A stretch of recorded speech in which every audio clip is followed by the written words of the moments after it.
Alright, let's get this party started.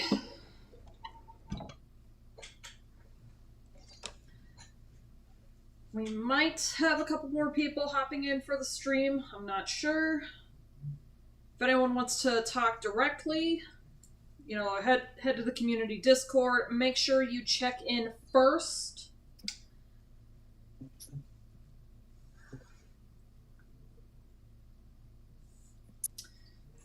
Nani? Who's this? Oh, hello, Bright. Hello, Magma. Feeling better from last week? Yeah. Good. Hello? Hello, who dis? Hello. Hello, Bridge, Leica. Javier. Also because of cats and crepes. Hey. So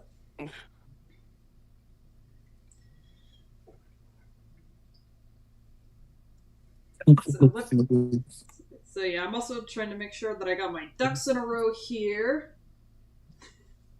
Okay, I see you in the chat.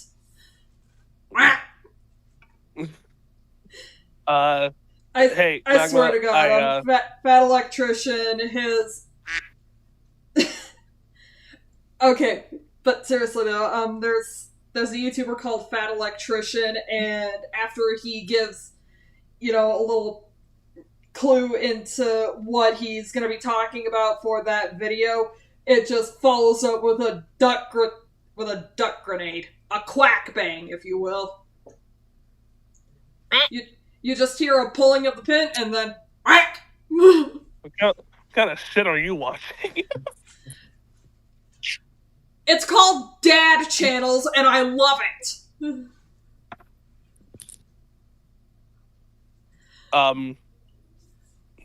So I'll be honest. There's a reason why I showed up here. Mm-hmm. Magma, this has been eating at me for like a while now. I apologize for how awkward that last conversation went last stream. It's alright. Between you and me. I am not good with speaking out loud sometimes, and I probably should have clarified a few things and probably just wrote to you in DM. Yeah, to be fair, I feel that.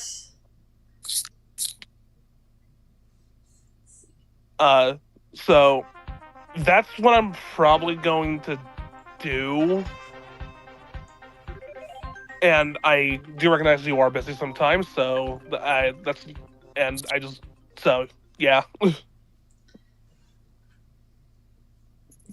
Yeah, and then another thing that I decided, maybe I should stream more often is to help me get better at holding conversations, talking more off the cuff. I can try to do that myself, but I'm still not entirely good at it. Fair enough. I don't plan to stay for long. I just saw you were streaming. I just thought I'd show up to just say that to you. Alrighty. So I am gonna get going. You have fun with the stream. So. Alrighty. You have a good night, then. At some point I will probably talk to you again, but that's not for a while right now. Okay. So, goodbye. See ya. Bye-bye. So my computer decided to update, and it's completely wiped out my progress. Okay, it didn't completely wipe out my progress on the Shadow Milk pin, but it basically said, hey, I'm just gonna reset you to whatever I think the last checkpoint was. Computers are very rude when they update unexpectedly. They should at least be like, hey, can I please update usually they are, but... And the thing is, too, the notification was sitting in the corner of my screen of, hey, just to let you know, I've got an update coming up, so either you could go ahead and take care of that, or I'll do it for you, just let me know. So, and I'm like, okay. And then it decided, alright, I'm updated for you. And then when I saw this, oh no, how much did it shut out? And luckily, Pumpkin Pie Cookie was unaffected. Yeah, restarting drawing and stuff. That's gotta be tough. Yeah. Or it's worse when you forget to save for a paper and you lose all your progress. That is just that is infuriating. Ugh. I don't know if something like that happened during my time with college, but oh my god, I would have had a panic attack. Well, I did have a panic attack over one thing, and that's because I realized that I'd forgotten to turn some stuff in for the week. It dropped my grade down to a D. Oh my god. I only got 90 minutes of sleep that night. And I had to force myself to get 90 minutes of sleep. That's awful.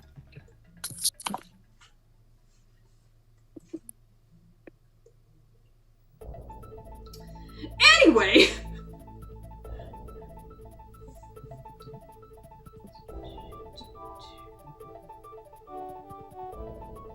What's the matter, Kiara?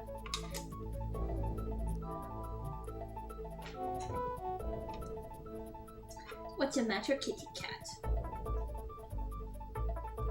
How is the baby? Demanding attention, as always. She went outside and she touched some grass. My cat we only let out. We put her in a baby carrier and we push her around the neighborhood. But that's about it. Sometimes she'll get out and when we have to bring her back in so she doesn't like run off. But yeah, and sometimes like she'll run past the dog when we're letting him out and she'll go meow, like bye bye.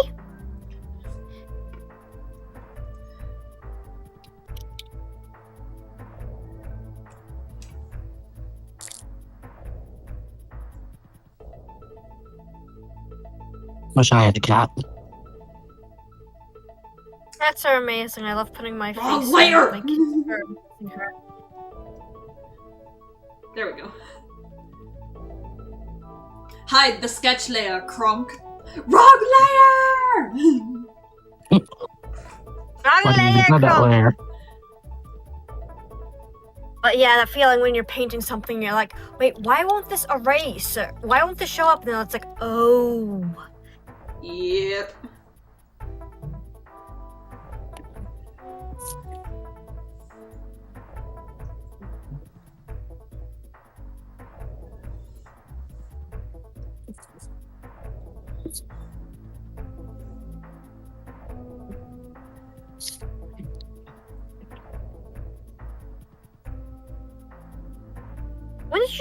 When did you start drawing during your life, Magma?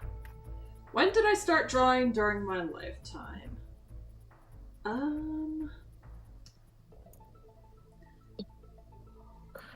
I think when I really took off with this, hey, I should draw stuff. Okay, so this was first grade, I believe. We went to SeaWorld that summer. And I came back, I sat down, and I drew Shamu and Baby Seal, you know, just hanging out, vibing, all that. I went to show my mom, she said, that looks great, what'd you trace off of? Mom, I didn't trace it. She's accusing your 6-year-old self of tracing.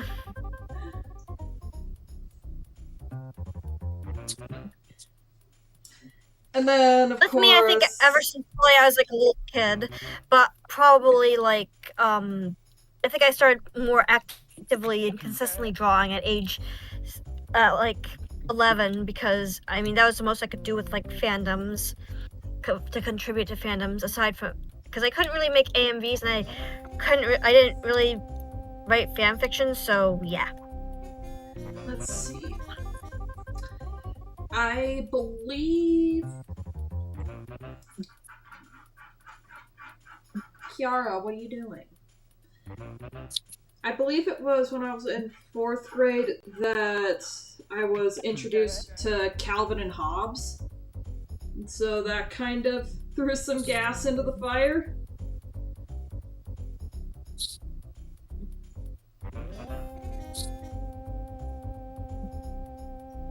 And then, of course, I got into Calvin and Hobbes and like, yeah, and then, of course, at some point, we all find the How to Draw Anime books. We had the How to Draw More manga books, the red one, because my brother Peter, oh no, I mentioned my brother by his first name. Uh-huh. But yeah, my How to Draw older Even brother, More manga. I'm wondering if that's the same manga book that was featured in Homestuck during Caliborn's chapters, where he discovers the art of drawing like a weeaboo. Yes, my brother's was going through a phase when he was drawing a lot of anime. But I kid you not, there was at least one artist at Fort Collins Comic-Con who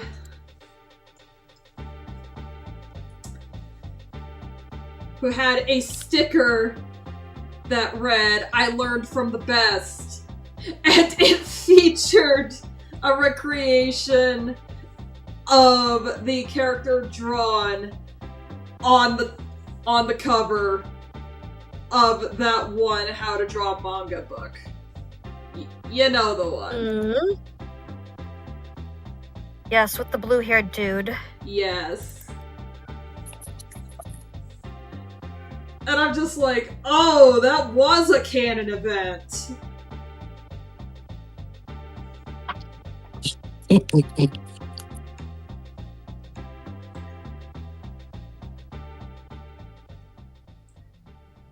Kiara, can I? Yeah, I also got into Calvin and Hobbes when I read the comics at my orthodontist's office, and I'd be cackling in the waiting room because they were so funny. Mhm. And I wanted to take part of the book home, but they're like, "Oh, we can make copies of your favorite strips from it," and it's like, how do I choose a favorite strip from that book? They're all my favorite. And now I'm getting flashbacks to when I was in first grade, and the funniest thing to me was that one strip from Garfield where John is yelling at Garfield to leave the fern alone.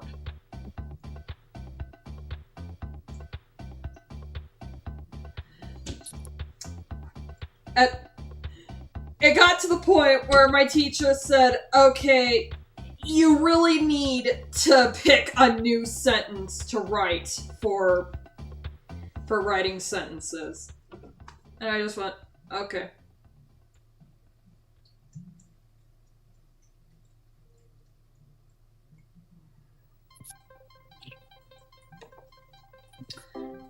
Wrong color.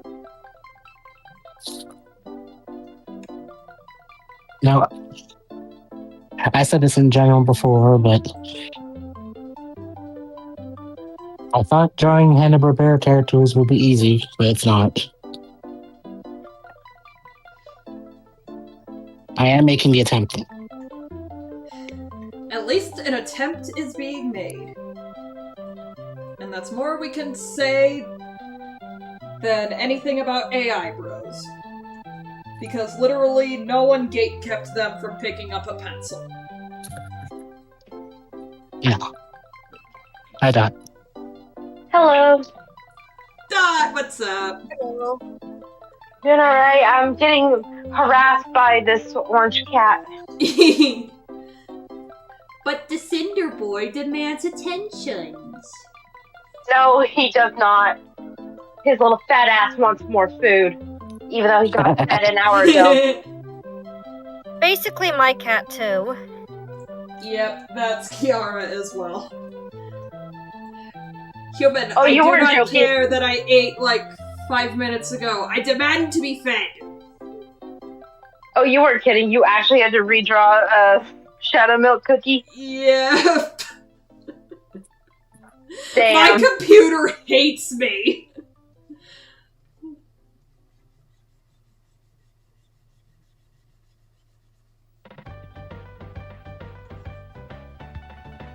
What's the matter? It's Kiara? okay, at least it did save Burning Spice, right?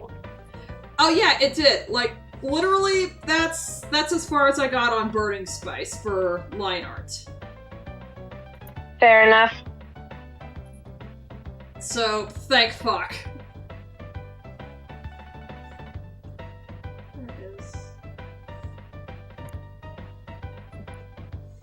Can I help you, madam?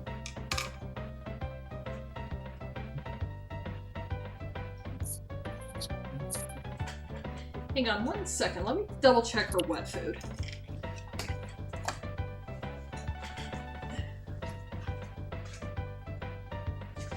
My dog loves wet cat food. He likes to have it put on top of his dry food. Though technically we just feed him like chicken and rice these days. The dog eats better than I do.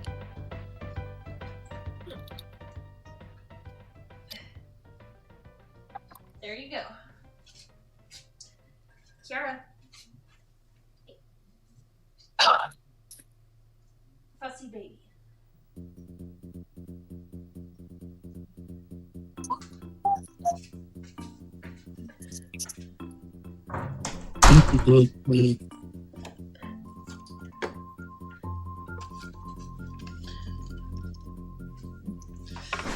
Okay, did I miss anything? I just had to make sure her bowl of wet food was exactly how she likes it.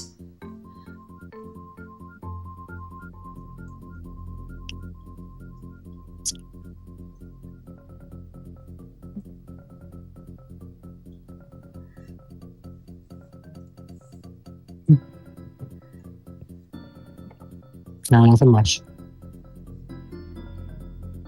Magma, I will tell you this. I am halfway through the Silent Salt episode 11.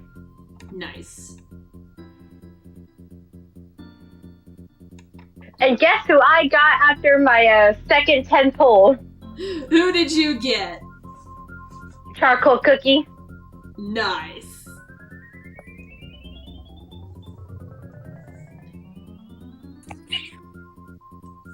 I actually saw his voice actor cosplay him in on Twitter. No I thought that was way. Where did you find this?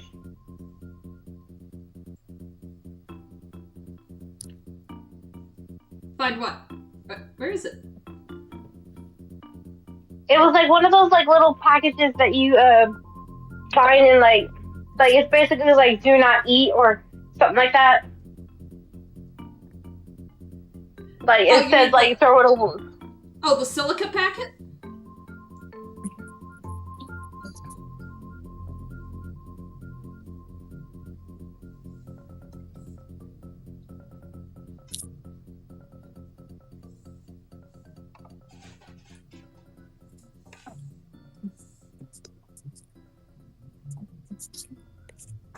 Is Cinder being naughty over there? Okay, sorry. It's okay.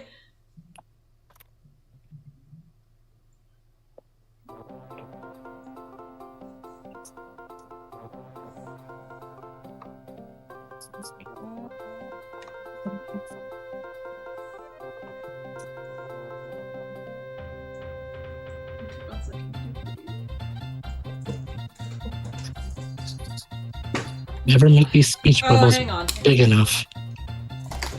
Kiara, do not jump up on the bed if you have shit on your ass. Oh no. I also hate it when mainly cats. My late cat Penny used to do this. When they like try to cuddle up to you, but they just went to the bathroom and they're stinky. It's like, no, get your butt away from me.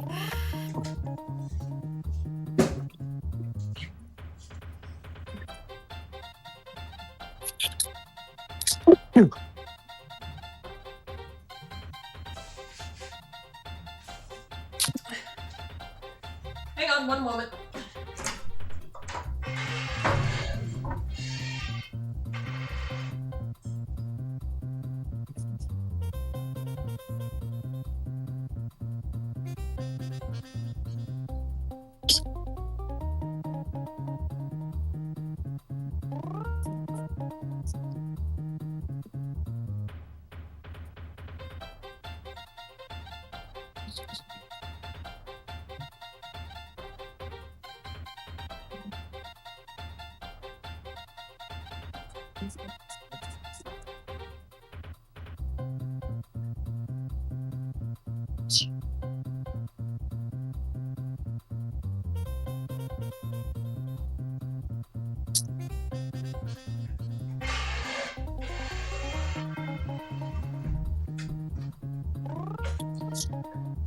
Kiara, where'd you go?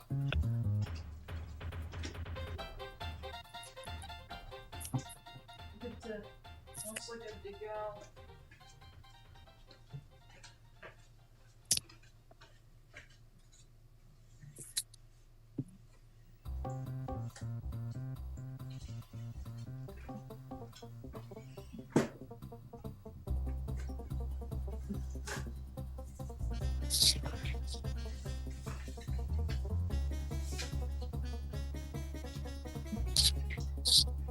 Hold still.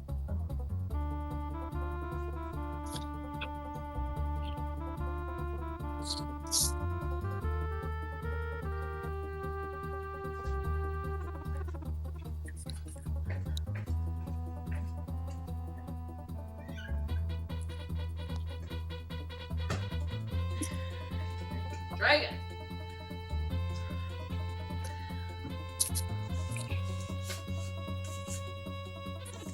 Is Draw Pile like a game or something that people play?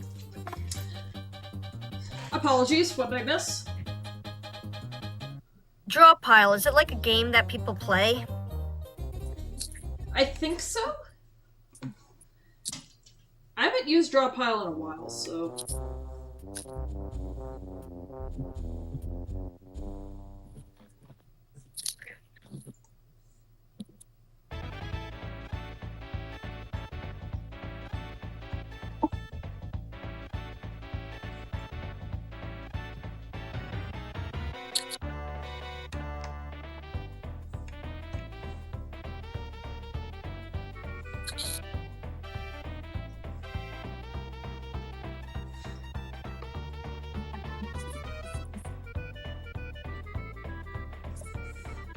Funny enough, one of my coworkers plays Cookie Run Kingdom. Oh no. So I was showing him the designs for the pins, and I was asking him for, like metal finish recommendations, and for Burning Spice, his recommendations was to go with either one of the golds or the bronze, or one of the bronzes to reflect, fire. Oh yeah, that makes sense. And then with Silent Salt, I guess I've got kind of a more elaborate thing that I want to try and pull off with the metal. With the metal finish.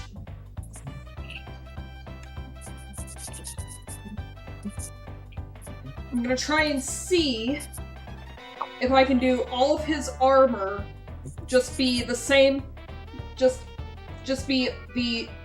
all be the metal finish that I want for the entire pin, and anything that's not his armor will just be, the enamel. Man, just wait until you learn about Silent Salt's story.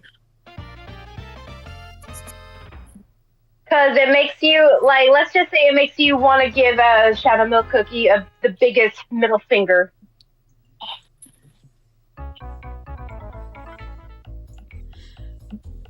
From what it sounds like, at first I'm just gonna be like, man, Shadow Milk gets hated by everyone. He can't be that much of an asshole, is he? And from what you're describing, it's like, do I have to kick his ass?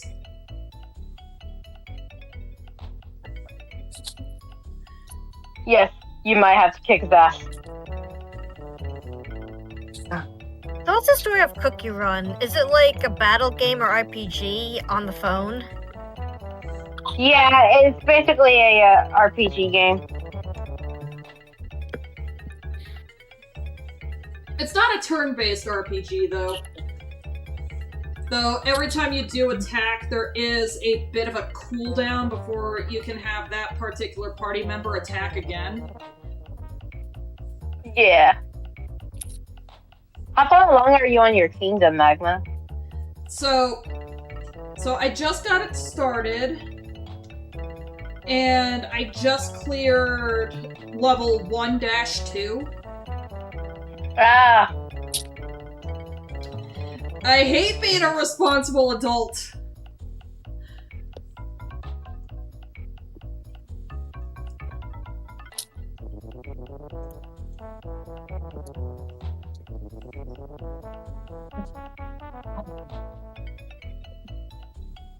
Jack says hello in the chat. In which chat? The YouTube chat? YouTube.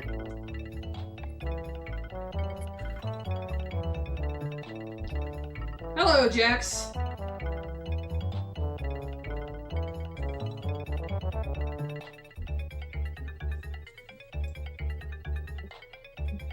And to Gadesso, the AI woman, glad to have you here. I find the AI questionable, though.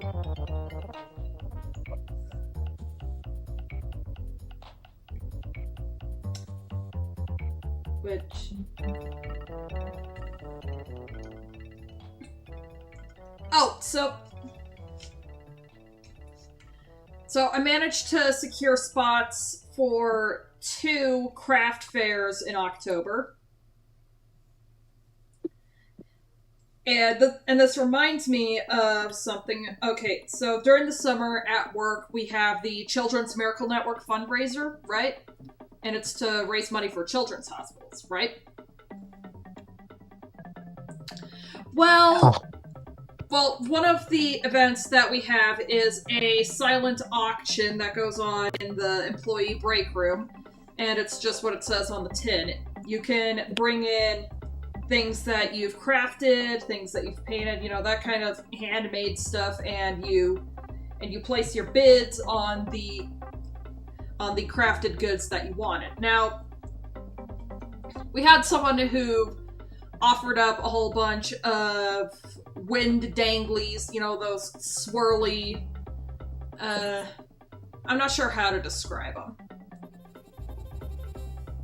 But they're basically, those hanging type of garden decorations. And a lot of us were looking at it, and, the artistically implied, they're looking at the artwork that's featured on the danglies, and we're like, this is AI. They're selling stuff, they're offering up stuff with AI artwork on it. I'm going to...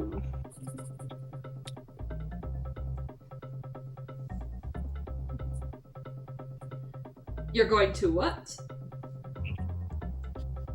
You said this is at where? So this was during the Children's Miracle Network craft auction at work during summer. And of course it didn't get very many hits because it's AI and just looked really plain. It's like, I don't really want that.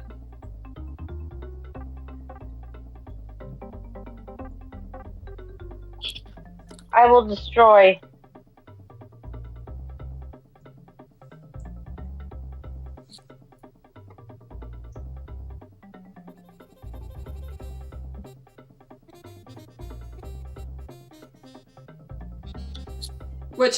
Which has me worried for any upcoming craft fairs. I haven't seen any vendors that have AI in their stuff yet.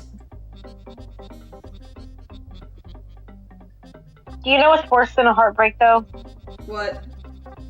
When you see an artist, like, their art is really good, only to find out it's AI. Oh my god, that feeling's like, oh, this is so good. And then, wait a minute, why do they have 7 fingers? Oh, this is oh, it's AI. Damn it. And there was a huge scandal at Dragon Con. I've seen it pop up in my feed of, oh hey, this one artist not only got kicked out, but got arrested because a lot of their wares featured AI art. It was also breaking terms of service because their portfolio indicates that they did some work for what's Disney's Magic the Gathering trading card equivalent?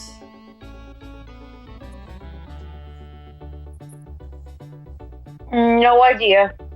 Lorcana, that's what it's called.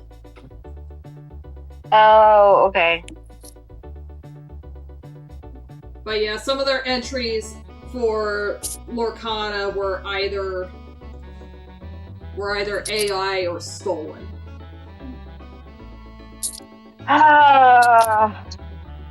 This is why we can't have nice things. This is why we can't have nice things. Have you ever been to Dragon Con? I've never been to Dragon Con. Mainly because it's not in the small towns area of northern Colorado and Wyoming. And God forbid I ever go to a convention in a big city, because as soon as I set foot in said big city, I am going to die. Apparently. But for me, it's too far. I just know of it because Aurelio Voltaire, he performs there annually.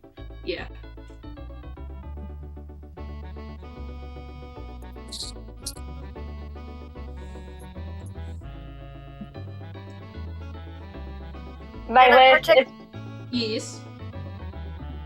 I was gonna ask, if Gorillas ever does tour in America, do you want to go? Fuck yeah. Hell yeah. Dude, the North American tour back in 2022. Well, in 2022, that was fun. I saw them in 2010 in Boston at a Guinness Arena at age 16. It was my first concert, best concert ever. Yippee! And my parents, they were like, "Wow, this is enjoyable. They would actually, we actually want to see it again with you." I wanted to see them again in 2017, but the ticket prices were not reasonable. I'm trying to find someone to go see the rapper Baby No Money. I mean, I'd go Never with heard you, of but I'm just not very big on rap. Fair enough. Some of his music is actually pretty good. And if you've watched Brandon Rogers' recent video, he was in that. Yeah, when I first saw it, I'm like, why does that guy look familiar? Is that Baby No Money? Also, he's been doing a lot of cosplay. Like, he once cosplayed Sonic, got the rapper Young Gravy to cosplay Tails, and got Moist Critical to cosplay Shadow. That's funny. I mean, then again, Charlie of Moist Critical do be looking like a much younger, he do be looking like a much younger Keanu Reeves. And the funny part was that he was wearing a jacket, and on the arm of the jacket, it said, I heart Latinas. I just love Latina Sonic. Of course he does. And reportedly, Rouge was inspired by J-Lo. Reportedly. That makes sense. Seriously? Yeah. That would explain why there's so much fan art of Shadow and Rouge. Because Rouge is possibly Latina. For the Latina Sonic. So to Dynamite Gaming, from Dynamite Gaming, did you see the Homestuck Q&A, Magma? I'm cautiously optimistic, not gonna lie. I do hope it's good, though, finally getting around to playing Undertale. I have not watched the Q&A, but I should. When I went to meet Richard Horvitz at Anime 307 that weekend,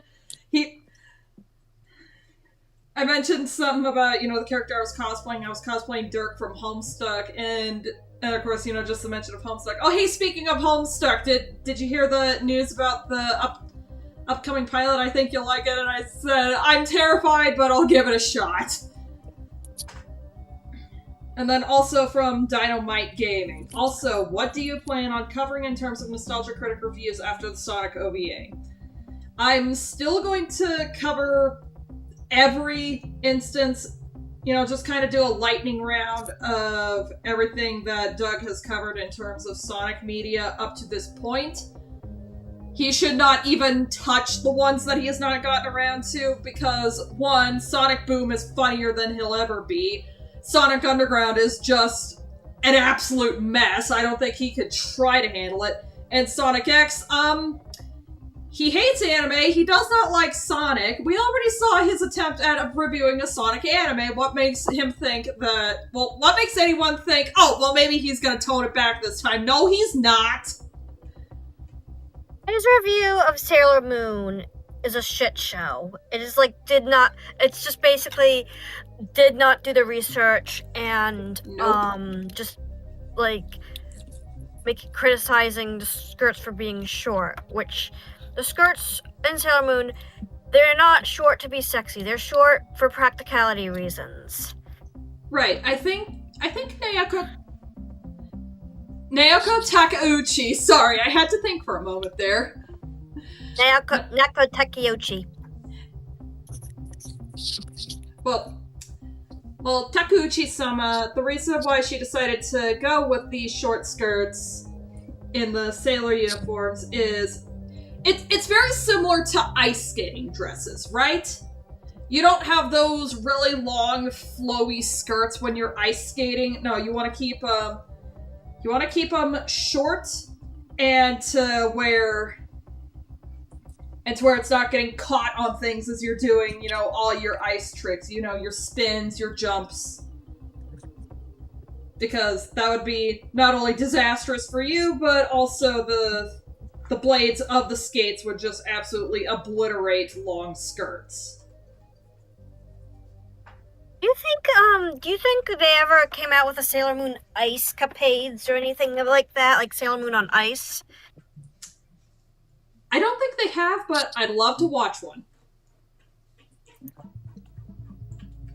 That would definitely work. That'll be my kids' Disney on Ice. That would be cool. I saw that once.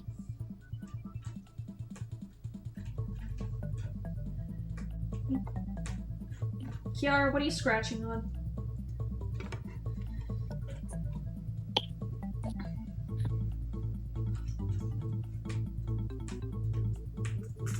Nice. Kiara, why are you scratching on that? You're being annoying.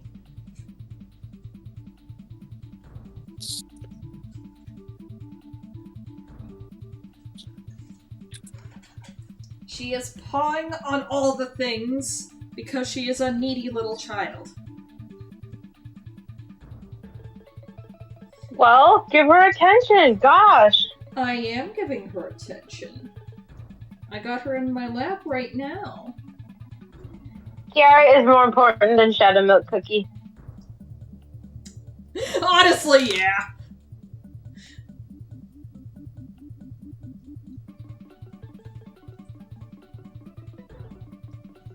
Now I have the Ice Charade song from Foster stuck in my head. Oh, Ice Charades, da da da da da. Oh, Ice Charades, ba da da da da. Hey Kiara, I've got a blankie on the desk. You want to lay on that? You gonna lay on your blankie on the desk, or are you gonna lay down? Be a good girl. I know who wants to knead on his blinky because he just scratched at the door. The Cinder. Yeah, he wants his blinky.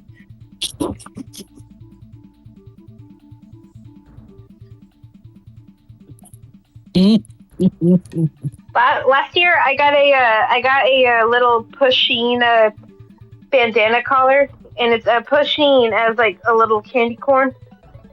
And I did get it for Cinder, but he was still pretty tiny. But now he's big enough for it. Yay!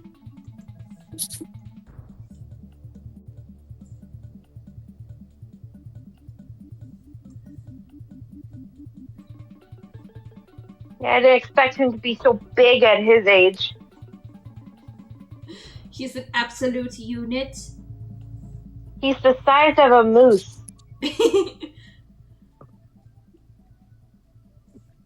Moose are important. Yep. In fact, up in Alaska, if there's a moose spotted wandering down the streets, everybody get inside. Do not go out. The streets are his. I want to pet the moose. No, do not pet the moose. It's Don't like you with know? I don't want to pet it's the like moose. with the fluffy cows up in Yellowstone. Do not pet them. But I want to pet I him. think they're aggressive. No, it's a matter of. See, it's a matter of bison don't really know what the heck is going on. They're just over here like, dude, you do realize that I can run faster than you, and I have horns. I weigh as much as that car that you're driving.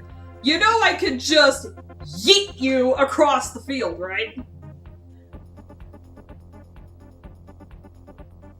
Rest don't want to pet the moose. No, do not pet the moose.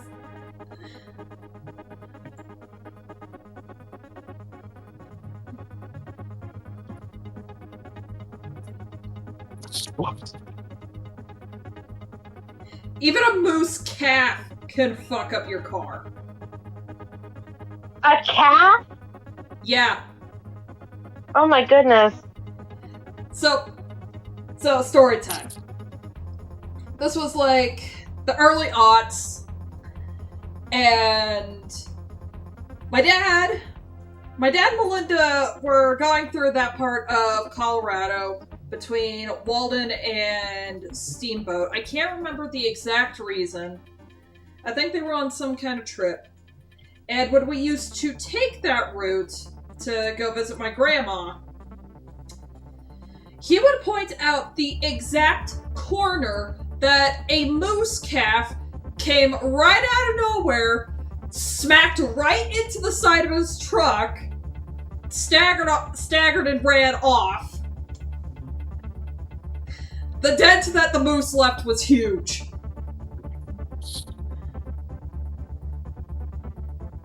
And it was just a little one, you said. Yeah, it was a juvenile. Are you fucking kidding me? What am I doing wrong? Are you? Are you fucking filming us right now? No, I'm gonna delete this. I'm gonna delete this piece of artwork of White Lily and just draw something else. I'm gonna cry. Oh no. I don't know what I did wrong.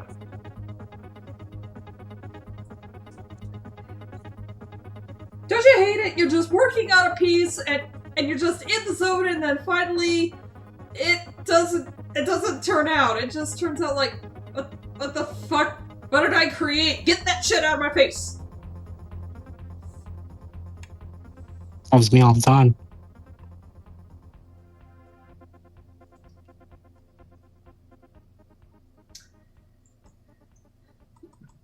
I don't know what I'm supposed to do. Scream. Pretend you're a possum and scream.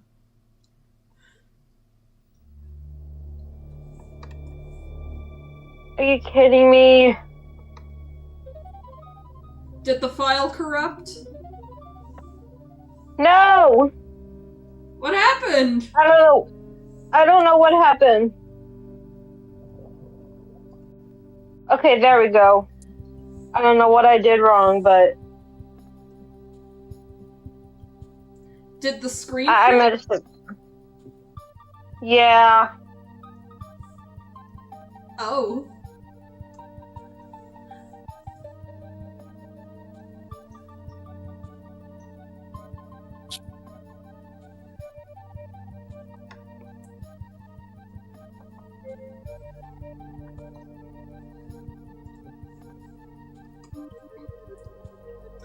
I just find it very amusing and funny that, looking at Shadow Milk's sprites, his jester hat, and the way the points are positioned, it looks like Sonic's hair but wet.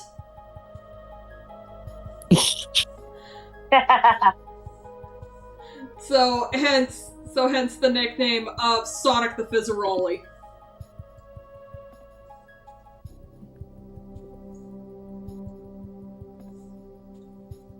Oh, yes. It's all coming together.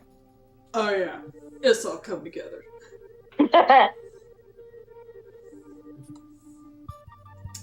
Then he's got a point.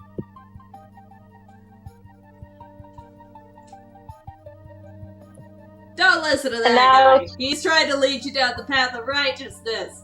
I'm gonna lead you down the path that rocks. I'm awful. Alright, now that line work is done, I'm going to finish it tomorrow and just spend the rest of the night looking at stupid stuff on Twitter. Whee! I think I'd rather climb down the sewer and watch raw sewage just flow by.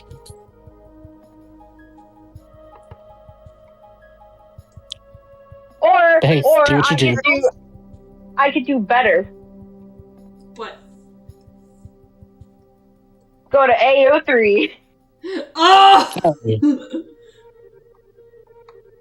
I write on there.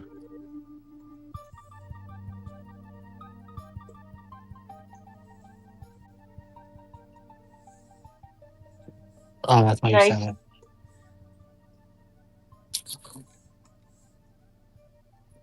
I think Magma knows what I've been reading on there. Silent Lily fictions? Silent Lily Huh? smut? Or is No. it burning cacao stuff? No. It's not even Cookie Run Kingdom.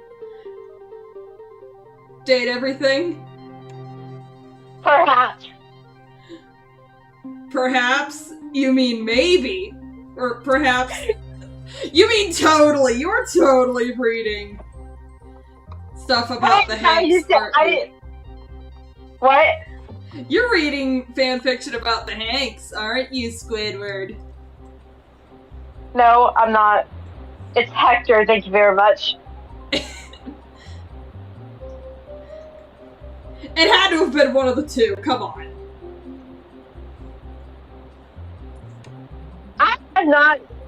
I've yet to see like Hank's fanfic that doesn't involve Dirk. That doesn't involve Dirk? Yeah, the dirty laundry. Oh.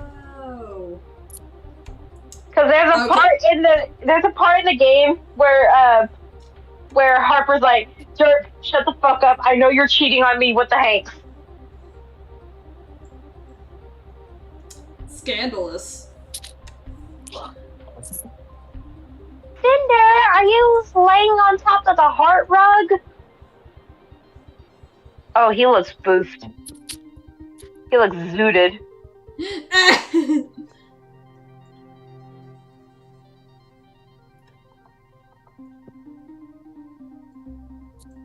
See here. To Dynamite Gaming. Also, what was your introduction to Homestuck?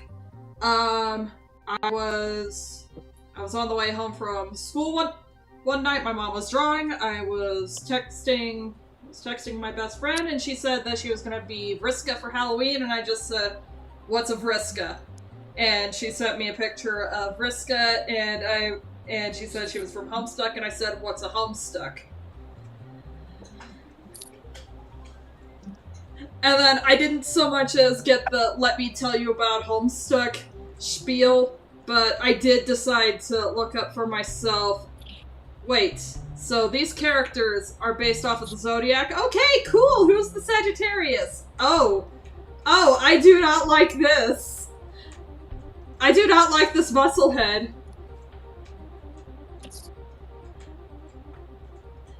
When did your friend tell you about cosplaying Vriska for Halloween? 2010. Gotcha. Because I remember it dropped in 2009, and then it got more popular in 2011. Along with, like, Tumblr. I feel like that and Tumblr got popular. Homestuck and Tumblr got popular around the same time. I mean, it does seem like it. They were made for each other.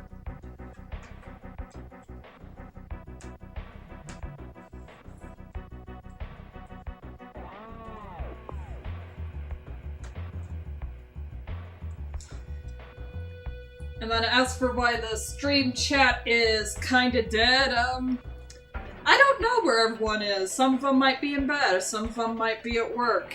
Some of them probably don't even know that I stream because they don't have the notifications turned on. Someone popped in. Heyo. Oh, hi, MC. Hey, Nancy, how you doing? Oh shit, it's EMC!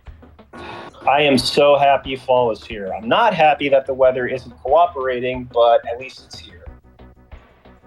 Goodbye, hot girl summer. Hello, deranged possum fall. Every day is deranged possum fall if you try hard enough. Based. Every day is deranged possum fall if you're moxie and you're drunk. We have a very quiet, what's the word? We have a very selective, quiet group tonight, based. Things are a little more chill here, it seems. I say that after us having to bear with so much autism. Well, we still bring the autism. As you should. I take it last stream was a lot of excitable energy and info dumping. It was Something chaos like that. incarnate. I made the mistake of doing homework and watching a movie at the same time. Oh, I do that. And I apologize for sounding angry.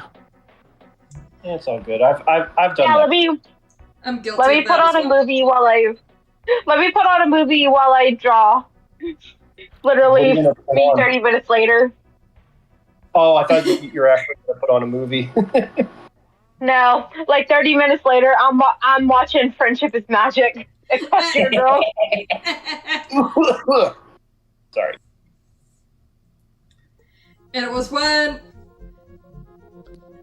Let's see here. From Dynamite Gaming. Hey, Magma, what's your opinion on Jack and Dexter? Jack and Dexter sounds like a bootleg title. I've been trying to ask this since your Jacuary streams. Wait, what? He was asking my opinion on Jack and Daxter. I think that speaks for itself. I really like this series. I plan to play more of it. I plan to draw more of it. Wait, who was asking you this? Sorry. Wiggly Rex, aka Dynamite Gaming. Ah. Jack and Daxter looked pretty goated. It is goated. Except for the fourth game? Fifth game?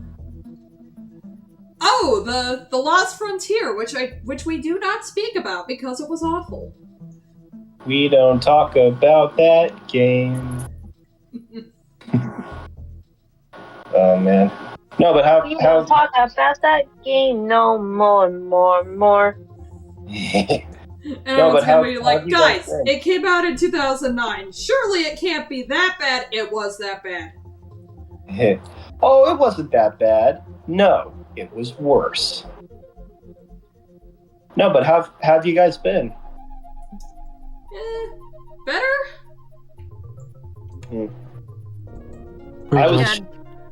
I was stressed as fuck for a couple weeks, and now I'm feeling okay. Finally. Also, while I was cooking dinner tonight, I was asked if I could make steak fajitas, and I said, okay, I'll make steak fajitas, and so naturally that means that I go looking for sides to prepare it with. I went to go look for a can of either refried beans or black beans, because for some reason I keep on thinking we have a couple of cans just at the ready in that pantry. I pulled the rack out to look for some beans, and the entire thing just collapses. Oh no! We're talking man. cans and jars and the entire shelf and the entire Oh, pull, no. all of it. I'm sorry, dude. And I'm just sitting there like, oh, that's not a good predicament to be in. Well, that wasn't fun. Oh man, I'm sorry. So, I think the other night I was trying to cook something, and one thing led to another, and just everything fell apart. That was when I was trying to cook a chicken omelet or something. Chicken omelet? Well, it was weird. So, the house I live in has 3 refrigerators. One of them's a mini fridge, and I guess we put the mini fridge on too fucking cold, because when I brought the eggs out, while they weren't completely frozen, the They were yolks just were pretty frozen hard, enough to where you couldn't beat them. basically, and it sucked. I was like, well, I'm never doing that again. Where'd you Oh, go, you well. little monster? Oh, there you are. Little monster. Cinder and Kiara, Yeah. do not bother the owners while they're doing something challenge. Impossible. Never gonna fucking happen. Never gonna happen. It is. You got some stubby little legs. He's got some stubby little legs and feet. It's their job to annoy their mommies, and you know it. Yes. It is the law of cat. And to climb hey! across the keyboard. Having looked after a cat a few years ago for like, what was it, like 2 or 3 months? I swear to God, that cat learned to. I kind of learned, like, that cat. I wouldn't say I trained that cat while I was looking after it. If anything, it trained me in a sense that I always knew when to open up my door if it, like, what's the fucking word? Like, if I Human, had the door closed. Let me in! Yeah, let me in. Let me in. What else was I going to say? I also always kept my bedroom door open every single night just in case they'd want to come in and sleep, which was 99.99% of the time. He was a sweet cat. And very annoying and very much a needy princess, but she was a sweetheart. Yee. It would be nice to own a cat. Too bad I can't afford one. Gaming. Interestingly relevant question here. Have you played DK Bonanza Magma? I'm asking since there's a lot of Donkey Kong Country music in this stream. I have not, but it looks fun. I want to play it. Unfortunately, I have not heard very good things about the Switch 2. Oh shit, are people responding in the chat? Like on Yeah. the Twitch stream?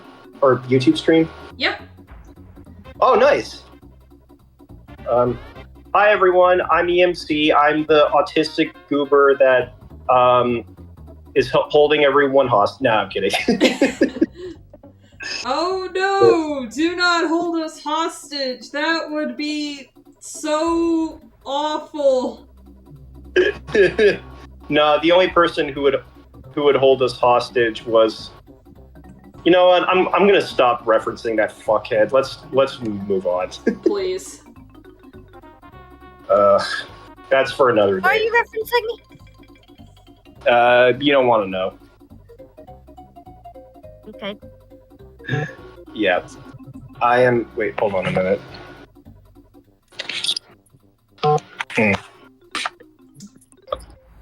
Anyhow, let's see. So, what are you drawing here? Shadow Milk Cookie from Cookie Run Kingdom. Nice. Or as I've jokingly referred to him at one point, Sonic the Fizzaroli. Where's a cookie? I mean, Yeah. have you seen this I little don't know. punk? I have Looky, not- looky, where is my cookie? Oh, Like God. that's an actual line Shadow Milk Cookie says. Looky, where's the cookie? I am never speaking again. That was Yum yum yum yum yum yum. cookie. Oh, you're so silly. Oh, silly vanilli. You have to do that voice in a flamboyant Paul Lynde style voice. You are so silly. Oh my goodness. You silly goose, you. Okay, so to explain that line, the Beast and the Ancients, they are connected by their soul gems, and basically Pure Vanilla Cookie and Shadow Milk Cookie, they have the same soul gem. So that's why he goes, oh, silly vanilli. Yeah, and Shadow Milk and Pure Vanilla, respectively, are meant to complement each other in terms of design. Like Shadow Milk is designed with a jester in mind, while Pure Vanilla is designed to look like a king or a prince. Oh, Jesus. I want a cookie. Where's a cookie, man? I'm not referencing anything. I'm just being a dork. Me every day, 24/7 hours a day, 7 days a week, even when I'm sleeping. Based. Fellas, is it gay to be a dork? Oh God. Fellas, is it gay? I love that video. He just gets louder and more unhinged. I didn't even know that was from a video. I just hear y'all referencing that shit, and I think it's funny. Fellas, is it gay to kiss your mom on the mouth? No, the one that I Is use is, fellas, is it gay to kiss the homies goodnight? That's exactly what I was gonna say. What? Hey, the first rule about Fight Club is you kiss your homies on the mouth. Oh, and you do not talk about Fight Club. To the person who just showed up in the chat, at Biggest Len Fan, why do I change my name so much? Hi. Hello. Welcome. Wait, what? That's their tag, at Biggest Len Fan. Why do I change my name so much? 1, 2, 3, 4, 5, 6, 7, 8, 9. It's the Tendal Commandments. It's the What? Tendal Commandments. Number 1, shake your opponent's hand and give him a kiss and tell him he's grand. Number 2, wave your guns high in the air, then kiss him again to show him you care. I don't know what the fuck that was, but that sounded funny.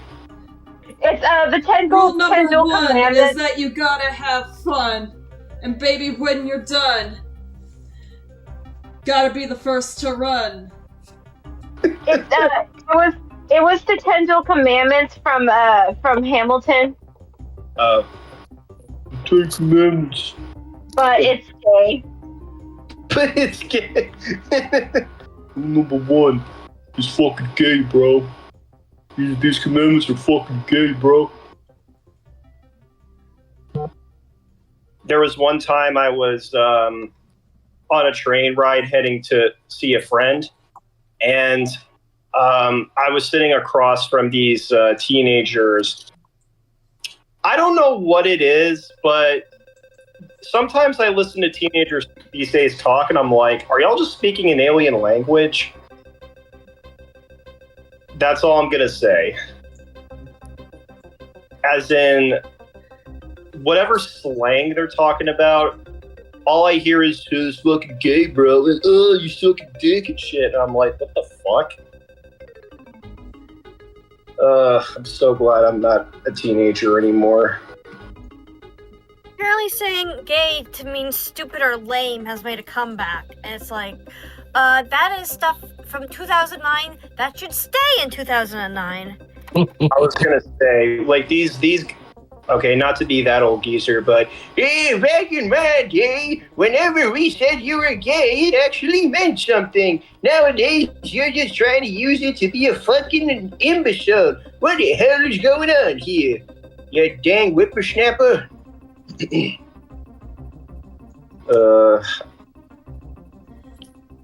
At that point, I just start responding to them with, yes, I am. You want a kiss? Oh. Makes them knock it off real quick. I remember. You ever know? I don't know. Hearing little kids cuss is kind of concerning. But if it's a teenager, I'm like, where the fuck are your parents? Where's your mother? Where's your mother? I don't have a mother. The Great Mouse Detective. I wasn't even He thinking just of it. put the violent screeches to a halt. I wasn't even thinking about the Great Mouse Detective. Oh And- no, I found something terrible. Oh no. What? It's the VTuber Chibi Doki hitting the grid. Who Or the whatever that dance. Yeah, who is that? You don't know Chibi Doki? No. She is funny as hell. She's known. her avatar is like this little chibi, like, pink-haired goblin. But like, Okay. she's known for doing the thing. I mean, I'm so non-terminally online that I've mentioned this before. At least up until last year, I didn't even know who the fuck Mr. Beast was, and I'm glad I didn't. You are lucky. No loss. Am I lucky though? I don't know. Yeah. Okay, that's fair. But I don't know. If I'm gonna learn, this entire year, so many YouTubers have just been trying to hurt each other, and I'm like, fuck this shit. Fuck this. And I'm not going to name any specific examples, but I'm sure y'all have seen some of that shit come up this year. Yep. I posted a gif of a fucking Chibi Doki. I think we just lost Laika. No! Oh no. We lost her to the void! Nah, it's okay. She'll be. Anyway, where'd you post Chibi Doki? In drop pile. Oh my god. That.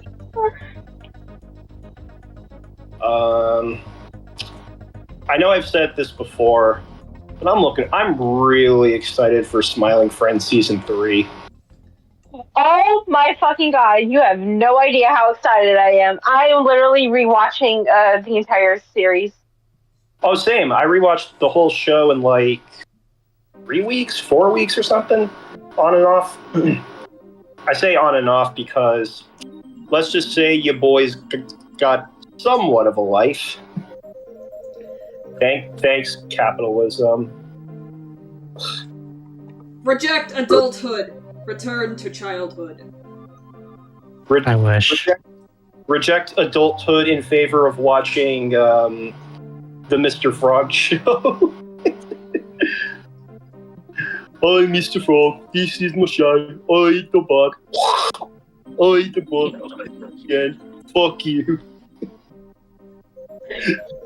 Well, have you thought about apologizing?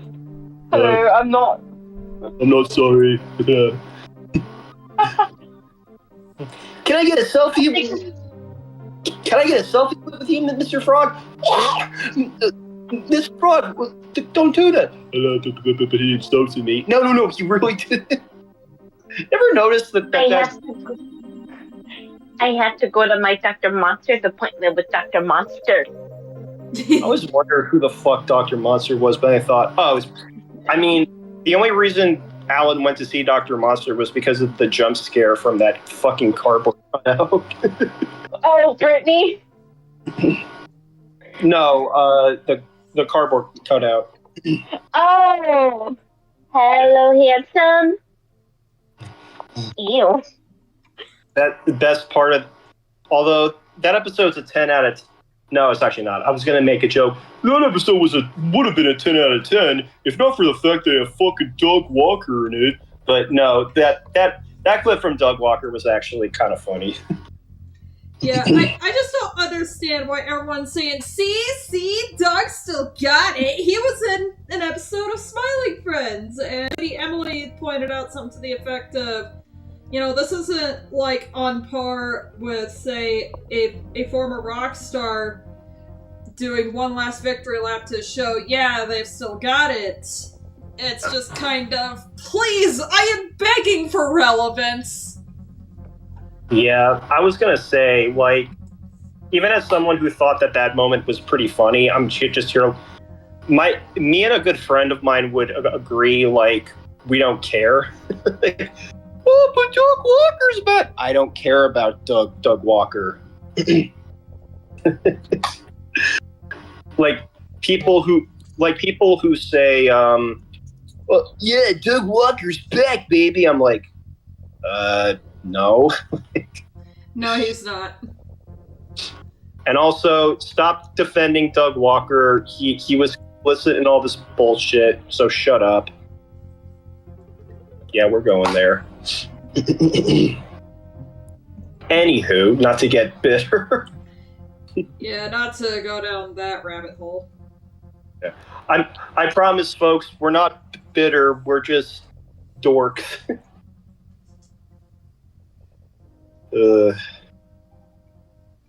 How about for Halloween, we all watched the greatest horror movie of all time?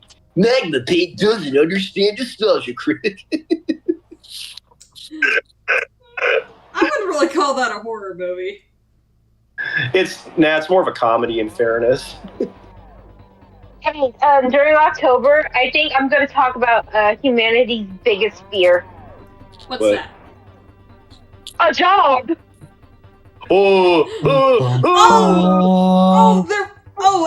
At an anime convention, I don't know where it was, but some kid decided to dress up as a job application, and his entire bit was scaring the cosplayers there. I've been seeing that kid on TikTok. I thought that was pretty funny, not gonna lie. A kid scaring adults with something like that tells you everything. No, do you know what the kid should have dressed up as? What? That's scarier than a job application? But Deodorant.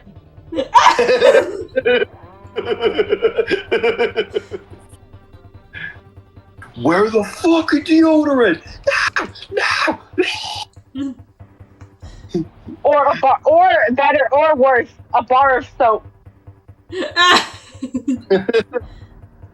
He could also dress up as what the fuck am I thinking about?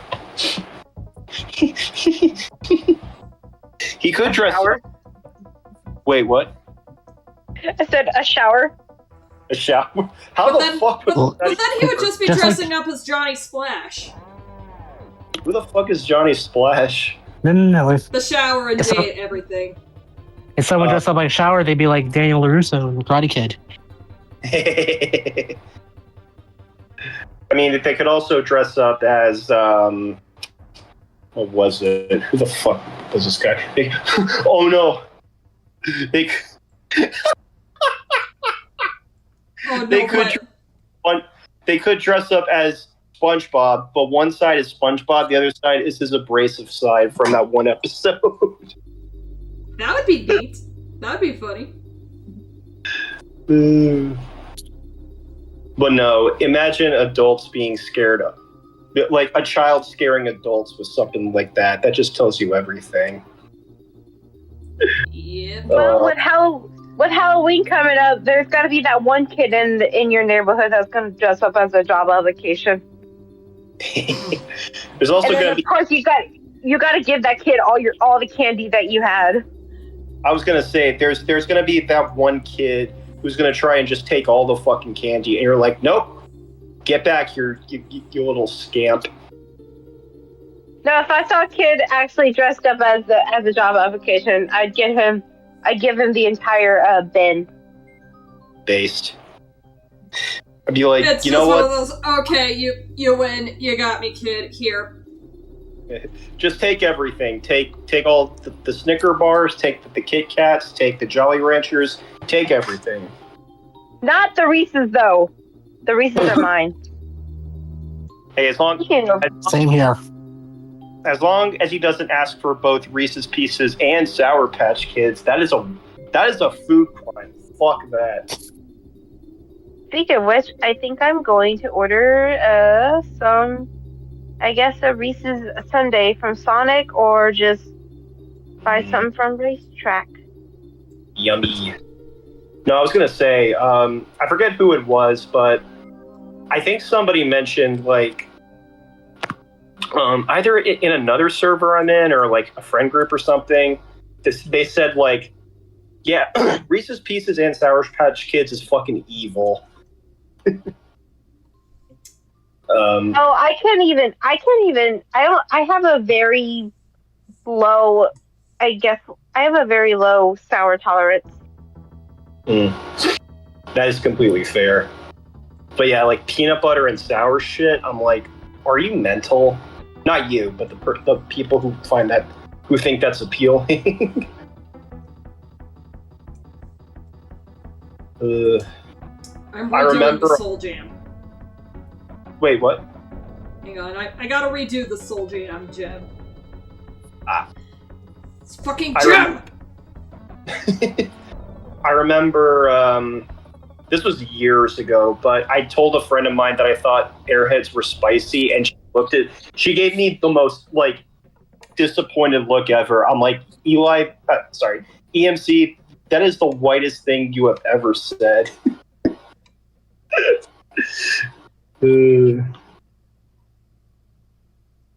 Fucking Airheads.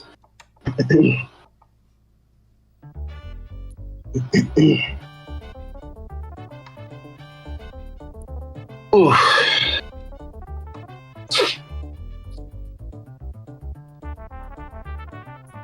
Oh, Dot, did you end up seeing Infinity Castle? No. I have a friend who did. I asked because a friend of mine went to go see it recently. What's Infinity Castle? It's Demon Slayer. Demon Slayer. Yeah. Oh. I was about to say My Hero Academia. That is not true. That is not fucking true. Didn't both of those pretty much pick up in popularity, like, at the same time? I don't know. I don't follow anime as much as you guys. Because I could have sworn Me it neither. did. Yeah. I don't watch none of that anime shit. I watch American. Nah, fuck that shit. Anyone who thinks that is stupid. I love Japanese animated movies. I don't watch a lot of Japanese animated shows, but I am looking to get back into some of them. I still haven't watched the Star Wars show Andor, and I'm like, God damn it. But whatever. One of these days I'll watch it. By the way, Yep. the trailer for The Mandalorian and Grogu came out. Oh yeah. I never saw it because I don't care about the Mandalorian. I never seen The Mandalorian, and I don't think I have any interest in watching it. But good luck, Lucasfilm, I guess. I don't care about Star Wars anymore. Yeah, it's not fun anymore. It's not good anymore. Like I said, I'll watch Andor. Disney one of saw these a cash cow and they decided to just completely milk it, and now it's not even fun anymore. It's not special anymore. Congratulations, Disney. You killed it via oversaturation. Is it Disney, though, like, entirely, or is it, like, Lucasfilm? It's Disney. Fair enough. Though, Hear that? though I wouldn't say that Lucasfilm is entirely blameless in this. Yeah. And even then, I don't know, given their recent crap, there's probably some other shit going on behind the scenes. But what do I care? That being said, the C's video on the Lilo and Stitch remake was fucking awesome. I loved it. Yeah. It was pretty good, and I decided, you know what, if he's gonna sacrifice his sanity for us to be entertained by his takes, I might as well just buy some merch. Based. I should buy I some went ahead and did that. base.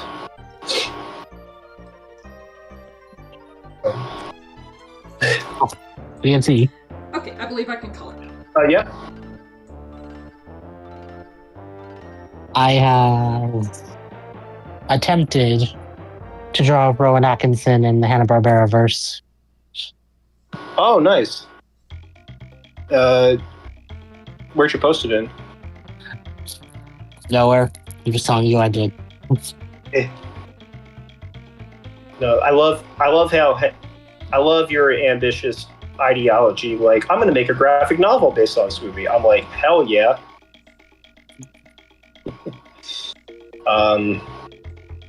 Similarly to how I made that article, basically just reviewing and breaking down all the best animated short film winners from the Oscars. I'm like, on one hand, I'm thinking, why the fuck did I do this? But on the other hand, I'm like, no, that was actually a lot of fun. And meanwhile, there's me still trying to find the time to do a geology and video games script. Weren't you planning a Doug Walker doesn't understand Sonic period video? Yeah. Take your time. Excuse me. Anyone who says like, why can't you make these videos faster? I'm just like, have y'all ever worked a 9-to-5 job, assholes? With me, it's not just a matter of working a regular day job. It's called, I've got a house that I've been roped into taking care of, which I understand, at least until my mom catches a case of the demandings. Yikes. To which I say, okay, woman, calm down. I am getting my stuff done as fast as I possibly can. Chill. And if you keep rushing me, I'm gonna throw hands. Yeah, I don't like your mom. She sounds like a bad person. She do sound like a brat. And I've never even met her. Not that I want to. I am so. And then I brought one thing up about, going on like, wrong layer! There we go.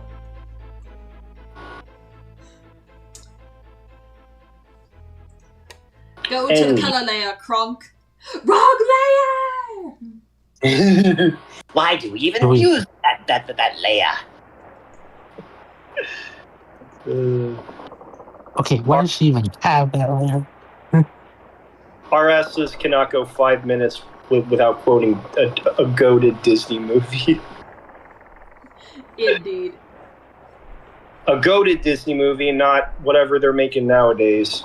Although, I am holding out a tiny bit of hope, if for no other reason that the bar has been set so low that the only way you can really improve is just to go back up.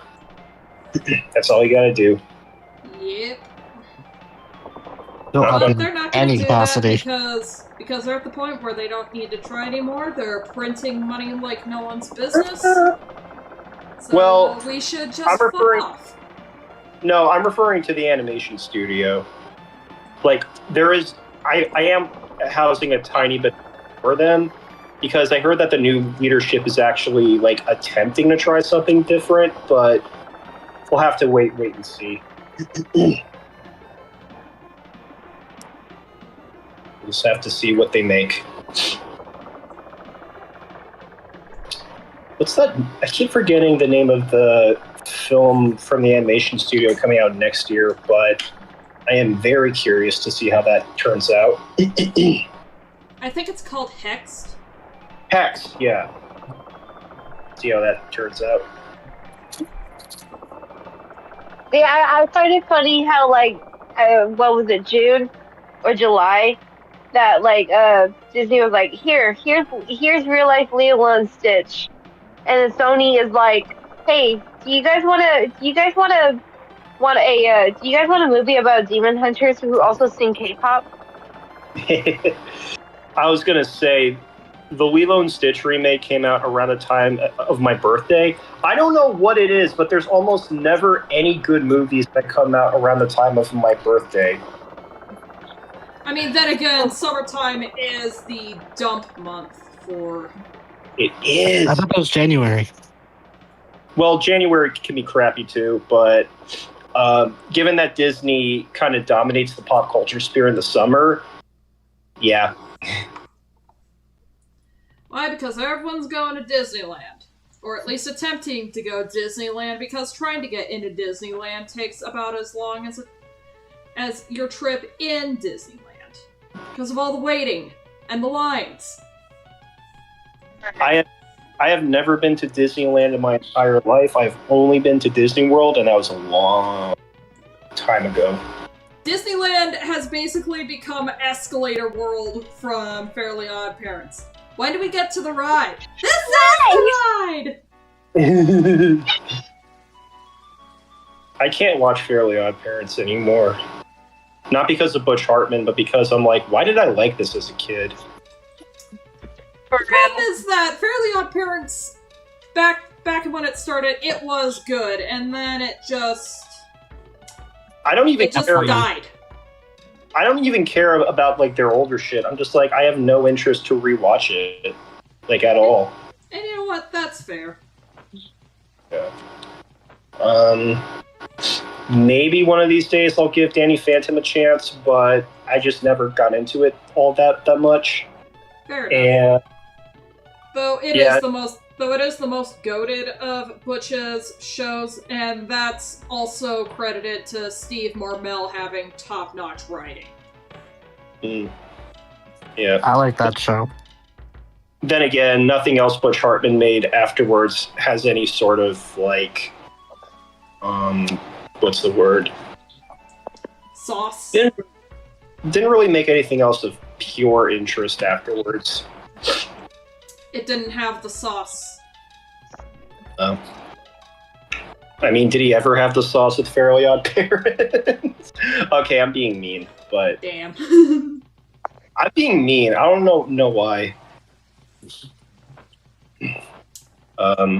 Yeah, to think Invader Zim came out, have come out 25 years ago in March. Oh my god. What the fuck? Damn. That's a year. That's a year before I was born, but even that makes me feel old. And apparently they've got something planned for that 25th anniversary. Maybe not necessarily InvaderCon, but Richard Horvitz said, yeah, he's still in contact. He's still in touch with everyone who worked on Invader Zim. That could be fun. Mm-hmm.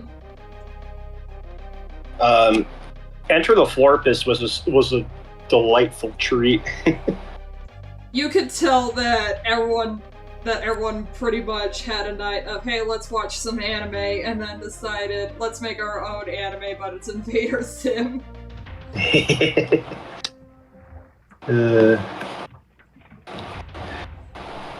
Yeah, that was the era of like those legacy follow-up Nickelodeon movies, like the Hey Arnold Jungle movie and the Rocko's Modern Life static cling film. Yep. That was a lot. Yeah, and of course, with everyone clamoring for more Invader Zim, it's like, man, why'd this show get canceled? It was so good. It should have gone on a little bit longer. And I'm like, you know what?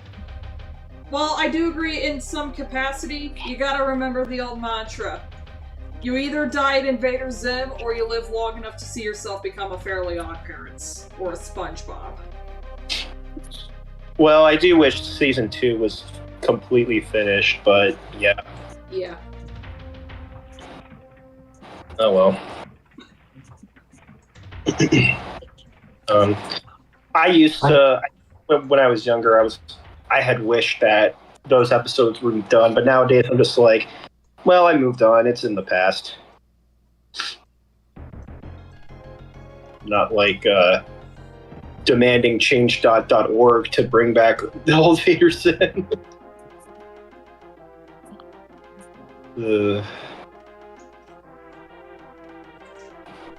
Is this actually a good panel? And it's just showing the characters from behind. Wait, what? This panel I drew. You didn't post it either, did you? No. Ah. Take.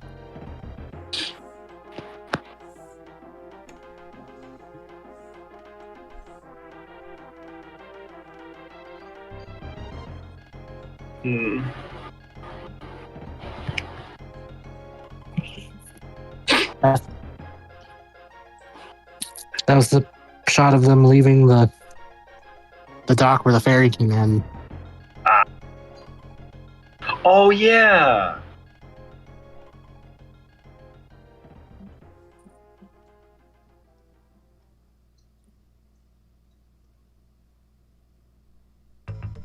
Anywho. Y'all gonna dress up for Halloween? Yep. Hell yeah. I might go as a wolf. I am going as Lord in South Park. As who? South Park Lord. South Park Lord. Nice. But isn't Lord just Randy in disguise? Shush, Magma. What if I am secretly Lord? I am Lord. Yeah. I go as a vampire. I tell people I'm going as a vampire, but like when I'm trying to get a costume, an actual vampire fucking like takes my life and I become a vampire. And then everyone's like, Eli, that's EMC, that's an awesome costume. And I'm like, oh, this isn't a costume. I'm actually a vampire. And watch it like freak the fuck out. Yeah, I guess speaking of vampires, the glow-in-the-dark keychains that I have of my character Vera are now back in the shop, just in time for Halloween. Nice. Oliviera. Sounds Italian. Or Romanian. Yeah, and when I was trying to come up with names for her dad, I said, I am not going to name him Vladimir or something like that. So I just thought, Sebastian works. Sebastian's good. Not a lot of vampires named Sebastian.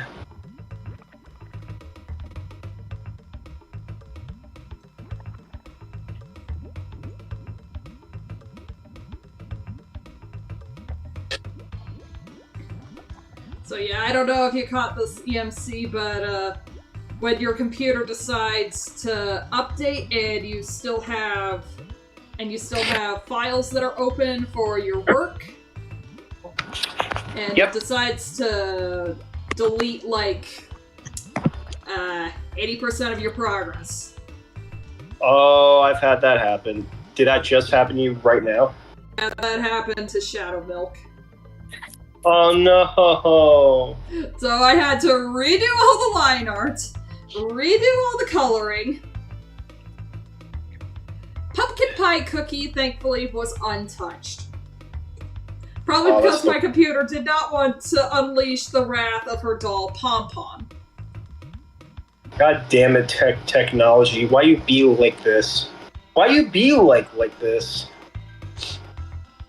I mean, then again, it is kind of on me for ignoring the notification just sitting in the corner of my screen of, hey, you do know that, well, just let you know that there's an update that's pending.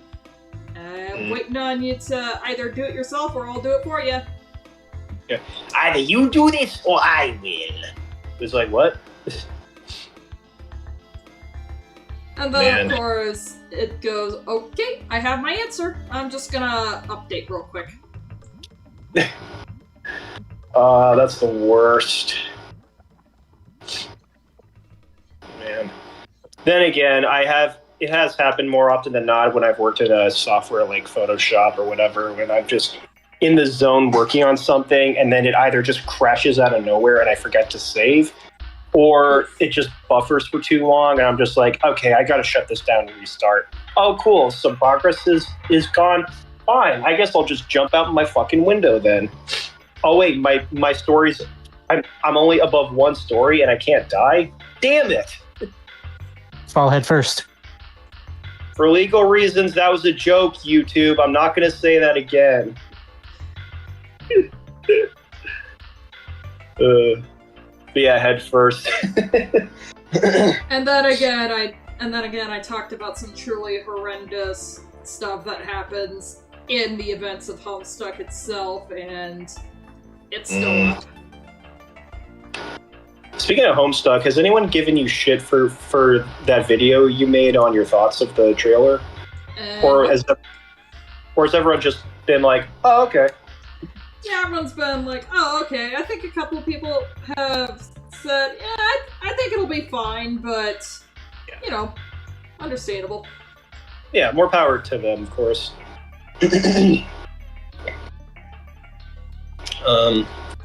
I'm not looking forward to it, but I'm curious how the reception will be, just given Vivzy Pop's track record, which By the way, Magma, you'll be happy to know I met someone at the the nonprofit I work at. Not to name them or anything, but I think they hate Has-Been Hotel and maybe Hell of a Boss as much as a good chunk of people in the server. Oh dear. Like, I'm not sure if it's accurate to say that I hate Hell of a Boss or Has-Been Hotel. I'm just frustrated. Fair enough. It's like, man, I know this show could be so much more. It has proven it on several occasions. And it just keeps sticking a hot poker in its foot. Well, they don't like Vivzy Pop, that's for true. I mean, I think there's a few things they like about the show, but I think they're much more into the Amazing Digital Circus. By the way, I love it when people will, I'm not saying like a lot of people have done this, but I love it when people would say like, try to say like, oh, Gooseworks is better than Vivzy Pop. They probably hate each other. I'm like, you know that they're good friends, right? Like the animation industry is super tight knit and everybody knows each other. Like it's not the rivalry that y'all think it is. Calm down.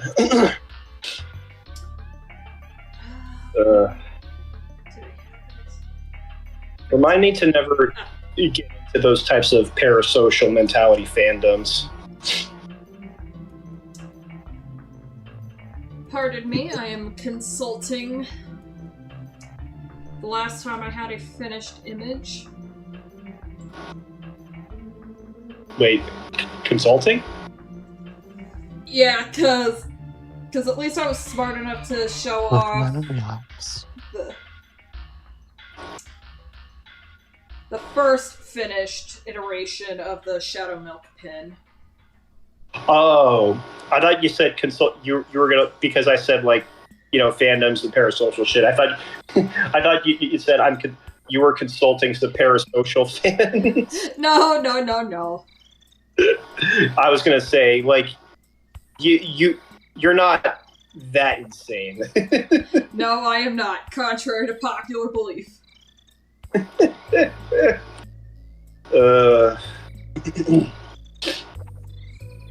Anywho, what were we talking about before?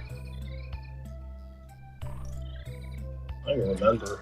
A silly little jest. I don't know why. What's I up? don't know why, but I'm already starting to get really sleepy. It's because it's the middle of the... Wait, it's not the middle of the night yet. It's only like 8:45 local time here. Yeah, it's like 10:45 on my neck of the woods. But then again, it is getting darker earlier. It is. Pretty soon it's gonna be where it's like, oh, it's 7 o'clock. Fuck, I gotta get home. Yep. And then, of course, when winter hits, you'll be going to work in the dark, and you'll be coming home from work in the dark. Yuck. Not fun. I take it... Wait, this is just a wild guess, but do you get seasonal affective disorder? I wonder if that's part of the case of why I'm like this. I mean... No, I think if it's gonna be called seasonal affective disorder, it's because it's gonna be the holidays, everyone's gonna be visiting their buddies, and I'm working. Well... And everyone that I do want to hang out with is either unavailable or I live too far away. Sorry, what? Oh, main reason why the holidays just piss me off nowadays. I mean, if it's The any people that I console... want to hang out are either unavailable or they live too far away for me to go visit. Wait, hold on. And then, of course, work. Yeah.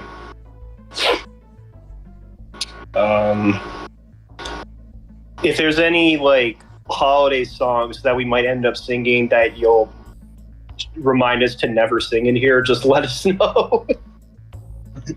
let's see here. I mean, Mariah Carey's All I Want for Christmas Is You is gonna be one of them, but another one.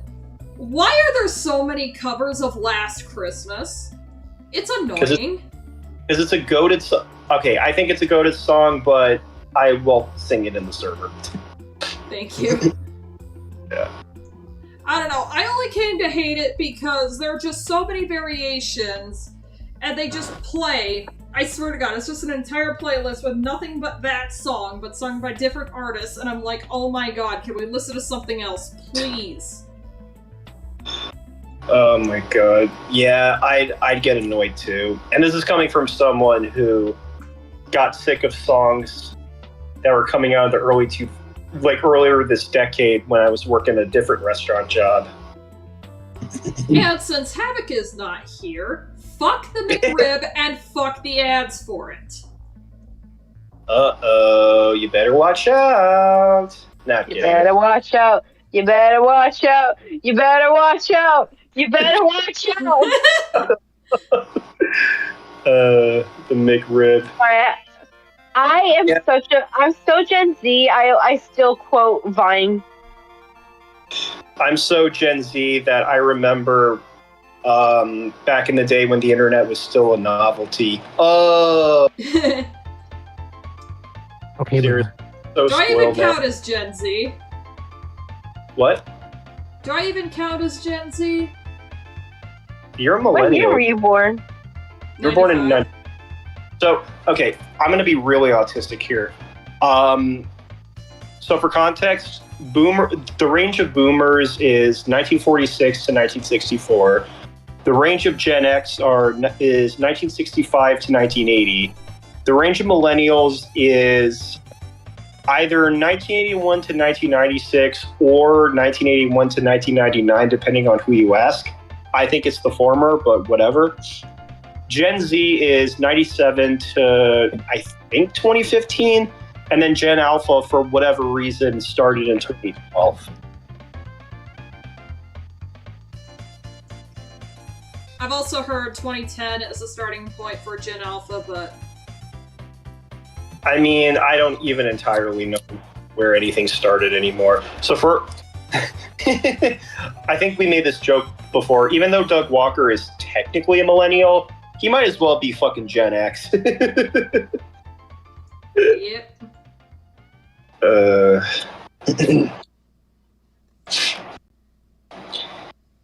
Making fun of dumb nostalgia, man. I miss doing that.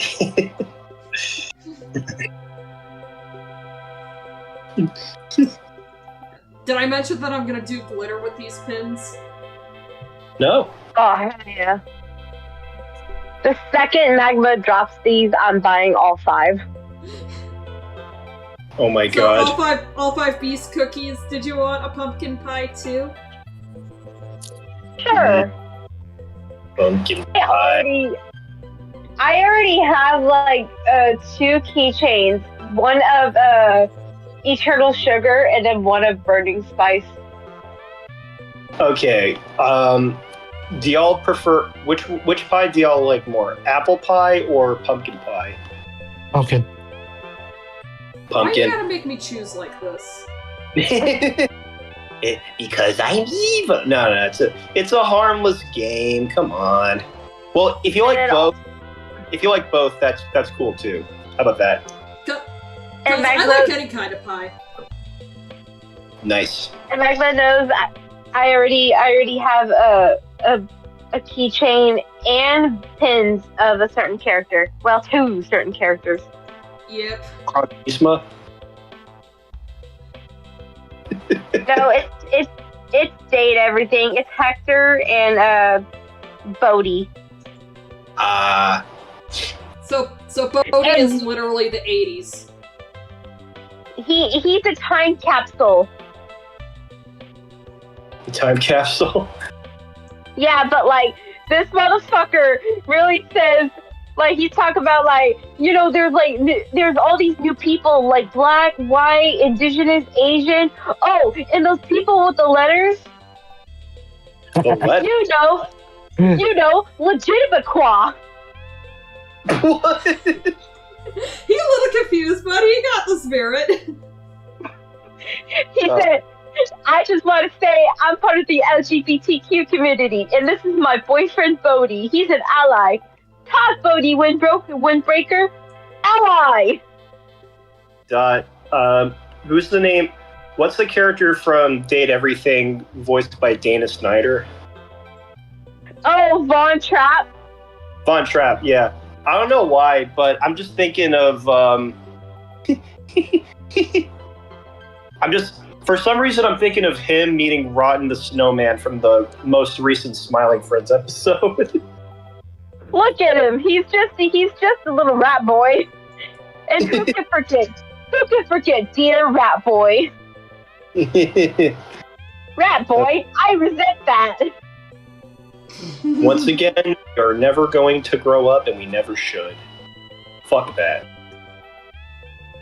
Did I tell you that the voice actor for Frylock is also in Date Everything? Oh, Carrie Means? That's awesome. Yeah, he's I want to say the stove's name is Stefan. I mean, it's a good thing he's getting more work. I know he was homeless at one point. Really? Oh, really? I don't know that. I don't entirely know what happened, but for whatever reason, he was in a really bad financial situation. Oh, no. Well, at least he's got that sassy chap. At least he's got that sassy chap money now. Yeah, I hope he's getting residuals from it.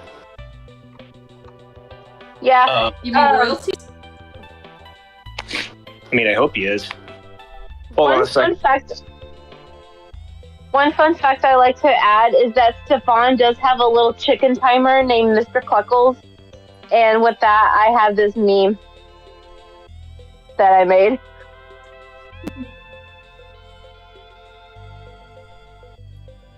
Has anyone seen Mr. Cluckles? That sounds familiar.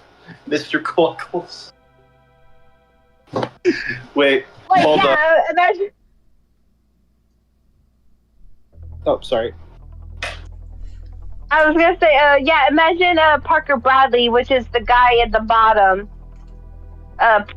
He offers you like a bucket of fried chicken, and then all of a sudden you hear Stefan saying, "Has anyone seen Mr. Cluckles?"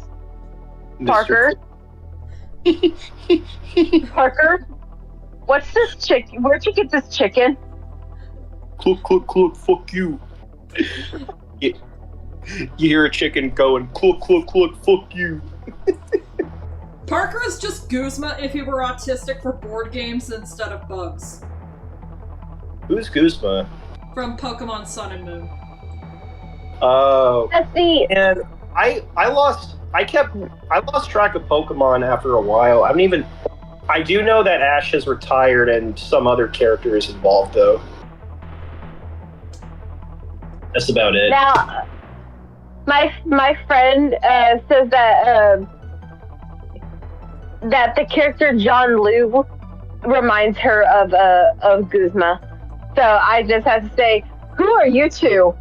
I am John Liu Pitois. I am you, but I am Fritch. Hi, I'm Parker Bradley. I'm also you, but more autistic.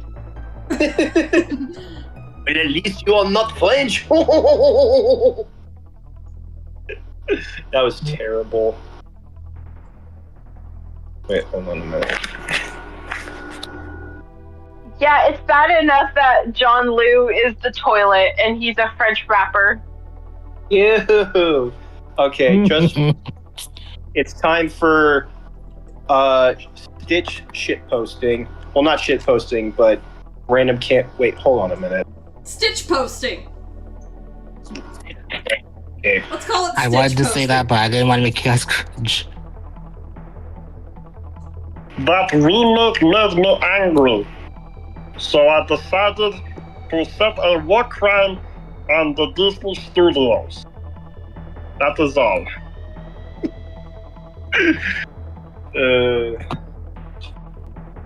I keep him on my. Twister. I either keep him on my desk or my bed if I'm just like, all right, time for bed, dude. And I know he's a plushie, he's not real, but he'll always be my son.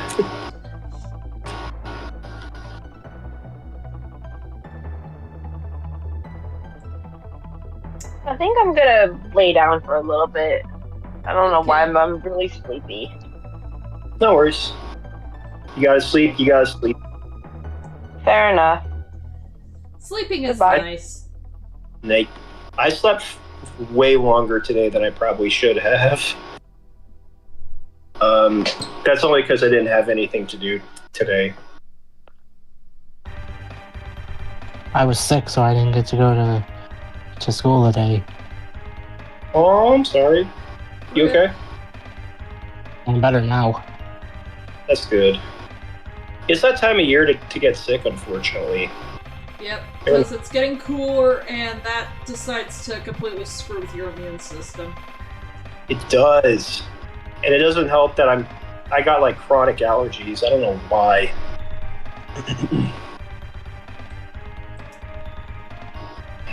Also, the bumblebees just really love the marigolds that we got out in the basement level flower beds. Ooh. They vibin'. Bumblebees. Squirrels tear apart my mom's marigolds. Wait, what? The squirrels tear apart my mom's marigolds. Oh. Yikes. Yeah, deers just come in and fuck up gardens, but I don't blame them because they have nowhere to go because, well, let's just say that overpopulation caused the forest to be destroyed. Thanks, bureaucracy. Fucking assholes. One of these days, because I made my college thesis film about deers and town people and all that. One of these days, I might just make a fucking satire on Hello, the sea. with deers and humans. It'll be better than Zootopia, though. What's up? Oh, hey. Hello, C. Speaking of which, it's a way for me to come in. So, my little one-eyed friend, tell me on which planet is my little monstrosity crashed. I probably fucked up the quote, but I don't care. Tell me, my little one-eyed friend, on what poor, pitiful, defenseless planet has my monstrosity been unleashed? Very. My favorite scene. My favorite moment in that scene is when Jumba gets angry and eats the fucking newspaper. He just rage quits. So, he got away, huh? I mentioned this, by the way, I mentioned this in the C server. There's no other way to put this. Characters are their voices, and I don't even know what the inspiration for the Eastern European inspired accent for Jumbo was, but man, David Augensteyer brought such a like a, what's the fucking word? Like a suave energy to Jumbo that'll gonna be missed. He's like your Russian uncle. I'm always gonna miss him. I say that because he passed away a time ago. Yeah. It was either 2017 or 2018 when he passed away. 2018. Okay. Was it 2018? Yeah. Yeah. This is nothing against Zach Galifianakis at all, but you're not Jumbo. No, I'm gonna make it against Zach Galifianakis. He was the worst possible choice, and he didn't really put that much effort into it. That is totally fair. Although, I guess I more so blame the people casting him, but yeah. He just still didn't do a good job. You could tell he didn't give a shit. I mean, One actor we did not throw shade at, however, is the child actor for Lilo. Well, yeah, right. And children have a different standard with their work than adults because child. Yeah, he's a child. Now, I had some morons try and claim that I was giving shit to the actress. I'm like, nope, I wasn't. I was giving shit to the character because why would I give shit to a literal, real child who very well could be watching this video? I would be scared if she was, but like... Right. Yeah. And besides, one would think that we learned from bullying Jake Lloyd from his performances, right? Oh, any number of child actors. It's all just fucked up. They're kids. We leave them alone. They shouldn't be treated to the same standard that adults are treated at in general. Mm-hmm. So it's just fucked up. Yeah, and I did rewatch the video earlier today. Like, no, at no point at all were you like taking any pot shots at the actor. You were taking a pot. You were criticizing how poorly executed Lilo was. Like, yeah, like that has nothing to do with the actor. Mm-hmm. Like, I don't. People trying to strawman others. It's just stupid. Also trying to strawman a guy who's been working on a script for 6 fucking months. I mean, come on. You haven't thought I thought about this all the way through? Yeah. No, I believe you. I believe you did. People are just that fucking stupid. Mm-hmm. Yeah.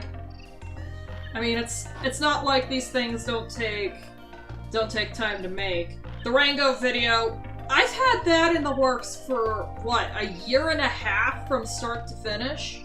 Oh yeah. Hell yeah. And didn't you, correct me if I'm wrong, but did you upload the video initially in 2023, but then redid it a year later in 2024? Or am I completely wrong about that? So I added a note of, I wanted to get to it as soon as possible, but there was a lot of crap that 2022 threw at me. Let's see here. Of note being the deaths of 2 grandparents, my mental health issues coming to a head,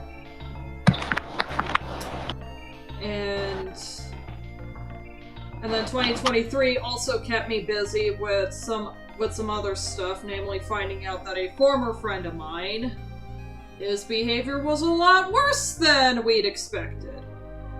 Oh, an ex-friend of yours, right? Yeah, the one from Brazil. Oh. Cross the Brazilians. That's a lie. I'm joking. Don't take that seriously, please. Internet, don't cancel me. It's okay.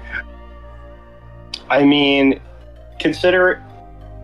I do remember before you did the more consistent streams, because I think I joined your Discord because I found out about that Rango video, Magma. I think I was in one stream and I was really shy and anxious to be in there.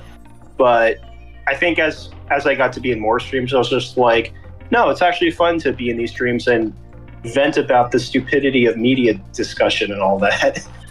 Oh, and then this long, it makes things even better. Mm-hmm. The Lilo and Stitch remake. We were talking about Disney earlier. I don't really know what to expect other than, well, I hope that the new CEO changes things for the better and Jared Bush, the new head of animation, improves things, but we'll have to wait and see. Yep. It's funny, I actually have a direct line of contact with the guy who's going to be the next CEO, but that's a whole other thing. No worries. What's his name again? Awesome. Josh Damrow. Josh Damrow, right? Yeah, he's the head of the park, so knock on wood. Yeah, let's hope. Yeah. Honestly, at this point, maybe someone will be better than Bob Iger just automatically, but that's not real. I mean, not considering that political or anything, but recently, just with all the controversy that's happened, I think this is going to be forever a stain on Bob Iger's legacy. And him being an egomaniac, this is going to really do a lot of damage to what he was hoping for his last sort of bit at the company, which, for me, I'm more than happy with. But, shit. No, I'm actually... The fact that even Michael Eisner was just like, you fucked up, I'm like, wow. You have had to screw up severely if Michael Eisner was just like, you know what? I wasn't perfect, but you fucked up real bad, dude. That is bad. That is really bad. Yep. Yeah. And so many people will constantly say, oh, but Michael Eisner, blah, blah, blah. I'm like, it doesn't matter if one person was, a bad CEO at one point or whatever. What this other person is doing now is severely damaging, and there's no fucking denying that. And if you're trying to deny that, please stay the fuck away from me.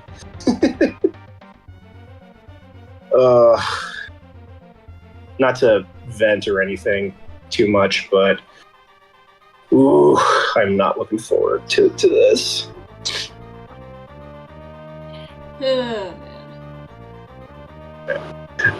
Not to make things better.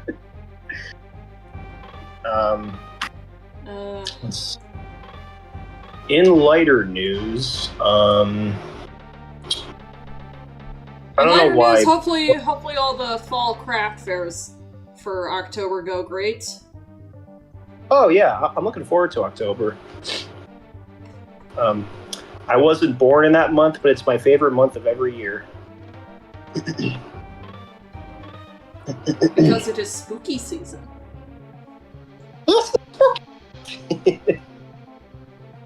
Oh man. I cannot wait to dress up as either a wolf or a vampire. Maybe a wolf. I guess what I dress up as is going to depend on plans for that day, what I have going on, and whether or not my costume is either repaired or ready to go. Nice. Because during Fort Collins Comic-Con, I went to go put Mutt's bag in the car. We were getting packed up to check out of the hotel. I yeet one of her bags into the back seat, and I just hear a and I'm like, oh god, oh no.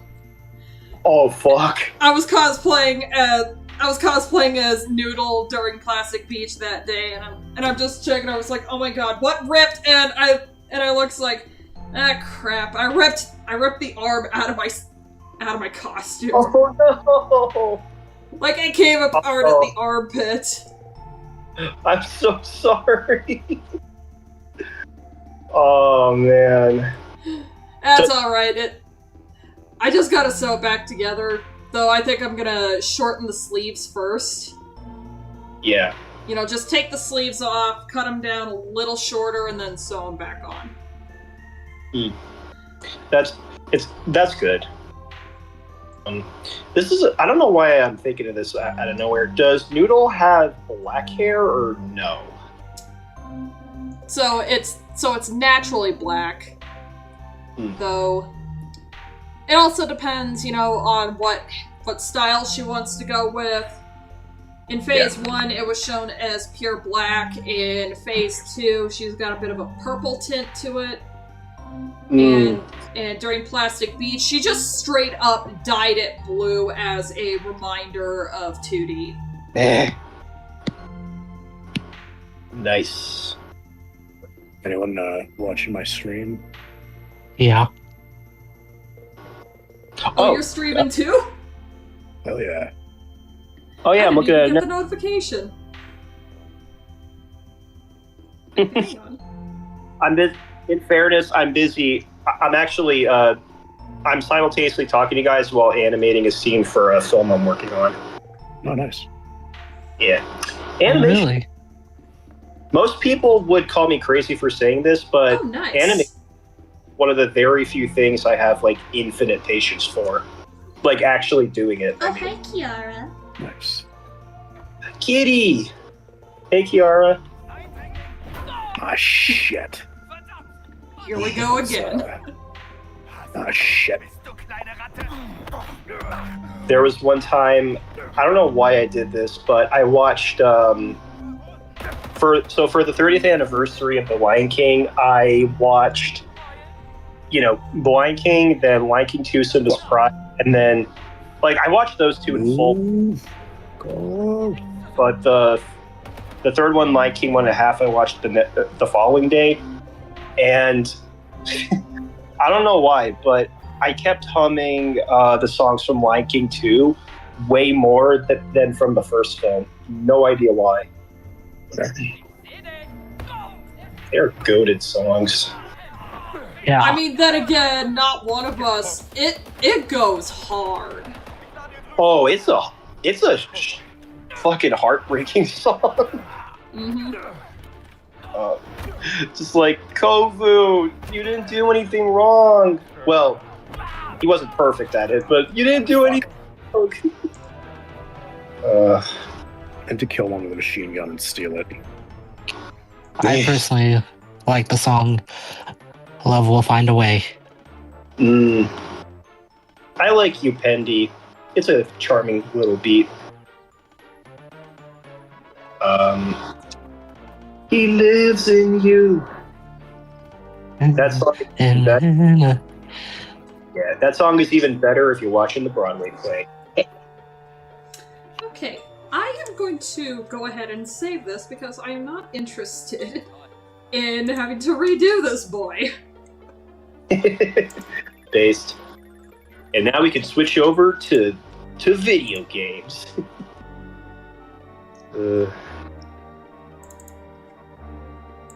By the way, Yep. this is actually the first time in a long time I've made a graphic novel based on something. Oh yeah. Last time, I was 12 years old. I made a graphic novel based on Spider-Man, the game. Nice. It was the one that tied into the movie. Oh, the Sam Raimi movies. Yeah, Nice. it's such a good game. Man, I wanna watch those Sam Raimi movies again. They're a lot of. Hold up even a little bit, but they're fun as fuck. Oh yeah, I'm not gonna pretend that they're perfect, but man, there's so much heart in them. I can't rag on them too much because they're my childhood. You see that sick takedown? Yeah. For as flawed as Disney's Robin Hood is, man, I can't hate it. I love it. Oh, it's really fun. Yeah, and it's actually a lot. Like again, I'm not saying its story is perfect necessarily, but man, the characters are like so well written for what the film is going for. Like it's episodic. It probably doesn't handle every character perfectly, but man, every time I watch it, I'm just like, this reminds me of home. Well, there's a few Disney movies that make me think. Ironically enough, one of them is Dumbo. And I didn't even own that on DVD. I just love the shit out of it, though. I mean, that's a charming movie. Yeah. It's filmmaking at its most concise. Mm-hmm.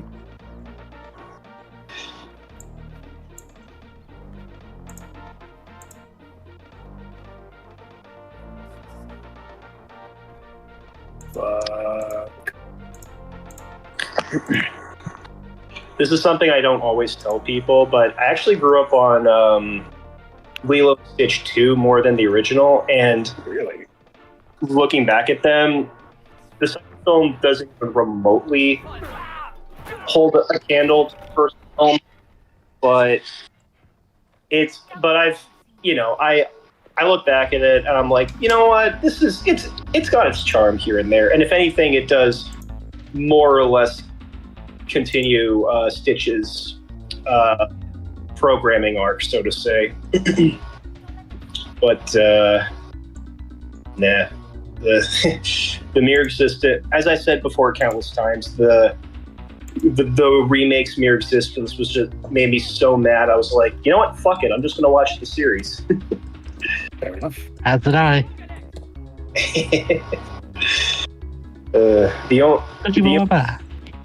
I'm just really stupid here.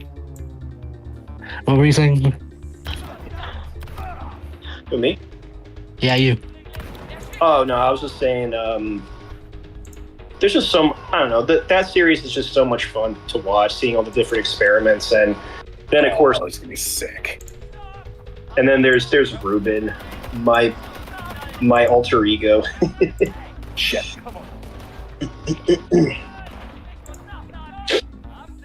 Oh man.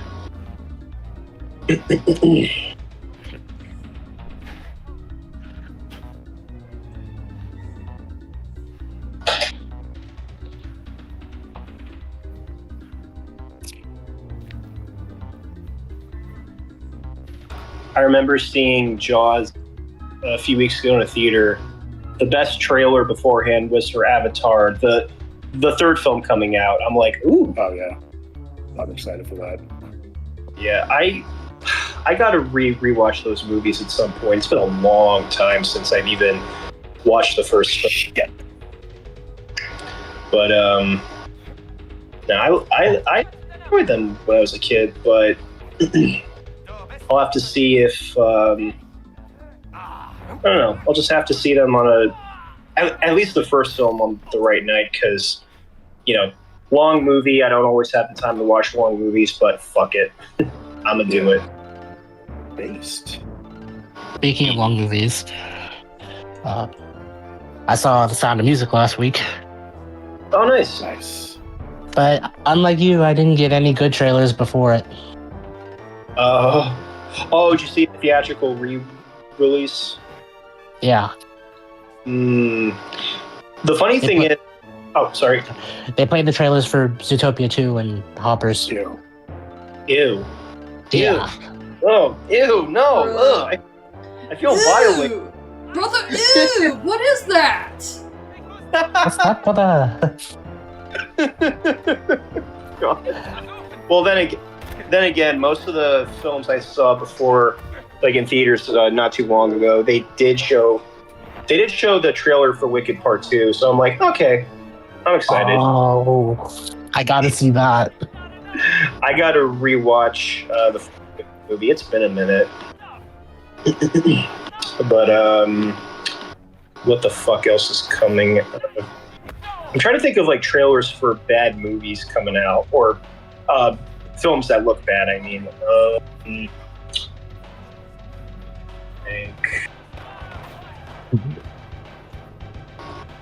actually, I can't think of any like notably bad movies that'll be coming out. Like, fuck. I guess the worst one I can think of, when I went to see Elio, there were like a few trailers, and one of them was for the fucking Smurfs movie. I was like, ew, what the hell is this shit? That was not fun. Somebody thought that was a good idea in 2025. It essentially does the same thing as the 2011 Smurfs movie. Yeah.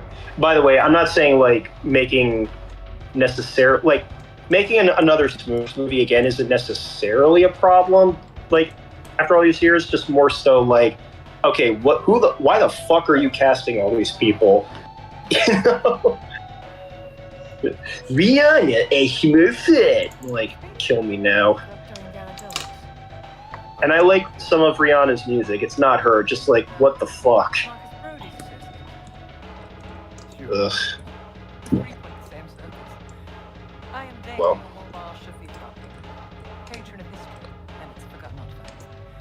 Surprisingly enough, I have not seen any trailers for Zootopia 2 in any movies I've seen, but who knows? That could happen eventually. Ugh. Such a fascinating world. I am not looking forward to that film coming out at all. I'm not even gonna hate watch it. I'm just gonna skip it. Same. I didn't even... Unlike some people, I didn't even bother with Moana 2. I'm just like, you know what? I'm not even going to entertain this. Fuck that. Me either. Yeah. I was so mad when they made that announcement. You have no idea. I'm pretty sure the remake comes out next year, if I'm not mistaken. Oh, dear Lord. 10 years later. You know what? I think it's about time we... What's a good villain death or villain from a movie appropriate for Bob Iger? What's a good one? You've seen Raiders of the Lost Ark, correct? Yeah. Oh dear God. Okay, Damn. that'd be brutal. That'd be brutal as fuck, but I'd still watch it. Ooh. I mean, let's be real here. The degrees of separation between Bob Iger and the Nazis is not actually that wide if you really break it down. Honestly, Oh no.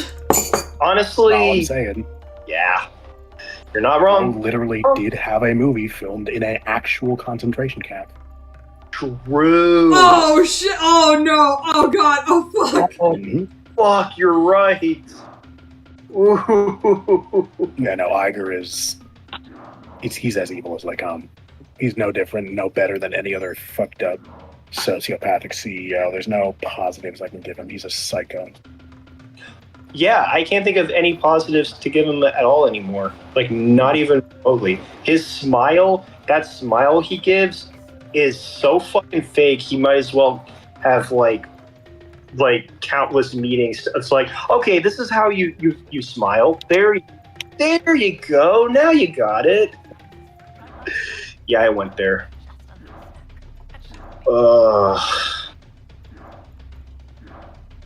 You'd also be defeated the same as the villain in Rango.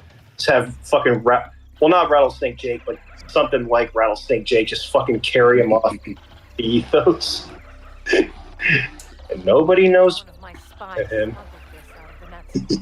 Rattlesnake Jake is just... I mean, he is the Grim Reaper. He's been described as such. He doesn't leave dirt without taking one soul. True. You could also stick the Kraken on him. Fuck it. I would kill them Jenkins brothers only one bullet.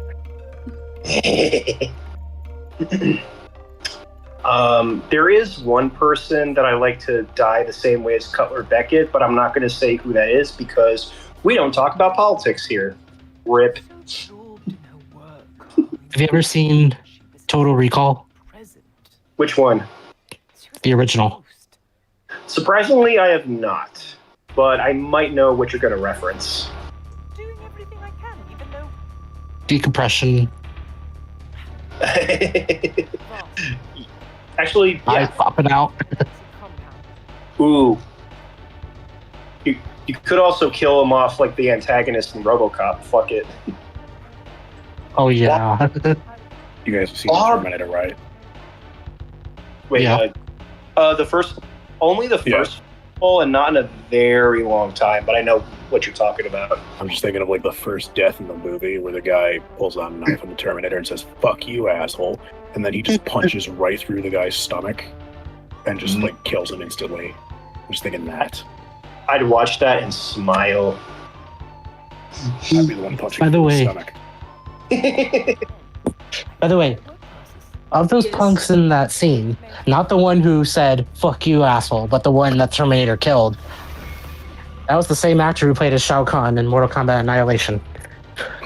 Nice. But now I was thinking you could also kill off Bob Iger how Davy Jones killed off Mercer. Oh. Oh. Okay, maybe that's a little too far. I almost retched thinking about that. Okay, that's fair. That's fair.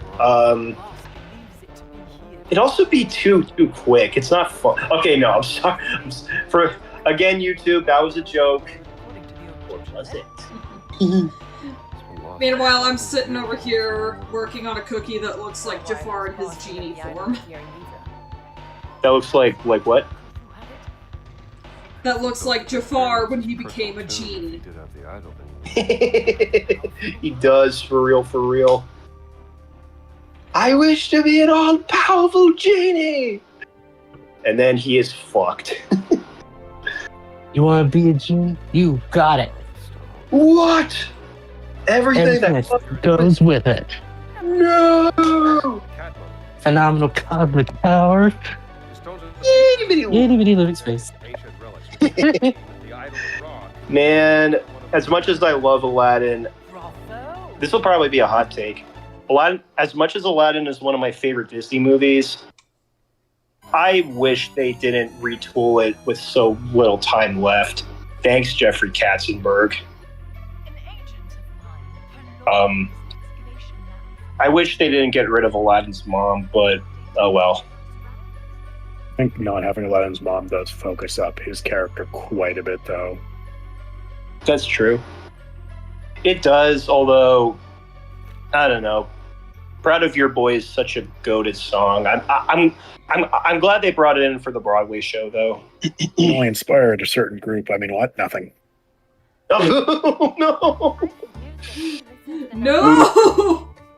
We're not good. Hey, I said nothing. I said nothing. I said nothing at all. You heard that, YouTube? We didn't say shit, so fuck Didn't off. say shit. Didn't say shit. You didn't see anything. Right? Yes, Yes, sir. I mean, no, no, sir. sir. Oh, fuck. Thoughts on Madagascar, C? Is it alright, or is it kinda... does it have problems? Like, me. Wait, sorry, I wasn't paying attention. What's up? So what are your thoughts on Madagascar? Is it a pretty tightly done movie, or do you think it could have done better in some places? But truth be told, so on a totally subjective level, I fucking love that movie. It's hilarious. But I can't for the life of me really remember if like there were any issues with the plot. Like, I have to rewatch it before I give anything definitive. But like, I remember it. All I remember is just that it's fucking hilarious. I do love that movie. The movie's now 20 years old, and I remember seeing it when Oh it came. God, Jesus, shut up. So do I. Why am I turning into dust? No, Mr. C, I don't feel so good. Morty. Ah, crap, my leg fell off. Morty. Alan. Morty. Oh, sugar honey iced tea. Morty. Oh, sugar honey iced tea. I love that so My much. name. Such a fucking insane movie. Oh, fuck, I completely forget what movie they're referencing when Alex is having the dream of the snakes falling from the sky, but when you know the context, that joke is insane. That joke is nuts. By the way, have you ever seen the movie? So, here's something that a lot of people don't know. Even though this movie was released after Madagascar, it actually started production before that movie. What are your thoughts on The Wild? Oh, God. no. Okay, that's a movie I remember not being good, but again, I've seen it once, and it was when it came out, and honestly, I don't want to watch it ever again. No, I saw it a few years ago. It's bad in the sense that it has no idea what the fuck it wants to do. Does it want to be a serious adventure with laughs, or does it want to be a dark, like a wacky comedy with dark stakes? It doesn't know what the fuck it wants to do. And above everything else, it's kind of fucked up. I remember looking back at it, I'm like, wow, the dad is actually kind of an asshole to his son, and not in a good way. Like, it's kind of your fault that the son left anyway, dickhead. I don't know if it's entirely true, but I'm not giving that movie the benefit of the doubt anymore. It was terrible. Don't worry. I have a nose for Oh. But yeah, Madagascar is weirdly goated. The fucking Mufasas. The Mufasa attacking! Oh man. This game so much. This is awesome. I feel like Indiana Jones, bro. Hell yeah. Oh my God. I could have actually taken up a career in archaeology because I am obsessed with history and I'm just a fucking psycho scientist in general, but like, you know, I don't know. I could probably do it. I'd be pretty sick if I was an archaeologist. And I would do exactly what Indiana Jones does and kill Nazis. I mean, what? Sorry, what was that? Nope, nothing. I didn't say anything. Nope. Nothing at all. I think before this year ends, I'll watch the Indiana Jones quadrilogy. You should. Actually, just watch Raiders, Last Crusade, and King of the Crystal Skull. Part of me does want to watch Temple of Doom, good. but I might play it safe and just watch those three. They actually played Temple of Doom in one of my local theaters last year, but I didn't have time.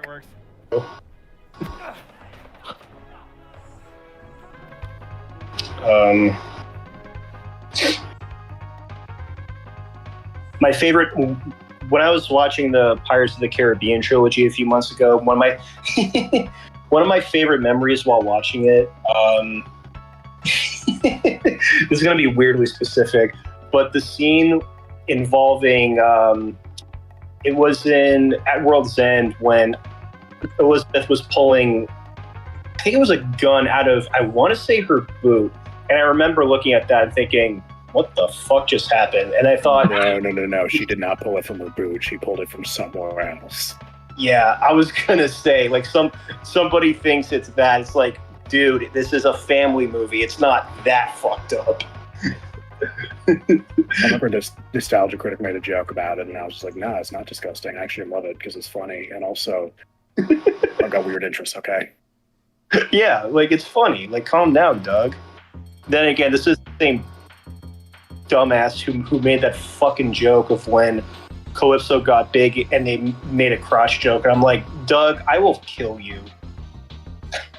I will come to your house and I will scalp you. I'll scalp your already bald head. Okay, that's too far. How does one scalp someone who's already bald? You can just peel the flesh off their skull.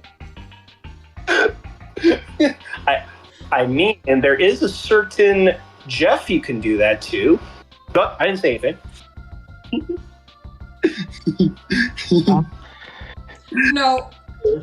No, Jeff Bezos, I want to slap that bald head so fast, so hard that it sounds like I just took a screenshot.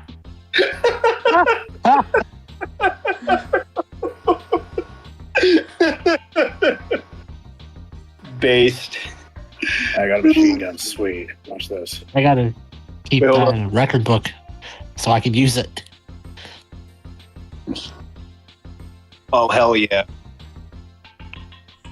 That is a goated machine.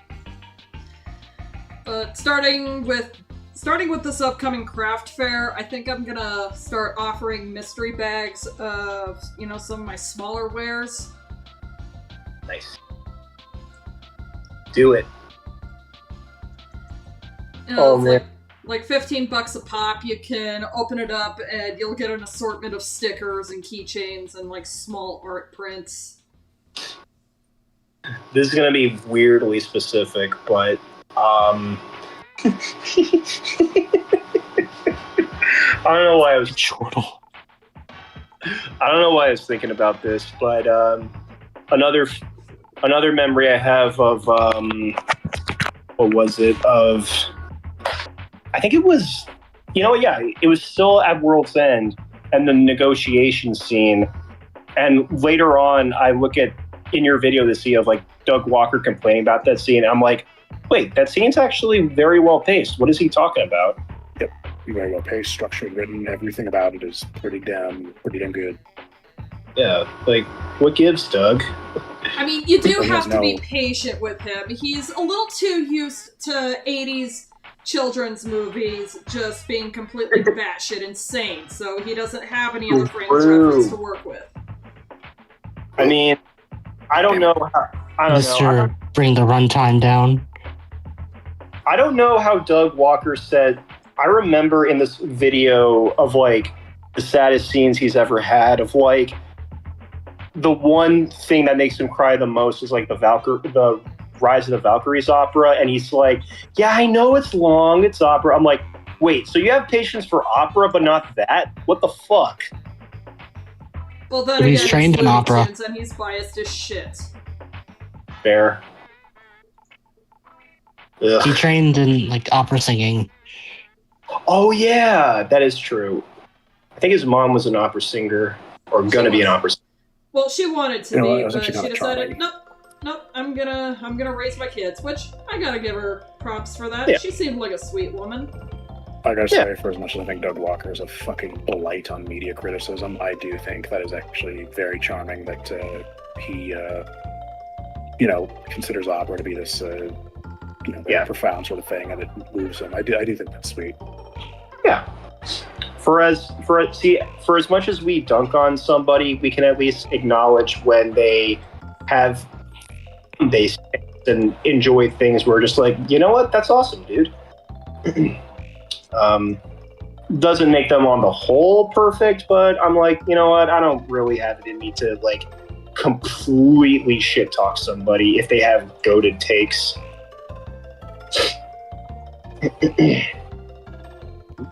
Rifle. By the way, sorry to change the subject. No, go ahead. It's about my graphic novel. I made an omission, but I also integrated a deleted scene. So I'm about 20 minutes into the movie now. The omission was I omitted the Luna Ghost. Oh, really? Instead, I showed the aftermath of the case. That's where I start the story. Oh, that makes sense, because as much as the Luna Ghost is a nice like homage to the series, it doesn't really like the aftermath of everything does kind of add into the story, but the actual chase probably doesn't, so to say. So it's like, okay, I understand that. And then the deleted scene I added, it was when Fred, Velma, and Daphne reunited at the airport, and we saw flashbacks to what they've been up to for the past 2 years. I remember those deleted scenes. I'll actually be implementing a bunch of them. Nice. Are you going to include the scene of Velma being possessed? Yes. Hell yeah. Oh my god. Ever noticed that Velma was always hotter than Daphne? Yes. I did say that. You can take that out of context. Depends on circumstances. I don't know. I mean, they're both beautiful in their own ways. Fair enough. And yes, I am including the scene where Velma was singing. Is it too much for both? I mean, it is painfully obvious that Velma... I don't even think it's alleged. I think she is legitimately queer. Like, legitimately gay. I mean, she was portrayed as such in Trick or Treat Scooby-Doo. Yeah, I think it was hinted at in the Mystery Incorporated series that she may have had a girlfriend. Oh, shit. It was supposed to be hot dog water, but they weren't allowed to explicitly say that she was her girlfriend. Well, yeah, but fucking standards and practices at the time. Yeah. And get this. Hot dog water was voiced by Linda Cardellini. Yeah, I remember hearing her. I'm just like, based. Also, I say this as someone who has an insane crush on Linda Cardellini. I want to propose to her, even though she's already taken. Don't worry, it happens to the best of us. There's also CJ and regular CJ, Wendy, fucking Hawkeye's wife. There you go. That's not the only role she played in the MCU. Oh, wait a minute! I forgot about Guardians 3. Oh, man. That was one of the best times I've watched a Marvel movie in theaters ever. Like, in recent years, I guess. Which is to say I haven't seen a lot of post-Endgame Marvel movies. You're missing nothing. What's that? Well, you're missing nothing. Nah. I figured I'm not. I am curious to check out Fantastic Four, though. It's about time they got a legitimately good one. And not just one I'm nostalgic for. Fourth time's the charm?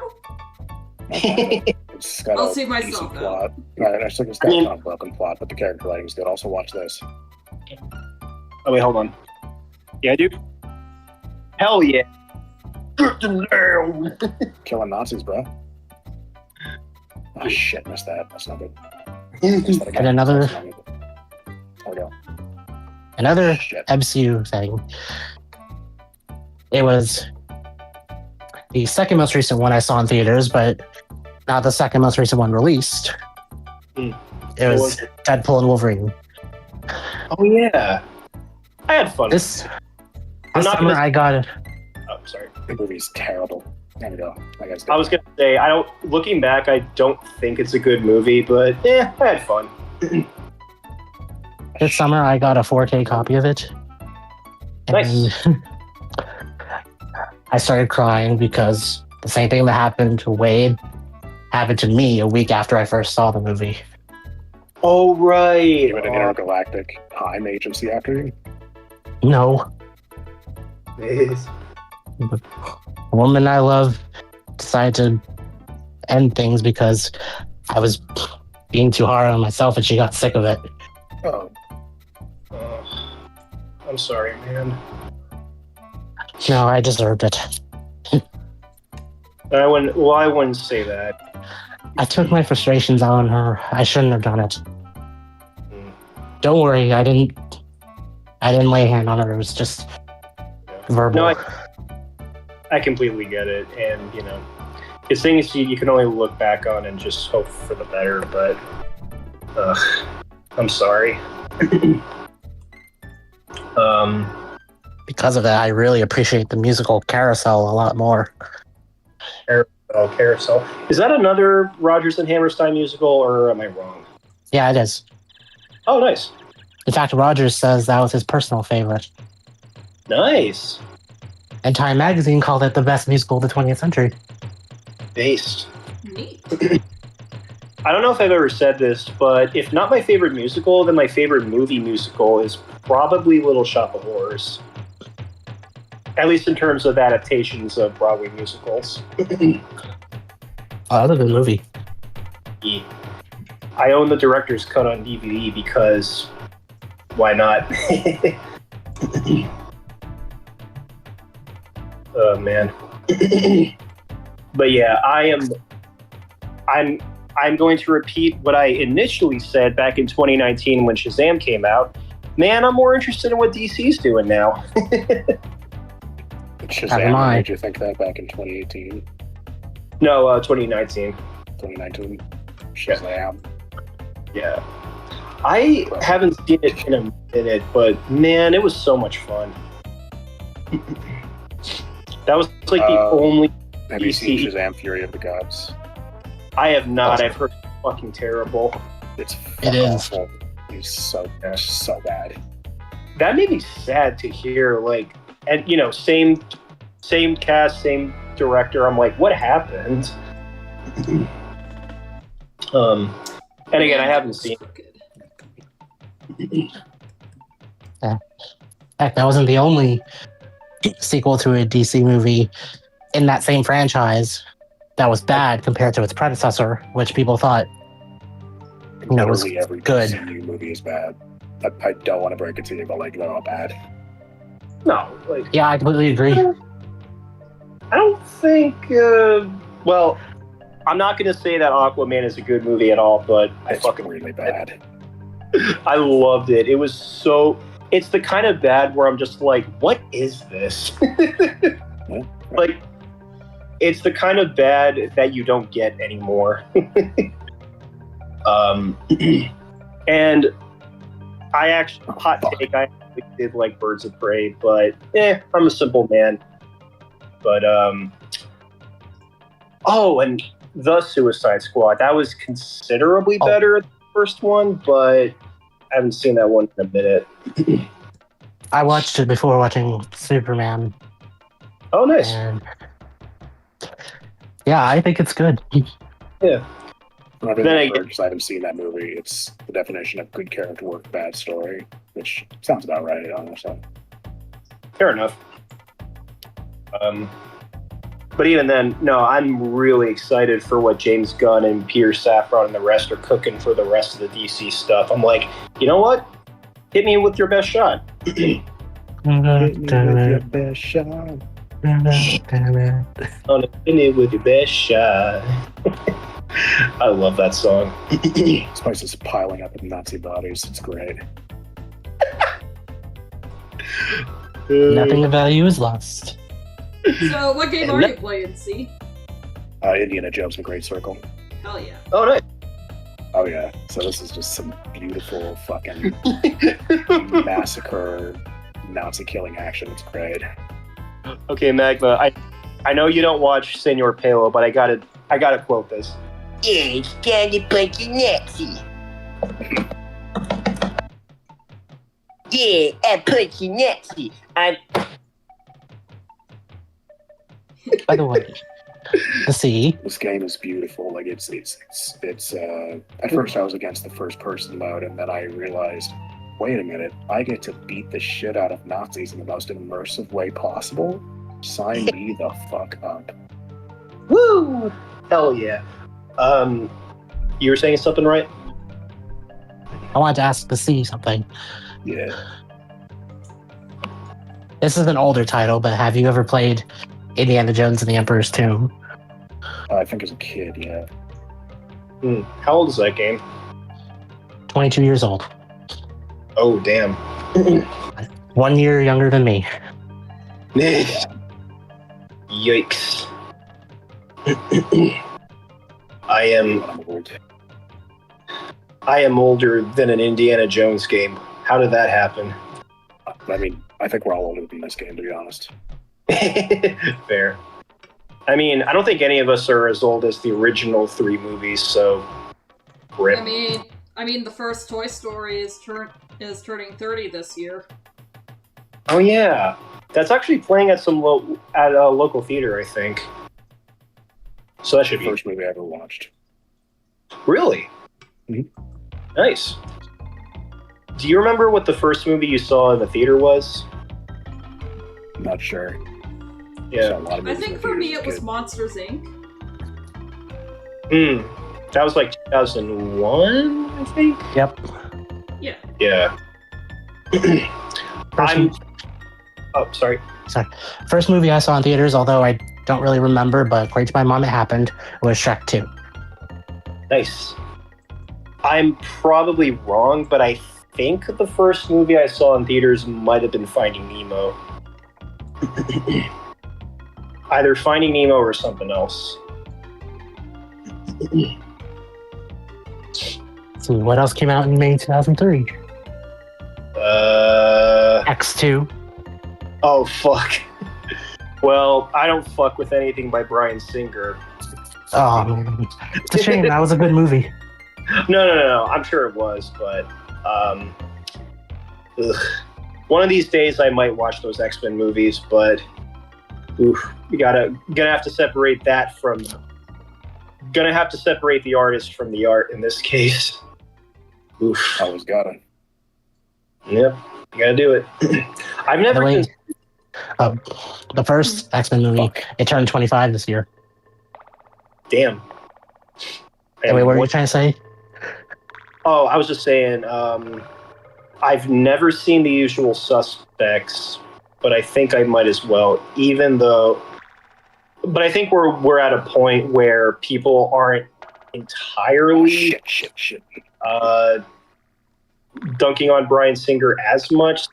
And even at that, I'm just like, okay, well, this piece of art exists completely independently from Singer, so it's not that big of a deal. I mean, hopefully not. It's got Kevin Spacey in it, but whatever. Who cares? Oh yeah, Kevin Spacey's a great guy. Oh yeah, he's a lovely guy. Lovely guy. He's just a little guy. Okay. We promised you two. We are joking. If you take this seriously, I fear for you. If you take this seriously, I will skin you like the animal you are. I thought you would hunt them down and gut them like a fish. Gut them like I'll eat their entrails like spaghetti. Hunt you down and gut you like a fish. Gut them like fish. I must break you. Oh man. That's what Indiana Jones does best. Killing it. Indy. Nah, that is what he does best. For real, for real. As an archaeologist, he's technically horrible. Yeah. It's not that big. It's not quite that big of a deal, and even then, if he were to break something, it wouldn't be a complete burden on his reputation or anything. At least I hope not.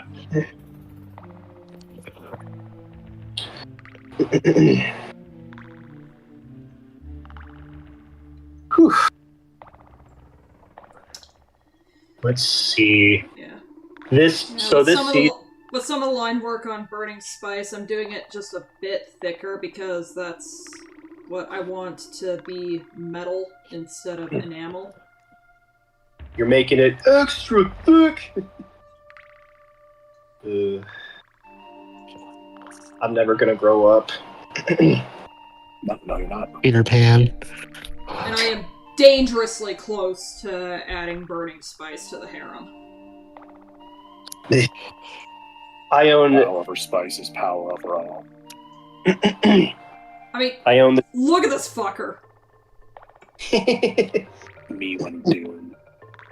I own the 2003 adaptation of Peter Pan on DVD. Why? I don't know. I just do. Oh, did you know So do I. that did you know that the actor for Peter Pan in that movie later went on to star in a Lifetime movie called Cyber Seduction? No. What Come the on, Jeremy. I didn't know that. Now you do. That is oddly specific. Yeah, well, Cynical Reviews did a review of it, and Nice. it's absolutely ridiculous. It's something. We'll leave it at that. I'm done working on that graphic novel for now. I'll make more progress tomorrow. Okay. Best thing about Disney's Peter Pan was every scene with Captain Hook. Every scene. Well, that and the Your Mother and Mine scene, because that scene is a tearjerker. What makes the red man red? No! No! See, no! No! I can admit it's a catchy song, but not for the reasons you think it means. What? What's wrong with it? I am Josh. We are joking, Pete. Okay, I actually do really like the pirate song. I made this video years ago. I'm gonna post in the voice chat, but it was basically me taking the pirates from Peter Pan and timing them to the Rick James song Super Freak. I posted it. I'm going to post it in the voice chat for VC. Okay. There we go. Y'all are free to watch it on your own accord.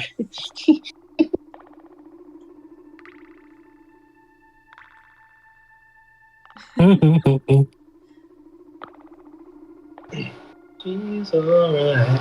She's alright. She's alright with me. Yeah. Choo choo train.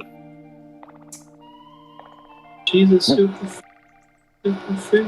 I should go Okay. to Egypt someday.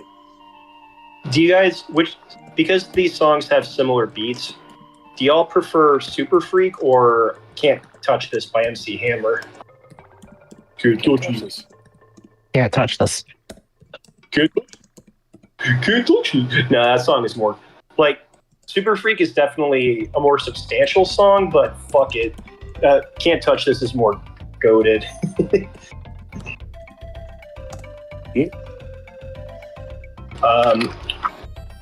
Just for the fun of it, I'm gonna look up. There's actually a list on Wikipedia of songs that are considered the worst. I saw that list. Yeah, so I'm gonna find a specific song. Let's see.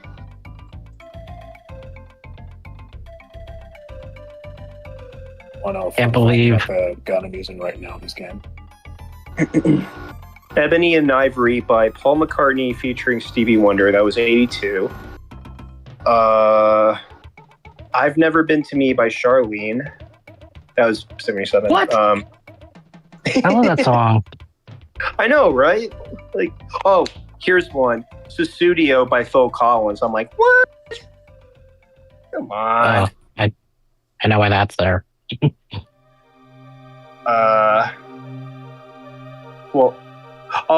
Here's one. And this all, like, I'm not necessarily going to say this song entirely makes sense, but I really don't think it's one of the worst songs ever made.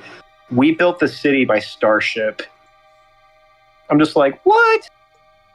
Come on.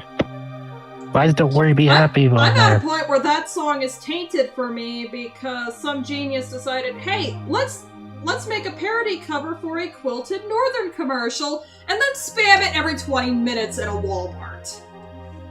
Oh my gosh. That is oddly specific. What? Sorry, I'm trauma dumping about work again. Oh, okay. That's you know what? Jackson. That's and even then, I just can't hate that song. It always gets me in a good mood. What else do we got? Don't worry, be happy. I'm like, what? Come on. Here's a little song I wrote. I'd want to sing it. Or no, don't worry. Be happy. The gun I'm using in this game right now is a Walter P38, which is the same gun that G1 Megatron is. Oh, see, you're. No way. I was gonna ask you, see. I was gonna ask you, see, how are you enjoying the Great Circle? That was fun. Hey, Jack. Hey, Jack. How you doing? It's What'd you everything say? I wanted out of a game to kill Nazis. I knew when you got around to playing it, you would love it. Jackson, so I'm looking up this list on Wikipedia of music considered the worst. You want to know what's in this fucking list? You want to know, son? That song, the Three Little Birds song. I don't know about that one, but that's not it. What was it? I'm sorry. I'm tired as hell, Eli. I can't fucking think. It's all good. I can't fucking think straight.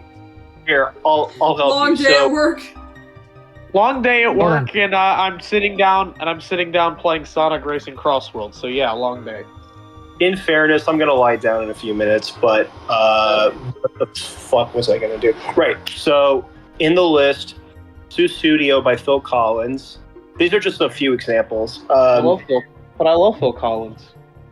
Yeah, We Built the City by Starship.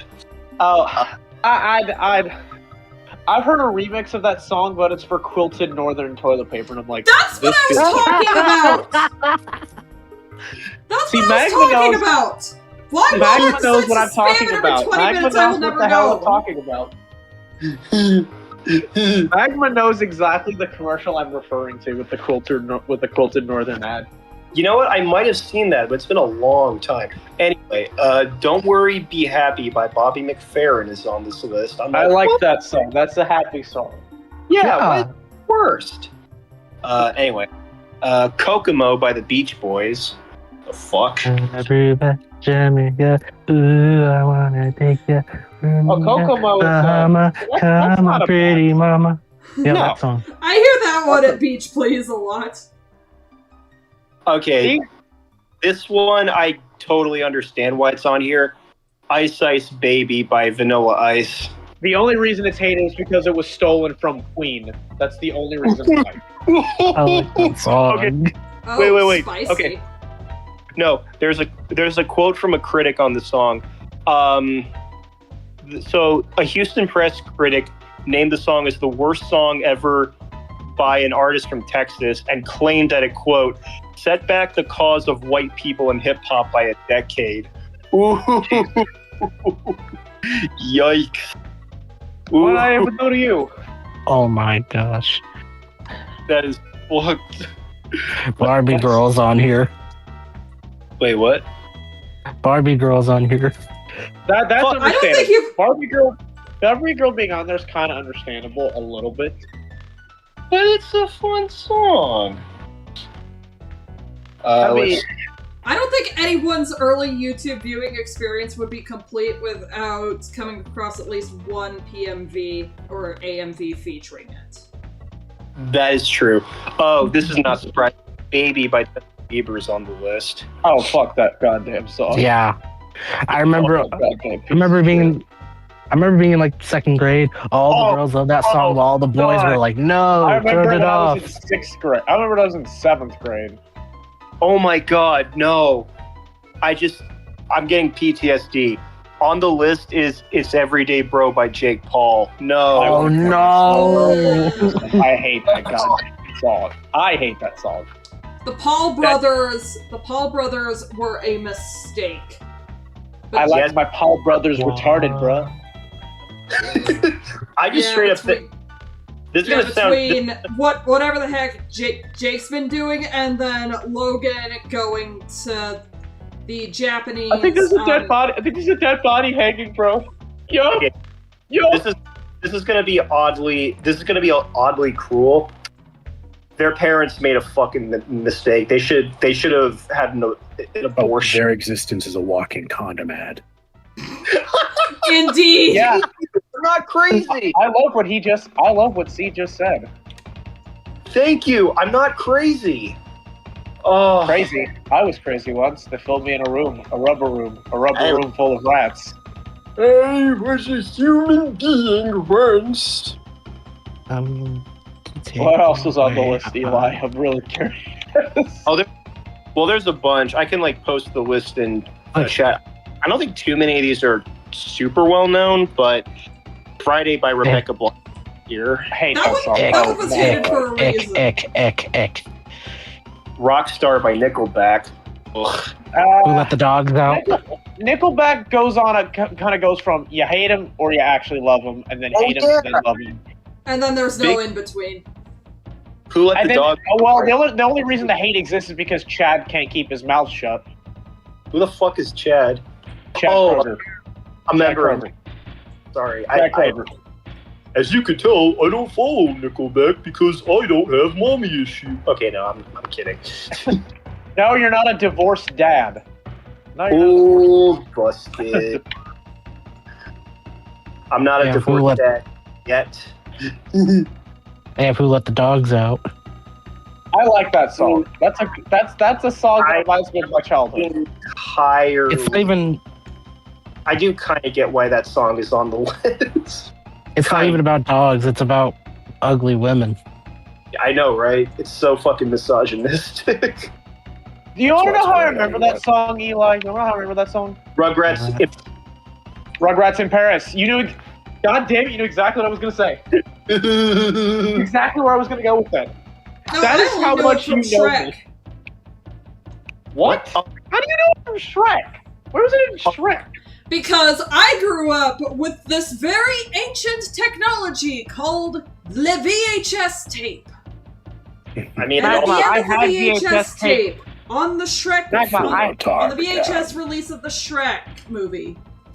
They have the karaoke dance party at the end. And the three little pigs and the big bad wolf were singing Who Let the Dogs Out.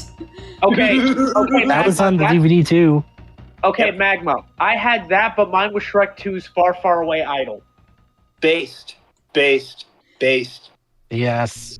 Also, Magma, I had a VHS, but I never had the VHS of Shrek 1. But I never had the VHS of Shrek 1. I don't think I had the VHS of Shrek 1 either. I had the VHS. None of my Shrek stuff are on VHS. They're all the DVD copies. Yes, right. I had the... Even Shrek Mid, meaning Shrek Forever. Hold up. What were you going to say, right? And Baha Men did another song for Shrek. Best Years of Our Life. Yeah. Best Years of Our Life. They played during the credits. Best Years of... How did that song go? It goes, oh, makes me want to dance. Oh, it's a new romance. Oh, I look into your eyes. Oh, best years of our lives. Best years.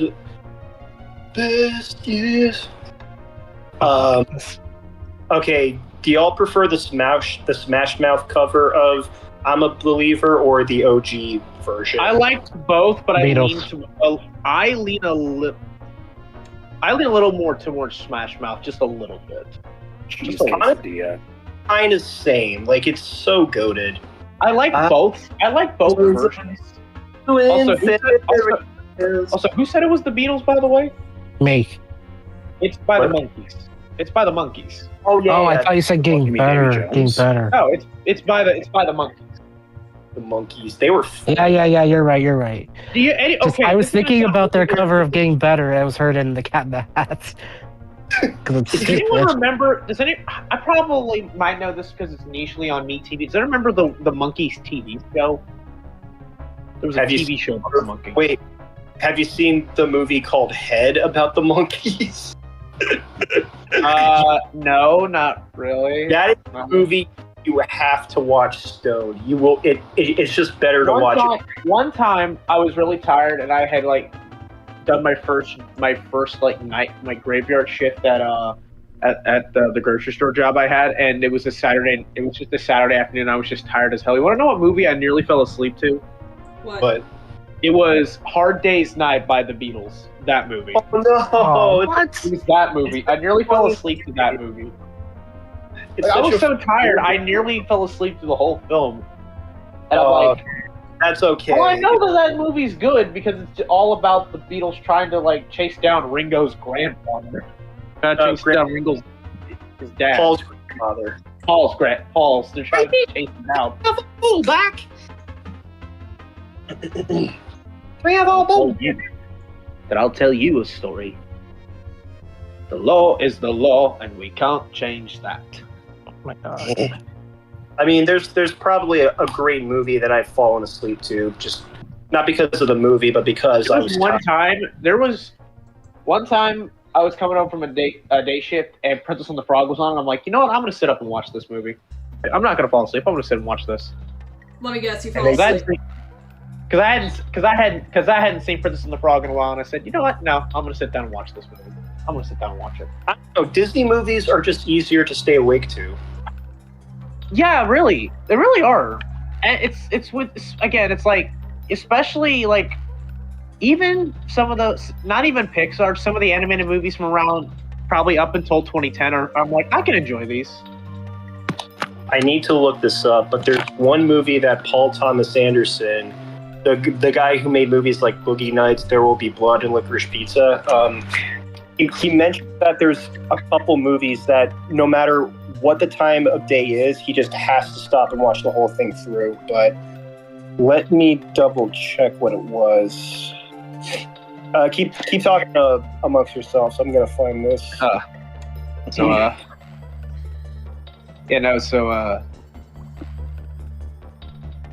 want to change subjects about since C's playing video games. I want to talk about how I'm so glad I never jumped the ship on playing Borderlands 4 because good lord, that game is not good. Good lord, Borderlands 4 is not good. Because the CEO of the company, Randy, is a piece of dang garbage, and he won't keep his mouth shut about performance issues. In other news, water wet. Indiana. Randy's whole thing was just suck up and just get a high-end PC. Most of us can't afford to get a nice PC with to run those specs, and even in the game still doesn't run properly, Randy. That's why you gotta optimize your game properly so that everyone can enjoy it and don't have to shell out the big bucks, and even then it's still subpar at best, dumbass. Okay, so Indiana Jones. So how many people are taking a look at the drawing stream right now? Then again, this is Randy Pitchford and Gearbox Software. It's kind of been. We have to forget this is the same. We have to remember this is the same people that gave us the atrocity on mankind that is called Duke Nukem Forever. Duke Nukem Forever. I remembered what the movie was. So Paul Thomas Anderson says one of two movies he always watches, has to watch from start to finish. No matter what the situation is The Birdcage with Robin Williams and Nathan Lane. Oh, that's understandable. That's understandable. For me, there's a million movies like that. One of them is Who Framed Roger Rabbit. No matter where it's on, I'm just like, ooh. I'd have to bite my tongue. There's only one scene that I could bite my tongue in that movie, and that is when the shoe gets in the dip. That's the only time I could bite my tongue at that. True. That's the only thing where I'm like, okay, that made me feel as a uncomfortable. little kid, if there was any sort of explosion, or if a character started getting incredibly mad, I am hiding. I am ducking for cover. No, it's absolutely ridiculous. No. Also, C, how you liking Troy Baker as Indy? How you liking Troy Baker? He's fantastic. He's pretty good. He's extremely. It is almost scary accurate to Harrison. Oh yeah. No, Troy Baker is like severely underrated. Fun fact. You want to know a fun fact I didn't know about his life? Yeah, what's up? Before he was recast, Troy Baker actually voiced Espio for a bit in Generations in the one line of his. Wow. Yes, I'm not. Espio was voiced by Troy Baker for like a hot minute, and then I think it was recast by I think Espio's voice actor might be Matthew Mercer now. I think. Who's Ezio? Espio the Chameleon from Sonic. Oh, that guy. I'm so sorry. My Sonic knowledge got fucked. Yeah, it's now. Yeah, now it is. Yeah, now he's voiced by Matthew Mercer. He's voiced by Matthew Mercer, aka McCree. McCree from Overwatch. Oh, you guys see that guy. Yeah, I know him. Yeah, kind of. Yeah, that's Espio's now voiced by Matthew Mercer. Nice. Man, he's a ninja, but he's voiced by a ninja voiced by a cowboy. If you ever want to That's just funny. if you ever want to study quality voice acting, just watch any anime over any English dub of an anime over the last 20 years, because regardless of the anime is like shit or not, there are some goated voice actors. My go-to is you can also watch. My go-to is Stephen Blum. Oh, based. Stephen Blum is awesome. Even though I would need to, one of y'all is gonna have to sit me down to actually watch the masterpiece that is Cowboy Bebop. It's been a few years. I might have to watch myself, but man, that theme song kicks ass. It does.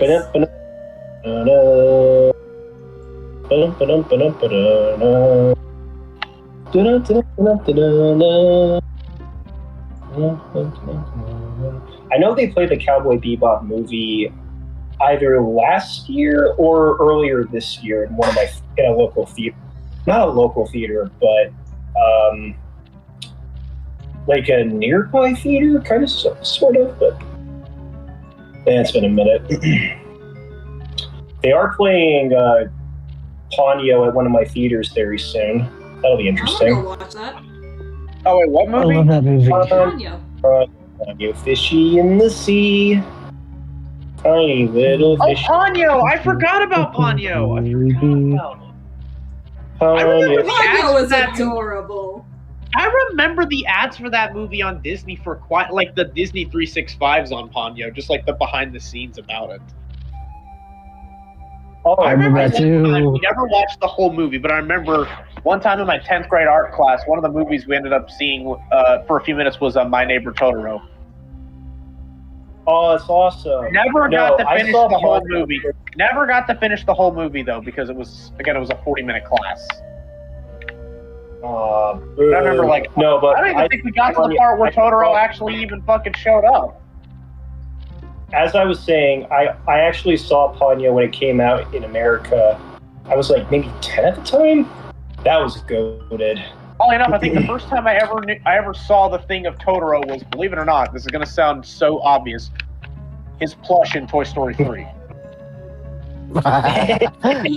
His fucking plush. And I'm like, I want that. And as a kid, I'm like, I want that plush.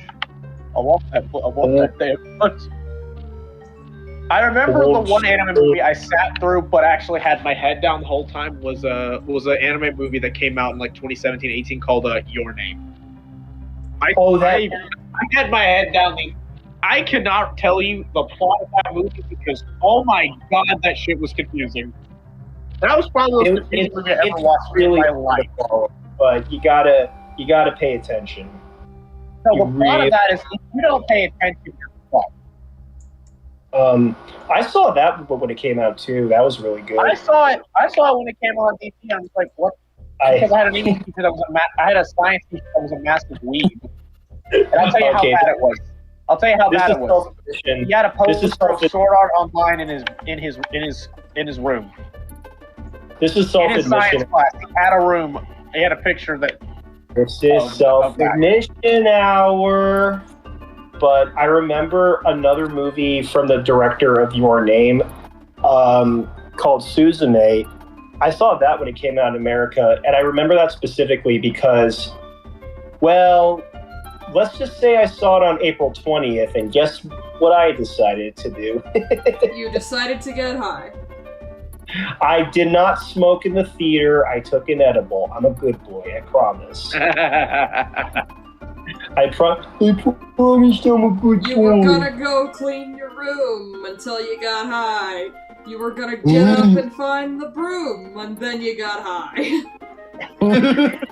This is why I never get high, and I don't think I want to. You're not missing much. I know I'm not. I know I'm not. Doesn't Only matter. do it if you want to. All I would know if I was high, I'd eat everything in the house, and I just don't even remember I ate everything in the house. No.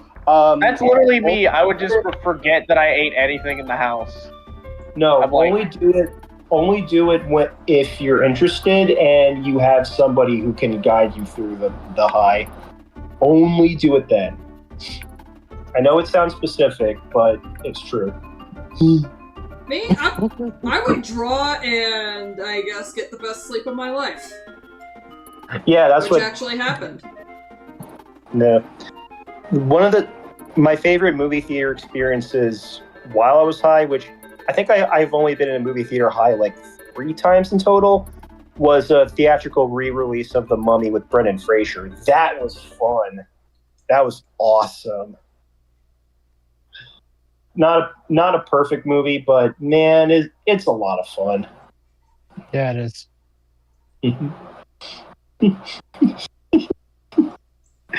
The CGI of that movie does not age well, but I gotta say, man, it's kind of fun to look at. Old school CGI was kind of goated in a weird way.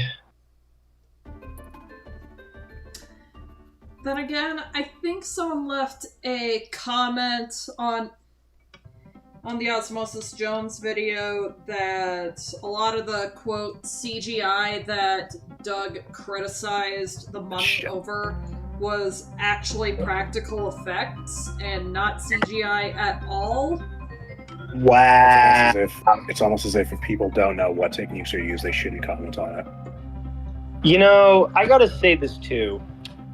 This is something that a lot of people don't know about Osmosis Jones, and knowing Doug, he barely would have bothered researching this. Yeah. The live segments, I wouldn't say they were added like super duper late, but a lot of the animation was done prior to the live action, and when the live action segments came in, they had to cut a lot of material out. So who knows how the film would have turned out if, you know, the filmmakers didn't like veto a lot of shit, but I hear that, and seeing Doug just dunk on the effects of that movie, I'm just like, Doug, I don't like you. You are not a friend of animators. Yeah, plus imagine commenting on Thrax and not even calling him by name, just calling him the disease. It's like, he has a name, it is Thrax, and he is a fucking badass. Show the man some respect. Doug can't even call the guy by his real name. That is sad. That is really sad. That's not sad. It's called Doug Walker. Oh, busted. Lol. I do want to watch Osmosis Jones one of these days. I caught Osmosis Jones on that brief run that it was free on YouTube. Oh yeah, is it like still those free? brief moments? It was free on YouTube, so I'm just like, I'll watch it. I'm like, this is pretty cool. I own it. It is a movie that when Bill Murray's character Frank starts getting very sick, it can get a little uncomfortable, like just a tad uncomfortable. Yeah. Uh-huh. Just a little bit. Is it still free on YouTube? I don't. I can go check. I think it still is. Let me check. Yes. Let me check. No. I mean, it's probably no. Now it's on the you have to buy it thing. Boo. Funny enough, there was one movie that was on there that I'm like, I'll rewatch it again because I'm a dummy. It was Space Jam. I know. like them. I know. I'm an old. I still have my VHS of Space Jam. I still have it. I still have that thing. Wait, no, Osmosis Jones is on Tubi. I'm safe. Yippee! I don't have to. Tubi's free. You don't have to pay for it. The amount of movies that are free on YouTube, but half of them are like, what the hell even are these movies? That's the problem. There was A lot of point where- movies on YouTube are free. You're just like, what the hell is this? No, there was a point where The Secret of Nim was free on YouTube, and I'm like, goated? Isn't that another one of those movies Doug just doesn't get? No, he loves Secret of Nim. Yeah, The Secret of Nim is I actually... forget there was that one moment in the commercials where he started dogging on Troll in Central Park, and then Don Bluth just shows up. It's because he's an 80s kid, so anything from his childhood he won't tug on, but anything that is not, he will be an idiot about. Like I remember specifically when he talked about Pokemon, he said like I was already in college by Pokemon. That doesn't give you an excuse to hate it. Hate it for all of its worth. Yeah. And apparently he decided to go back and re-review the first Pokemon movie, which doesn't make any sense to me because he already didn't like it the first time around. He basically took the piss out of it the entire time. And if what I'm hearing is right, his re-review is just, using 80s kid logic of, well, it was only made to sell toys, which, no. Not true. Doug. Pokemon was a video game. And it was a video game first and foremost. Doug, you can't say that we grew up on He-Man, Transformers, and Thundercats. Like, and G.I. Joe. And G.I. Joe. And G.I. Joe. Like, you cannot say that when some of your favorite shit was made to sell toys. You can't say that. You dumbass. Fucking more. Not only that, but that there is no. If he's gonna like re-review something, you'd think he would actually put some stock into looking into the thing he's re-reviewing. But I guess that's just wishful thinking. Of course not. It's Doug Walker. What do you think? And of course, when he did get someone with knowledge of anime, this was Jesu Otaku, and this was for the Digimon movie, and and Jesu was trying to give some insights on the development history, the director of the Digimon movie, and Jesu's going on their well, not diatribe. They're going on their monologue, and Doug just cuts in to say, "Are you going to go on about this for a few hours?" Just says, "I usually do. Sorry, my review. Crappy anime first, crappy movie first, boring anime bullshit later. Later, as in never." And I'm like, Doug. Being a reviewer partially means going over the history of something. You should know this more than anyone else. Oh my god. And I'm sorry, that brief moment where Jesu Otaku was talking about like that one scene in the Digimon movie directed by Mamoru Hosoda, I'm like, wait, really? I was like, wait a minute. And then Doug's like, no. And I'm like, fuck you, man. A dick. Oh well. Doug Walker and good criticism never go into the same sentence. Anyone will tell you this. No, I was gonna say. Then again, Doug Walker's idol was Roger Ebert, so why am I not surprised? Ew. Oh god. Anyone whose idol is Roger Ebert deserves a bullet. I don't know how true this is. I mean, I know Roger Ebert did write a few movies before becoming a film critic, but if memory serves correct, he wrote a screenplay that Siskel gave a thumbs down, and their friendship wasn't quite the same anymore after that. I could be wrong about that. Not like I care. Fucking Roger Ebert and jeans. Yeah, really Siskel and Ebert. Roger Creeper. Roger Freeberg. Roger Creeper. No, they were they weren't really critics so much as they were fans of movies, and even then they didn't really review them in an earnest way. Like, I remember Roger Ebert would give 4 out of 4 stars to movies that were kind of shit, like, or not shit, but like movies that weren't the greatest but not the worst either. And a lot of his praisings were just like, ooh, the spectacle and blah blah blah. And I'm like, that's not, you're praising the presentation, you're not praising the actual content. You're missing the point, dude. But you see, when it comes to sort of subjective style critics like them, the presentation and spectacle is the content. That is all they look for. They look for the most superficial slot to have their eye holes latch onto, rather than anything actually well written. Because writing and discussing writing, it requires a lot more thought than whether or not a certain shot looks kind of aesthetically pleasing. You guys are gonna cringe. You guys are gonna like face palm so hard. Before he passed away, Roger Ebert gave 3.5 stars to Cars. 3.5 stars to Out of Cars 4. 2. To Cars. Cool. So on No. that note, I am glad he's no longer capable of critiquing movies. Well, I mean, he passed away. Whatever form it takes. Fucking Christ, see. I mean... Oh, wait, I forget I'm talking to the scene. Never mind. You have every right. Yeah, I'm a fucking dickhead. You guys know this. I'm a fucking asshole. I know, that's what we like about you, see. Yeah. You don't sugarcoat. I'm a lovable dick. Afraid to admit it.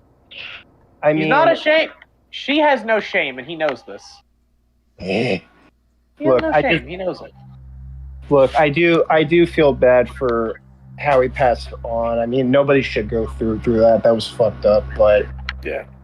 No, Roger Ebert was just not nowhere near as goated of a critic as people thought he was.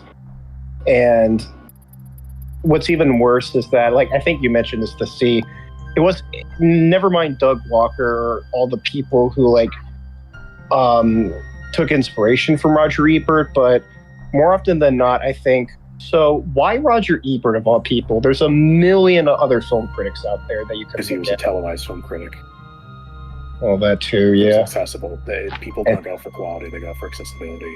And when there's no internet, and sort of the world of critics is still kind of this esoteric concept, to have someone that is a televised critic becomes such a novelty. I mean, it's the same reason Doug Walker became so big in the 2000s, because the idea of a YouTube critic was such a new thing.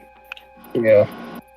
Right. Which at the time, like, it was a huge novelty that did take off, but nowadays it's like, well, anyone can be a critic. Yeah. Yeah. Anyone can be a critic. Everyone's a critic. There's no actual value in critics themselves, Yeah, YouTube critics at this point are basically a dime a dozen. The thing is that most of them have just kind of decided, okay, the getting pissed off at a movie for 9-year-olds is just theatrics. What am I actually saying about this movie? Yeah, I've seen countless videos about the Lilo and Stitch remake, but I've seen very few talk about, like, the storytelling. Right. I mean, I never saw his video. I'm for yours.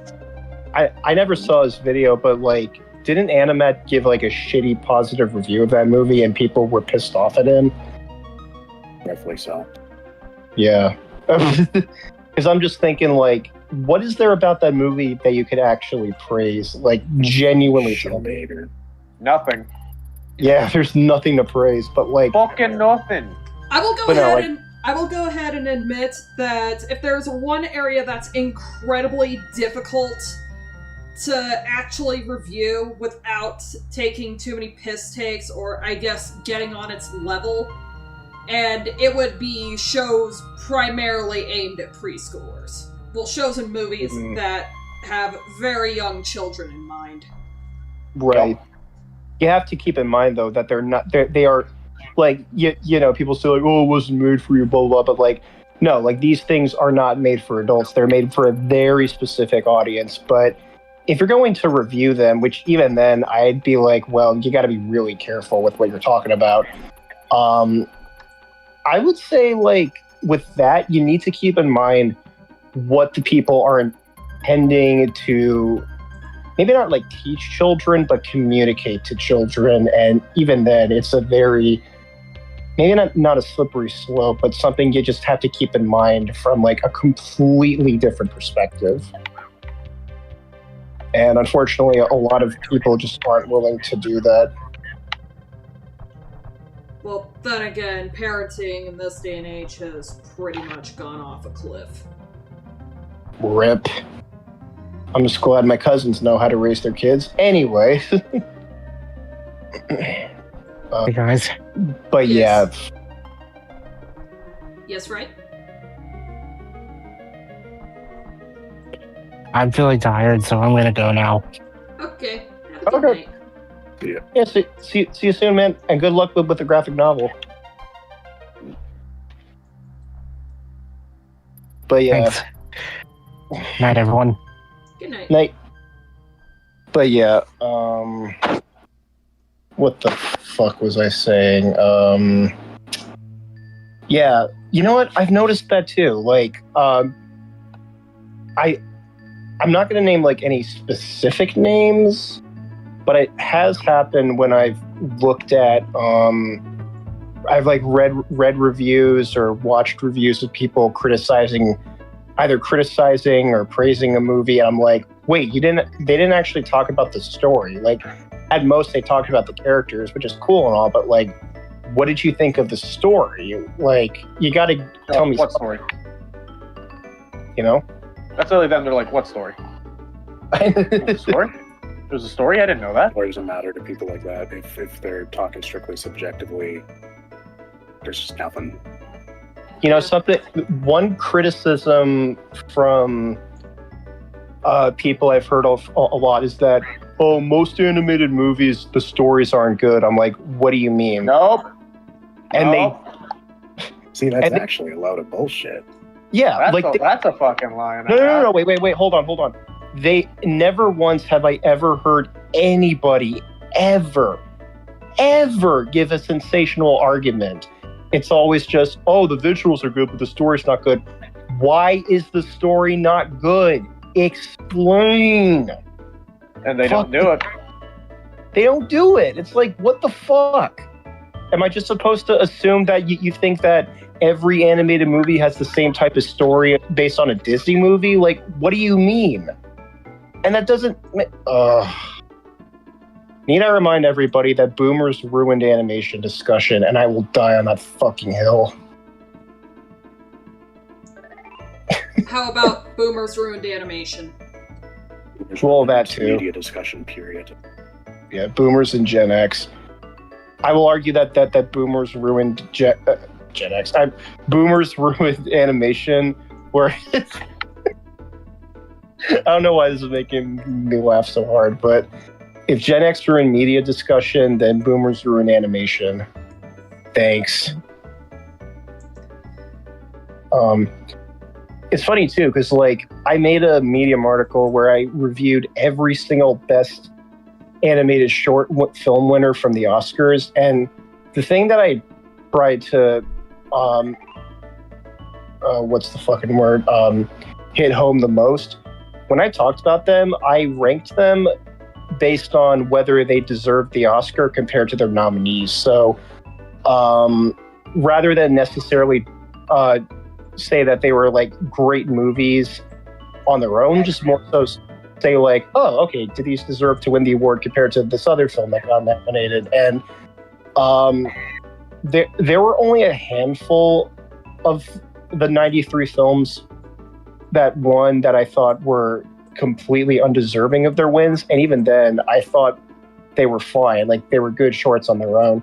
But I can imagine, I could explain to somebody my thought process, and they'll, like, I'll say that this film didn't deserve to win the award, and they'll say, oh, did you not like it? I said, whoa. I never said I didn't like it.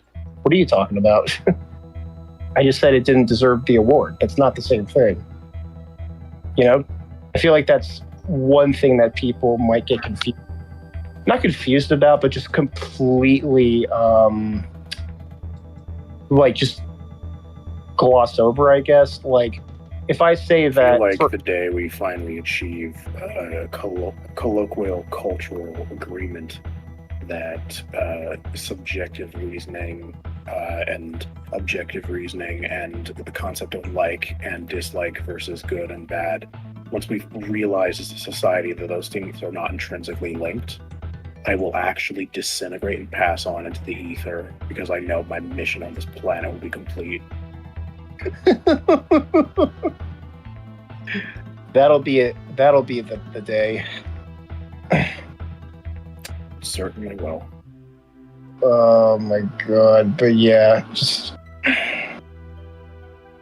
I would love it if a diehard Disney fan got pissed off at me because I said that Lend a Paw was not deserving of its award compared to the Fleischer Superman or Rhapsody in Rivets or whatever.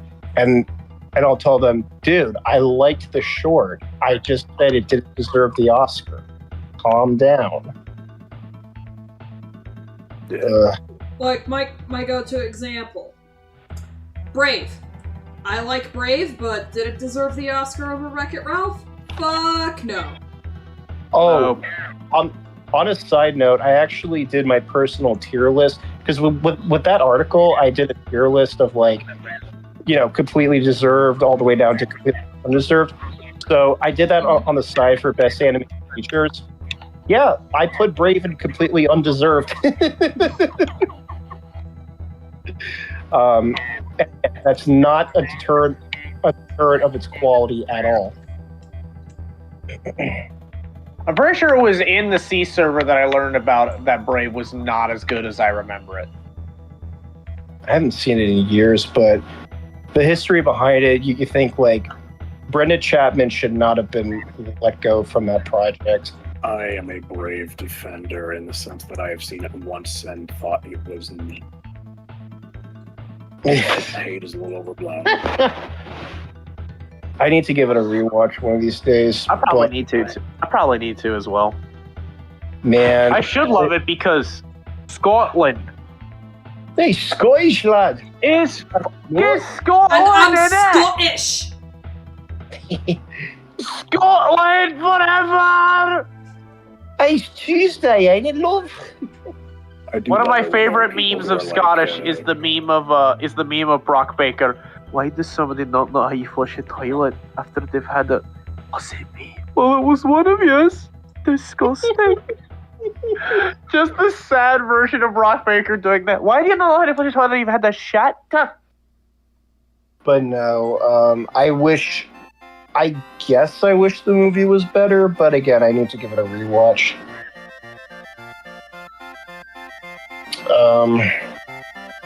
You know a video series that really doesn't age well? What? Jello Apocalypse reviews blank in 10 words or less. Oh. They really don't age well. And I'll tell you why. It prioritizes cynical humor over actual media discussion. And when he does discuss them, like, I don't know, when he talks about like Shrek the Third, he said, it's not the worst movie ever made, but it's what it stands for. All these bad sequels. I'm like, that's not a reason to dislike the movie, dumbass. No. Yeah, a movie's impact on something has no bearing on the actual quality of the storytelling. It's fucking fallacy. No, like, then again, this is the same asshole who's like, well, Ratatouille's a mediocre movie, and I wish people agreed with me. I'm like, well, explain why you don't like good arguments. People would agree with you actually. Yeah. Actually, no, that's a lie. I've made good arguments about media, and people still say they disagree. I'm like, okay, you're fucking stupid then. Well, they probably just don't even want to hear it at that point. It's like, no, it's willful. At a certain point, it just becomes willful ignorance. Yeah, well, I'm just blind. I heard C's stream saying idiot. It just replace Nazi with critic idiots, and it's perfect. Nazi idiots, they miss this. Critic idiots. Critic idiots. I just need it in Troy Baker's voice going, crit. So you hate critics too, huh? That thing. People getting mad about the scene in the DLC for the Order of the Giants. You hate fascists too, God. huh? Oh my god. It's so annoying because that specifically takes place in Italy. Where fascism in the 1930s was at its most rampant. It's almost like that was what it was historically trying to prove, huh? In this game, the first set of enemies you fight are Italian fascists. Like, you are in the Vatican, you are battling Italian fascists. That's where the DLC takes place. So, getting upset, like, oh yeah, he said fascist, it's like, I'm sorry, that's just who this character is. That's Indy's character. And again, thank you all of them for supporting my statement of like, I hate when people try to use politics to prove a point about something in medium and video games, and I'm like, because it's every fucking time. Well, can we stop? It's a slippery slope. I mean, politics are a weird one where it's like certain stories are intrinsically tied to politics. Yeah. I think Indiana Jones is a big example. You posted this on your community page to see, like, a kid in 1981 watching Raiders of the Lost Ark. He's literally like not killing, but his enemies are fucking Nazis. In 2025, he rewatches this like, man, this is fucking woke and blah, blah, blah, blah, blah. Not like when I was a kid. And I'm like, what the hell are you talking about? Yeah, if Nazis being bad is woke, I am sorry, but like count me as woke. Like, Jesus Christ. Yeah, well, then again, we are getting more and more stupid as a species, so. It's true. Yep. Very true. Very true. Against me. It's either stupid or lazy, because, well, probably both. AI exists. Oh, that too. I will never forget when that one idiot was banned from your server to see because he was pissed off that a bunch of people hated AI art. And he's like, yeah, we all woke. And I'm like, that's a nonsense. We just appreciate the hard work and craftsmanship. Yeah, and also, even if we were woke, why is that an issue, dumbass? I make movies for a living. Fuck AI. Yeah, fuck AI. I draw. Fuck AI. I animate. Fuck AI. I play music. Fuck AI. AI can see. All four of us can agree in our medium. AI can suck my cock. I don't even record music. I play. I'm like, you can make a song prompt. Where the fuck would I want to do that when I could actually spend the hours coming up with lyrics myself and writing the riffs? Fuck you. For real, it's so stupid. Like, you can just create something for no. I'm not creating anything there. I'm just typing in a bunch of stupidity. Fuck off. How about I don't wanna? That too. I don't wanna. I'm a big boy. I can say fuck you. I don't wanna. You can do this in half the time. It saves you time. You don't have to put enough time into it. It's like, did you know that I actually enjoy putting the time in things? Yeah. I was gonna say, like, did you know that I enjoy my time on this earth? Drawing can be incredibly frustrating. I still enjoy it because it's relaxing. I was gonna say, like when people tell me, but damn it, is it fun? When people tell me, wow, you animate? I couldn't imagine doing that. I'm like, I mean, yeah, it's tedious and it's a lot of work, but that's what makes it fun. For fuck's sake, like, I went to school for animation. Like, I'm not gonna stop doing that. Oh, fuck. No, but the minute if somebody criticized my work and accused me of using AI to make it, I'm like, okay, goodbye. You're blocked. For me, and I'm just like, oh my god, fuck off. Oh, for real, just like, oh, that little Stitch video you made was used by AI, and I'm like, yeah, that was totally by AI. You fucking dumbass. Yeah, prove it. Prove it, retard. Prove it right now. Fucking script. 6 months, yeah. Oh. Yeah. Oh, yeah. See, earlier I was on the topic of craft fairs, and particularly, so Walmart every summer does their fundraiser for the Children's Miracle Network, which is, charity that helps raise money for children's hospitals. And one event that we do in that time period is we have these silent auctions in the break room. You can bring in anything that you've crafted, and then the employees can, place their bets on anything that they want. Well,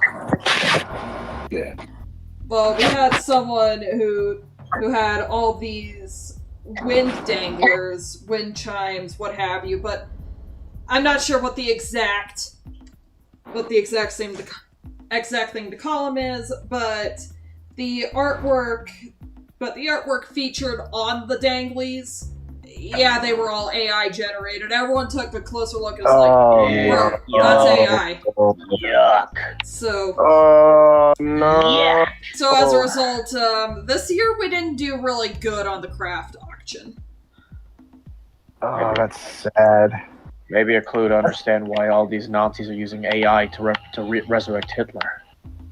Oh God, no! See, you joke, but they're actually doing that. It's kind of ridiculous. People have been AI translating Hitler's speeches into joke English. is Troy's indie, but it works though. It works. The thing is, people are using AI to translate Hitler's speeches into English, and if you want to lose faith in humanity, read the comment section.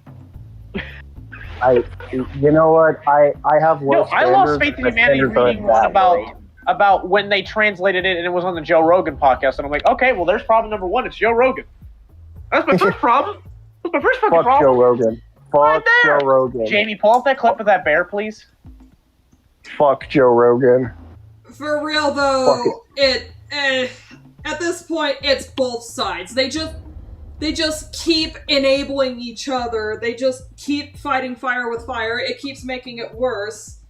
And everyone who's not on either end of on either extreme, or, kind of center closer to the middle, they're just like, shut up, shut up, shut up, shut up, shut up, shut up, shut up, shut up, shut up, shut up, shut up! The issue is that there's not to get super political, but there's one side that is currently running the show, and that side is kind of fighting dirty, and the other side is kind of not doing anything to push back against it, and it's just like, yeah, no shit, things are gonna get bad. And the other side is more interested in having petty squabbles over fucking Twitter than actually doing anything of consequence. That's my issue with society, is people get so riled up over fucking nothing. It's like, put that energy towards progress and growth and doing the right thing. And that's just my continued issue with human society right now, is people get distracted by fucking nothing. Okay, this is gonna sound stupid. It's gonna sound really stupid. And this is gonna sound this is also gonna sound so much worse than everything I just described. Just say it. There was a clip in 2012 of Alex Jones going fucking nuts over kids liking Justin Bieber. And I can't believe I'm saying this.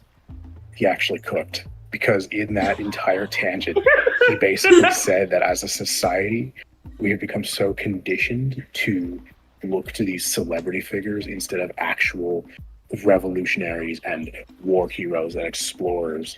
And we look to, kids who play music more so than people who change the world.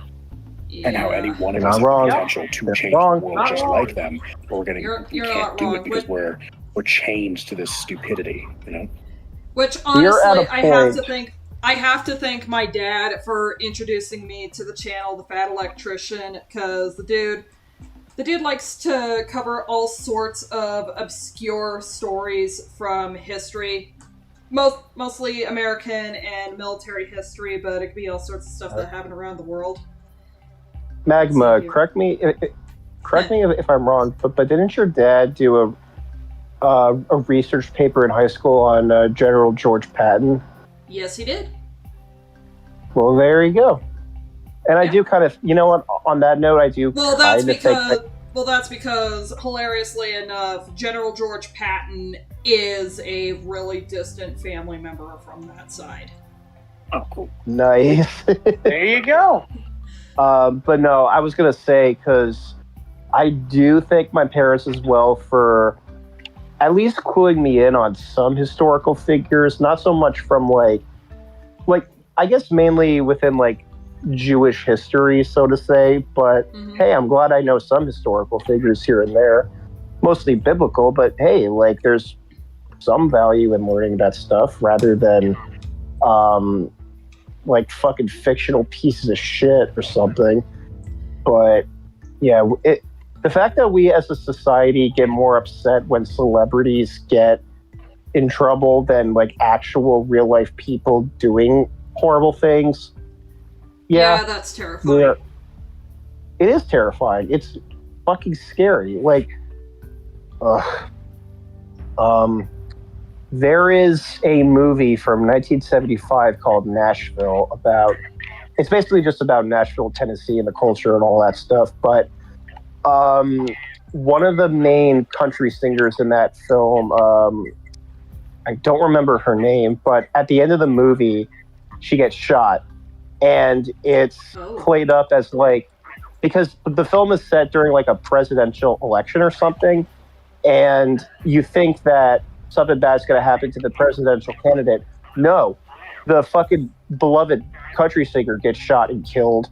And the funny thing is, the film's director, Robert Altman, later commented that somebody, because 5 years after Nashville came out, the shooting and killing of John Lennon happened. And someone had asked him, did you predict that? He said, no, but I figured. He said something to the effect of like, with that movie, I kind of hoped people would wake up to the reality, but they didn't, or something like that. But it's like, yeah, we're so tuned to this shit that we don't even think for a minute when something bad happens. It's all too late because we fucked up. Just a random example. But the reason why I thank my dad for, introducing me to Fat Electrician's channel is I think some of my favorite badass stories that Nick has covered. One of them was on Eugene Bullard, the Black Swallow of Death. He sounds familiar. So when he was younger, he ran away from home in America. I believe he was 12, because the man was born in 1895, So Bullard ran away because he was tired of being treated poorly by his peers, because one, this is still when racism was pretty freaking rampant, and even at the age of 5, his friends, they were, slowly told, hey, don't hang out with that kid because he's black. And at the same time, unfortunately, his mom passed on his mom passed away. So that entire time growing up, Eugene Bullard associated being treated differently because he was black, because, I'm losing my friends because I'm different. That sucks. And by the way, your mom died when you were a small child, so. And his dad, was absolutely working his ass off to try and support him and his 7 siblings. And eventually it came to a head when his dad at work was being hassled by one of his racist co-workers, decided he'd had enough, grabbed the guy, yeeted him onto a cargo ship. It didn't kill him. But Jesus. But his dad ran into the office, let the boss know what's up, and his boss told him, hey, don't worry, lay low, I will take care of it. The guy who was being racist, boss told the guy who was racist, hey, you absolutely deserve that, shut the fuck up or you'll never work in this town again.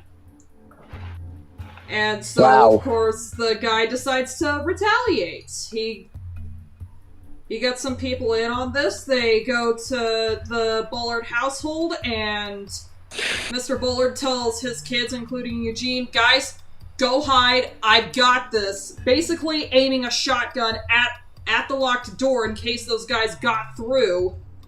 And Eugene Jesus. decided, yep, I can't do this anymore.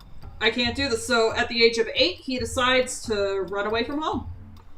But every single time this happened, his dad would track him down, bring him back home, and eventually his dad couldn't do that because by the age of 12, Eugene had saved $1.50 to his name. He bought a train ticket out of shit. What was the Georgia town? Well, he got out of there, and at some point he decided, well, he got out of there, he ran away from home, went to the big city, and was looking for a way to get across the Pacific Ocean because he's heard stories about France and, you know, racism wasn't really a thing there like it was in the US, so... So did whatever odd jobs he could to earn some money. Eventually he decides, you know what, I'm just gonna stow away on a ship headed for Germany. And of course the German sailors found him, was like, dude, you can't be doing this. The next port that we get to, we have to drop you off. And Eugene just said, no, look, I'll work on the ship for free. I just can't go back home. So they're like, okay, I guess we let the kid work with us, and eventually, you know, they actually paid him living wages. The German soldiers eventually got to liking this kid. They taught him German, and by the time they finally landed in Scotland, Eugene had a fresh set of clothes and at least $25 to his name, so, you know, started doing some more odd jobs, and then eventually, you know, went on to do his circus shows on the weekends. He learned how to box. He became a professional boxer, and then when France got invaded the first time, he decided, you know what, I'm going to... Well, eventually he got to France through his boxing career. And he decided to join the French Legionnaires to fight on behalf of his new home.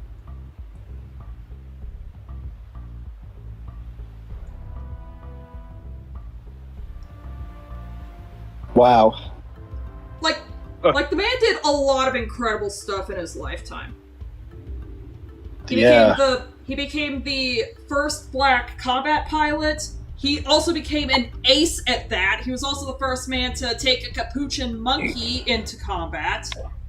And this was after, you know, war injuries as a gunman completely fucked him up. Yes.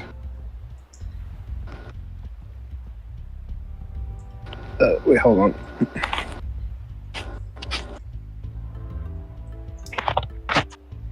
And then after that chapter, you know, he realizes that since everything is, you know, since his injuries are going to catch up to him eventually, this is what would eventually cause him to retire from boxing, and instead he would open his own boxing school. And of course that was a success because, you know, you'd want your kids to learn from Eugene Hecking Bullard, the Black Swallow of Death,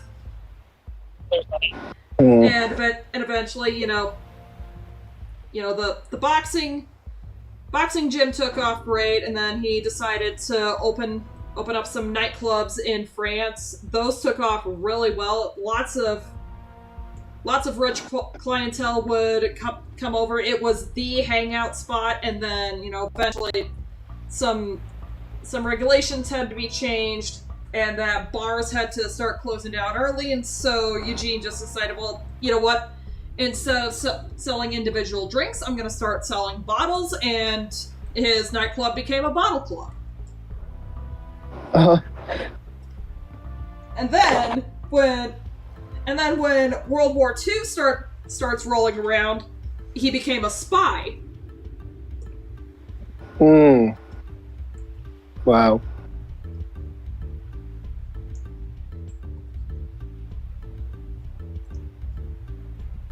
and then that goes great until an unaffiliated gang member comes into his nightclub one day asking where the heck he is. Eugene Bullard comes out, gangster shoots him, and Eugene Bullard, decides to throw fists with the guy, beats him nearly half to death with a bottle of wine before he passes out, and he ended up making a full recovery. The gang member later says, "Listen, sorry, we thought that you were a legit Nazi sympathizer. We heard that you were getting all this intel and putting up with these guys. We didn't know that you were on our side this entire time, passing on intel of where the Germans were going to strike next. Listen, we're sorry about that." And they even offered to pay him back for losses that happened because, Bullard was bedridden in recovery.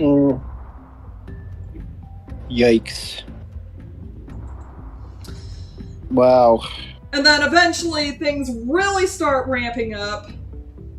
And Eugene, at the age of 44, when World War II really starts kicking off, says, "You know what? I'm gonna link up with my old battalion and I'm gonna fight these motherfuckers double or nothing." And unfortunately, by the time he gets into battle, everyone's got to evacuate because bad timing. Because the casualties had pretty much wiped out a good chunk of French forces, and he's like, "Okay, I guess I better get out of here." So, and of course, when he does get back to France, it's under complete lockdown.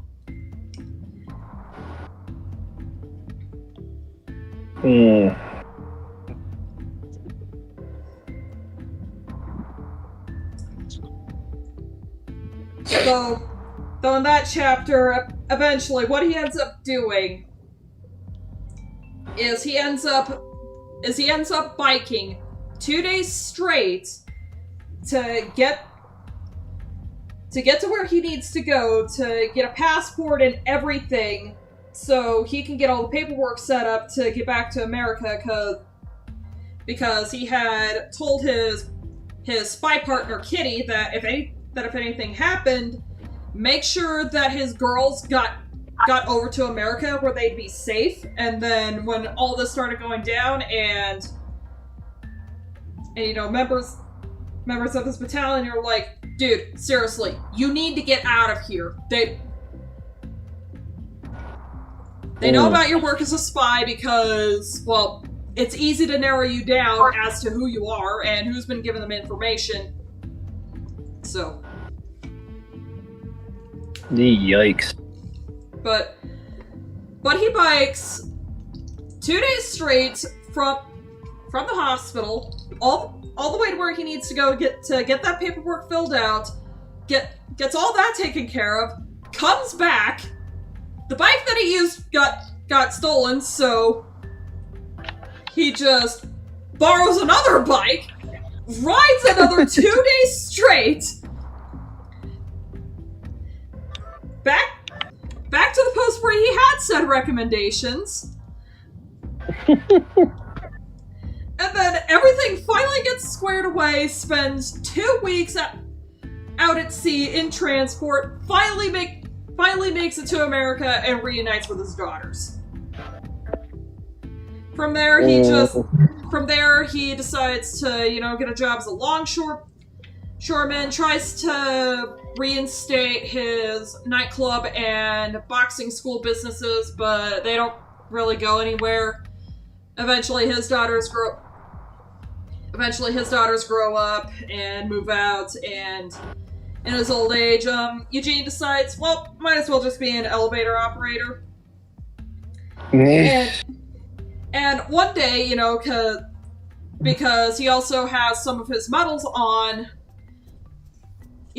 during his shifts, well, some guy from a news show at the time, he gets in the elevator for the however 100th time, and finally he notices one of the medals that Eugene has, and it's the Croix de Guerre, which is basically the equivalent of the Medal of Honor in the U.S.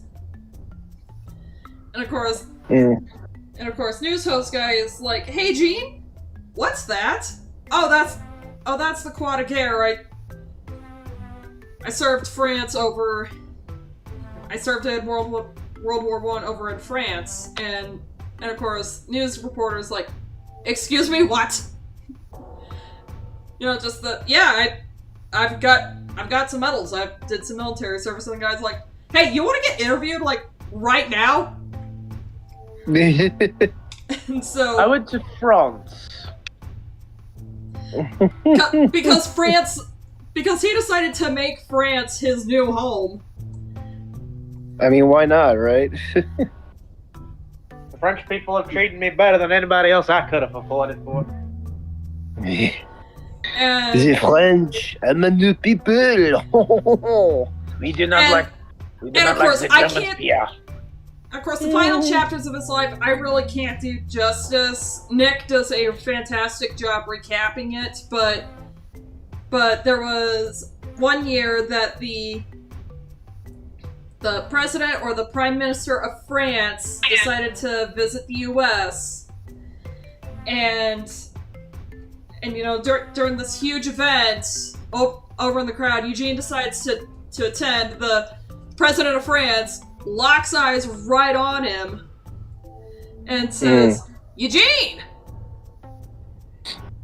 And from there, you know, Eugene goes to shake his hand, and instead of shaking his hand, the prime minister instead locks him in this bear hug and says, all of France owes you a great debt. You know, it's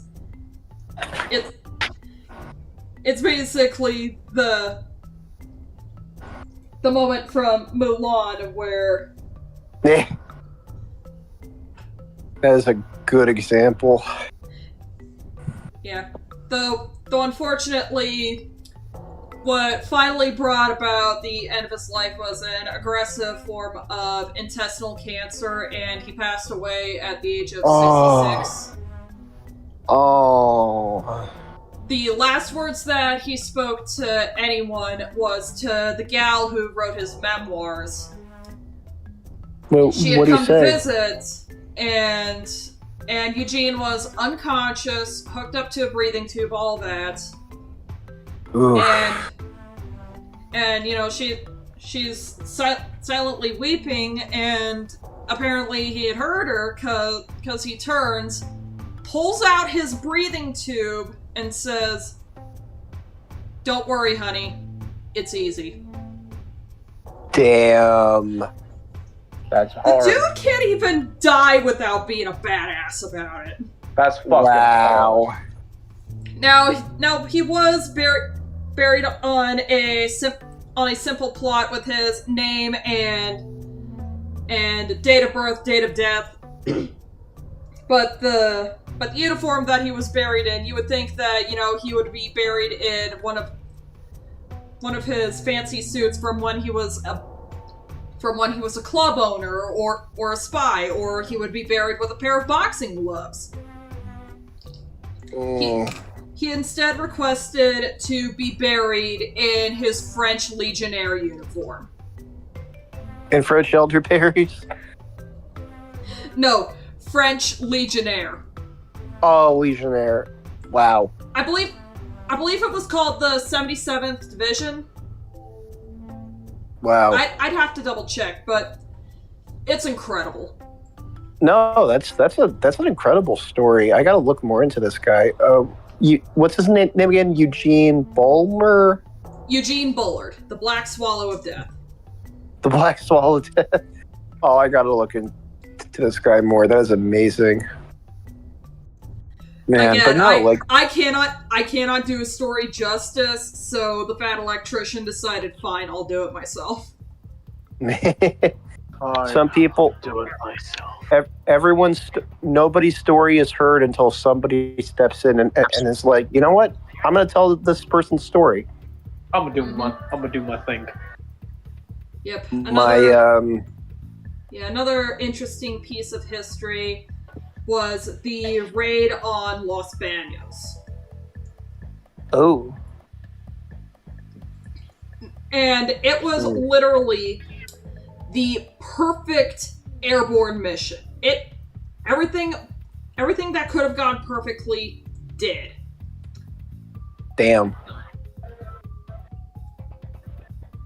Airborne stuff actually going right. That is rare. Yeah, That's and the extremely rare. thing is that this airborne division, it single-handedly saved the idea of having an airborne division of the U.S. military. And boy, they were not going to make it easy. They really had to prove their. They really had to prove themselves. I'm just thinking, there's no way that.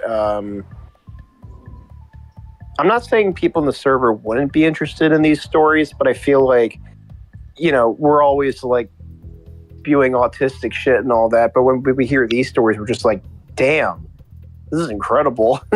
Yep. These are the kinds of stories that you will never hear in your history class.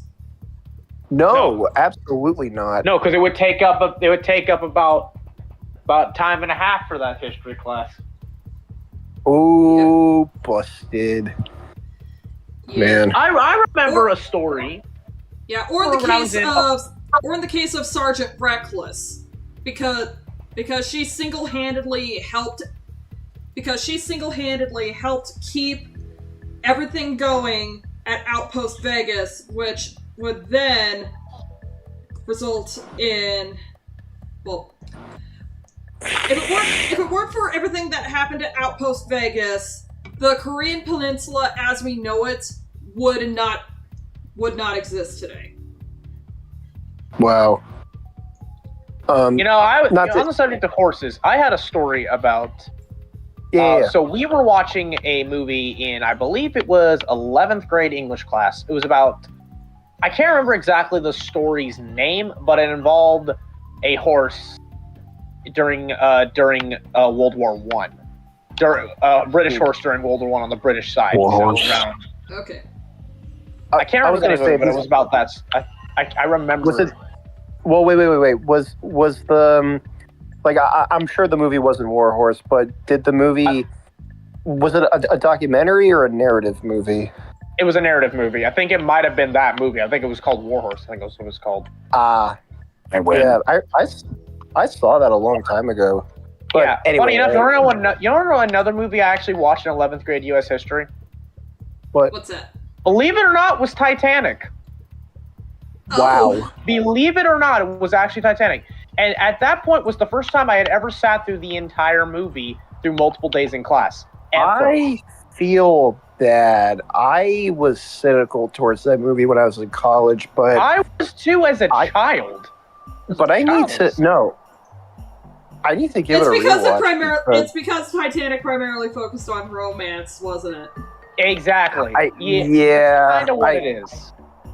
I was a dickhead when I was in college, but I want to be nicer to these things nowadays. I was kind of the opposite. I was not a very judgmental kid about stuff. Even if it was bad, I liked it. I was not that cynical. Yeah, I wasn't that I don't think I was ever truly cynical. I gave a lot of things chances as a kid because I wasn't super picky. Exactly. That's exactly how I was. That's why I never understood it when people said I didn't like anything. It wasn't this and that. I'm like, wow, you were a really miserable kid. Wow. But then as an adult, you're like, okay, now I kind of see it. You're like, nah, I see it. I see it now. I don't know. I think, call me crazy, I think there's value in watching crap because then you could say, okay, even though this isn't well made at all, you could see okay, there's value in how not to make something work or my Zootopia videos be like. The video soon to be sequel. But no, people I remember when I saw that movie with my mother, and it was 9 years ago. But now that I'm in this server talk with y'all, I'm like, you know what? I had never seen that 9 years later, and I'm like, you know what? I think y'all might be onto something. Actually, I do have a funny history with Zootopia. Before I even knew about Magma or the sea or anything, I saw the movie when it came out 9 years ago and I loved it. Same. But over time, like, and I hadn't seen it in years. I still haven't seen it in years. But the more I thought about it, looked back at it from hearing other people out, I was like, wait a minute, the movie's kind of problematic. And I still thought, like, okay, like, it has problematic elements, but doesn't necessarily make it bad. But then I think it was even before the sea, like, before I found out about the sea, I think I heard, like, a few people explain why the movie's message just didn't work. And I was like, oh, wait a minute, they actually have valid points. And then I watched the Seas video. I'm like, you know what? Even if I were to give this movie a rewatch, I don't think I can look over these problems because, it's kind of a movie that implodes on every single level. It's kind of crazy. Yeah. And of course, in the comment that I left on how you could have done a society like this better, Homestuck. Which funny. Yeah, and then a guy called Striking Sarcophagus decided to, delve a little bit deeper into what makes the caste system and Homestuck work and why the Hellverse caste system is really confused the more you think about it. I'm just thinking, like, even the concept of, like, animal setting in a zoo land, like, that idea alone is actually, like, there's actually so many different possibilities you could do, but that angle just doesn't work from a speciesism standpoint, because when you try to do multiple species, it doesn't make any sense. Like, if I forget who it was who said this, it might have been Hot Diggity Demon, but if the movie were a bit more believable, Nick would have fucking killed Judy. Knowing Max's humor, it probably sounds like Max. It sounds like Max. Yeah. Because I know Hot Diggity Demon's humor. I know what Max is like. He probably would have legitimately done something like that. I just drink a glass of cum on YouTube. You can't drink a glass of cum on YouTube, goofball. I fucking remember you saying Hot Diggity Demon literally reminds me of when I used to watch those his MLP, the Hot Diggity Demon Shed that MOV. Stay out of my shed, okay? Oh my god, that's and then I remember Luigi's Day Out, that video. Okay, so you guys can see my screen, right? Over the screen? Yeah. So antique gold finish or more of a bronze finish. Now these are simulated. Ooh, I like the bronze one. So gold. Bronze. Actually, I'm thinking maybe gold looks more appealing, but I don't know. Bronze is really cool too. And then, hang on, let me zoom in on the finishes.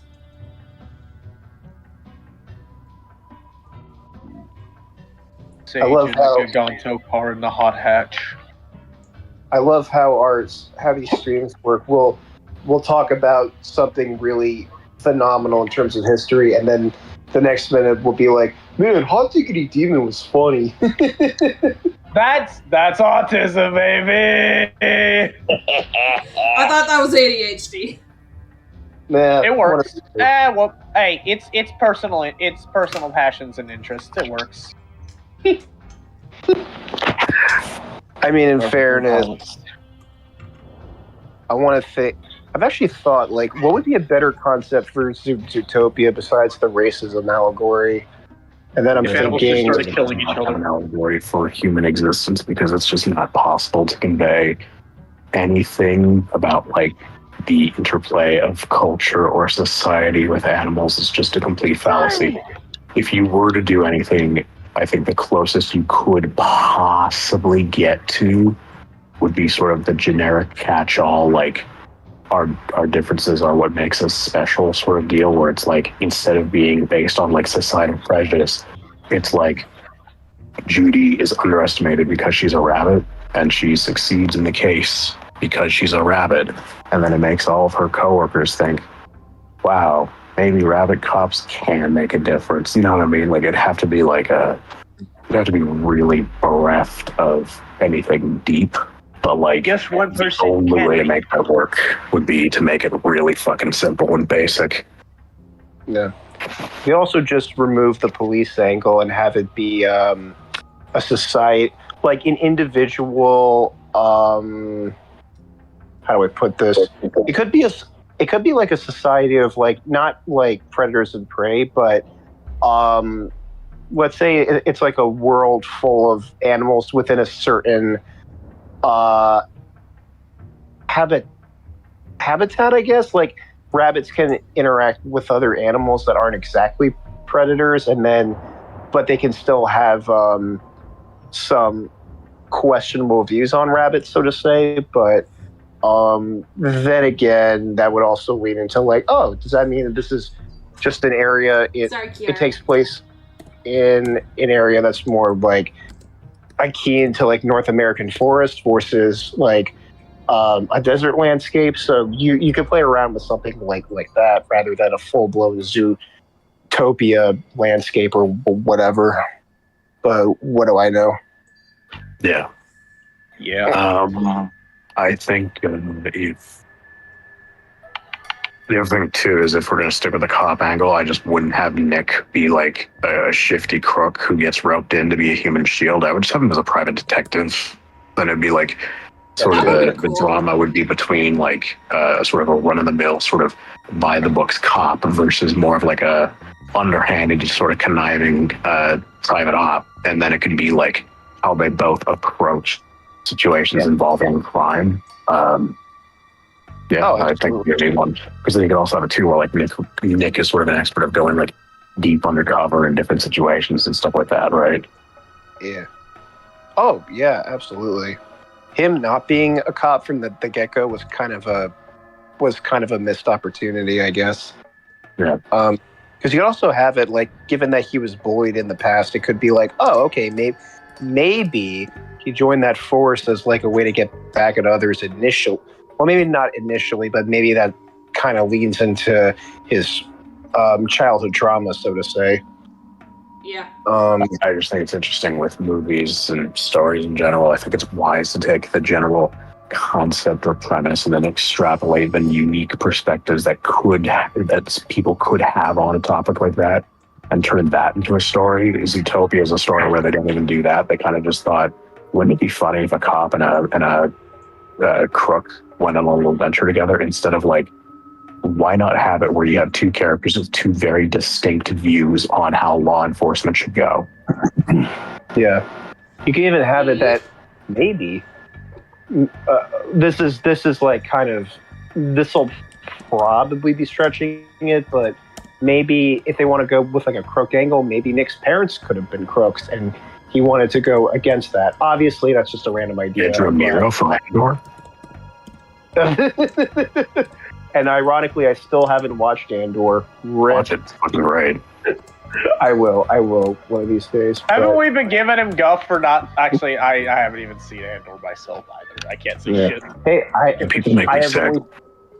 I have only seen one James Bond movie, Dr. No. Me and Havoc watched a James Bond movie a couple weeks ago. We watched Goldfinger.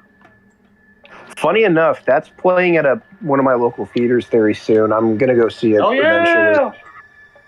Yeah. So I gotta watch the movie that came out after Dr. No, but before Goldfinger. I think it was From Russia That's From Russia with Love. Yeah, that's the second one. From Russia with Love. One of these days, I gotta watch Casino Royale. The actual adaptation, not whatever the fuck that 1960s parody was. Ugh. I heard that movie is fucking awful. Again, not the Daniel Craig film. I heard that one is fucking great. You know what's funny is I actually have, for some reason, I have a burned disc of Quantum of Solace with Daniel Craig from 2008. I didn't even know we had it. It was just on our cabinet that had our TV set downstairs, and I'm like, what's this disc? And I put it in. I'm like, what the hell is this? I'm like 10. I'm like, it's like, oh, it's called Quantum of Solace, James Bond. Yeah, I heard that movie wasn't very good, but I could be wrong. Oh, it's terrible. The Daniel Craig films, I feel like, can either run either okay to what the hell is this? Yeah, it's pretty. There's not a single Daniel Craig Bond movie that like isn't either great or abysmal dog shit. That is hilarious. It's just one or the other. No Time to Die. Mediocre. That's sort of the exception of the rule. But like everything prior is either extremely good or extremely bad. I don't even know how the movie before that, Spectre. I don't even remember how Spectre was. Spectre's terrible. Oh, Spectre was terrible. So there's Casino Royale, Quantum of Solace, Skyfall, Spectre, and then No Time to Die. Yeah. Is that it, or am I missing something? I think there might be one or two more films in Craig's listing. I could be wrong. I could be wrong, actually. Let me double check. Craig hasn't had that many films, considering he's the most recent Bond. I mean, was that like 5 films? 6? At least. Hold on a minute. That's funny. Because remember, he played the character for like 20 years. Yes. I know. Almost, exactly. Here we go. Actually, James no, Bond. if his first movie was Casino Royale, then yeah, next year would be the 20th. Yeah. 20 years since he's played the character. 20 years he first played the character. Yeah. Okay, so as far as the released films, so with Daniel Craig, Casino Royale, Quantum of Solace, Skyfall, Spectre, and No Time to Die. Okay, no, so we were right. That was it. Oh, no, we were right. That was it. Yeah. I think the two that had, other than Sean Connery, I think the two that had quite the spread, I think was either Roger Moore. Roger Moore had quite a few, and I think Pierce had a few. Pierce had quite a number. He had GoldenEye. Pierce had a lot up until from GoldenEye until his last film. There is one James Bond movie that was not produced by Eon called Never Say Never Again, and it was like a return to form for Sean Connery. I only know about that film because not only was Sean Connery in it as James Bond one last time, fucking Irvin Kershner directed it. Oh, damn. Sean Connery. The Empire Strikes Back guy directed it. I'm like, damm. Maybe I should watch it. You forget I'm not just James Bond, I'm also Indiana Jones' father.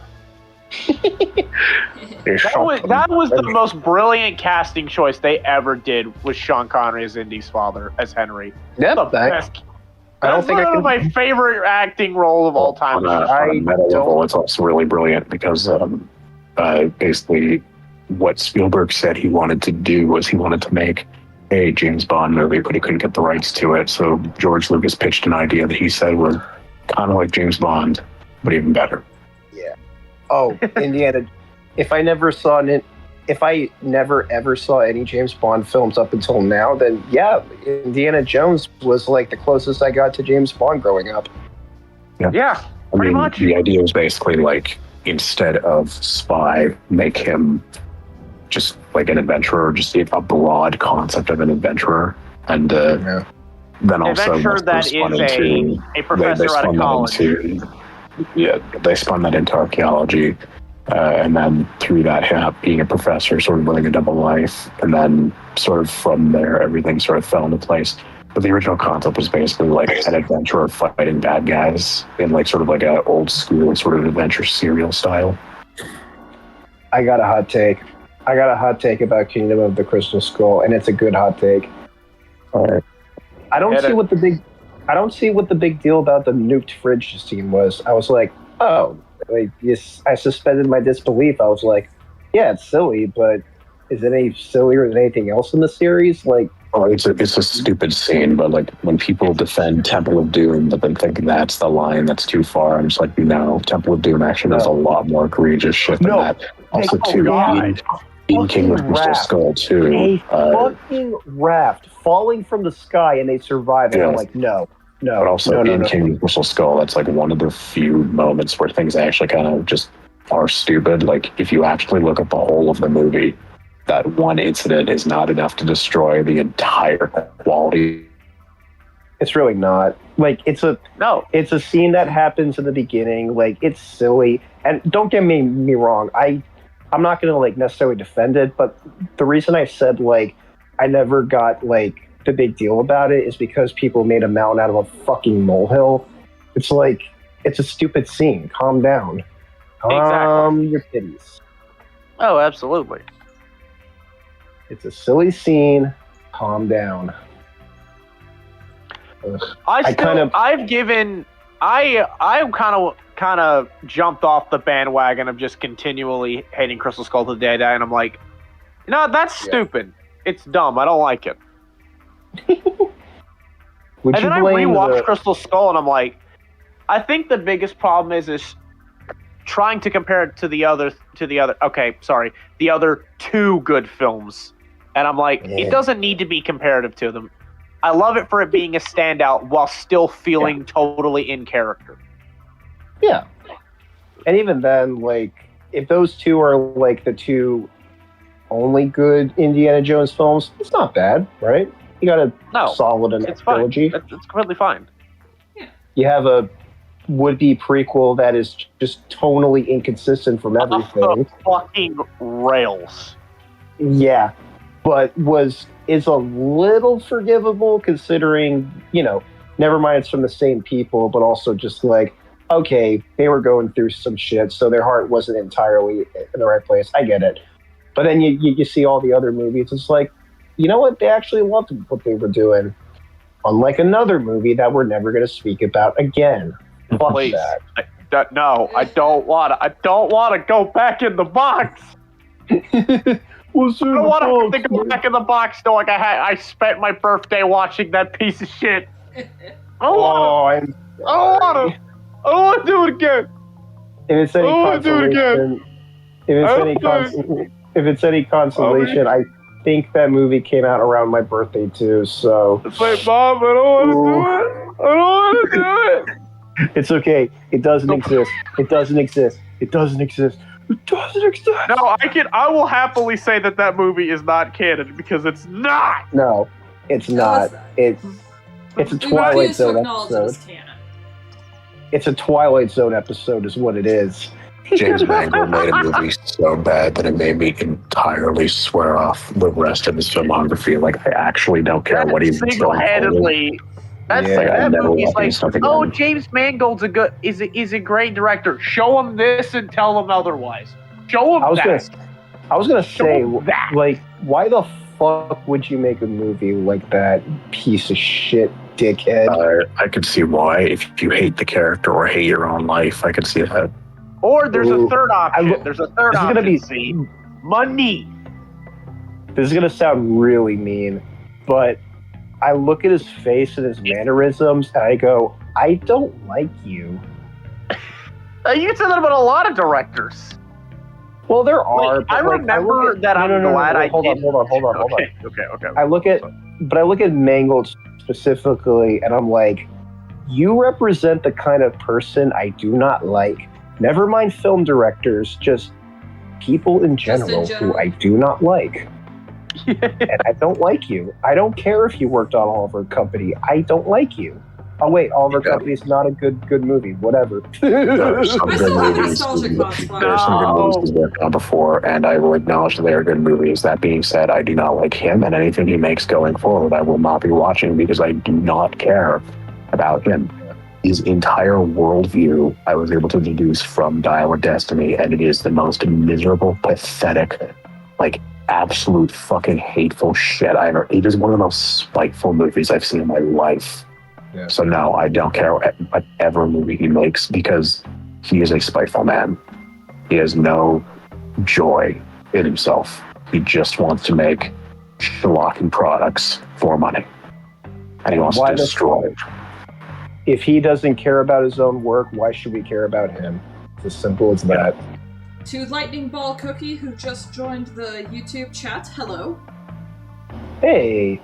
Oh, but were you going to say something, Jackson? I'm sorry if I was. No, I'm saying, like, I feel that way because I dodged a massive bullet the year after Dial of Destiny.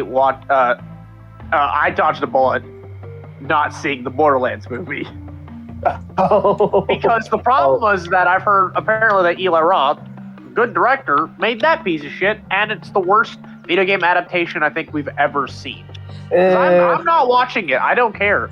I will side with the internet saying it's fucking terrible and never gonna watch it ever. I've never seen any of his movies.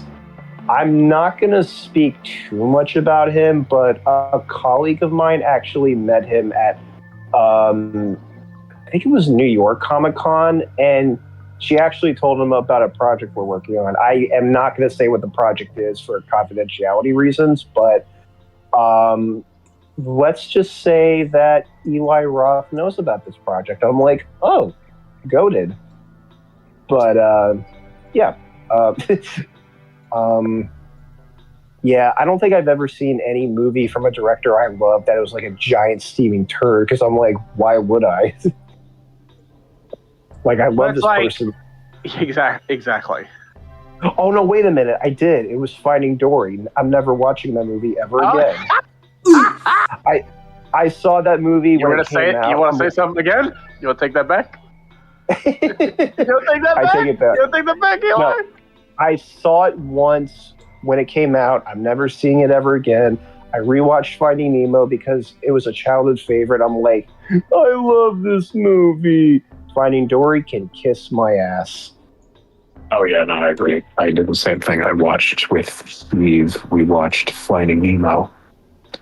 We were crying at the end of it. It was fucking beautiful. And then we watched Finding Dory, and we were both so unfathomably fucking angry.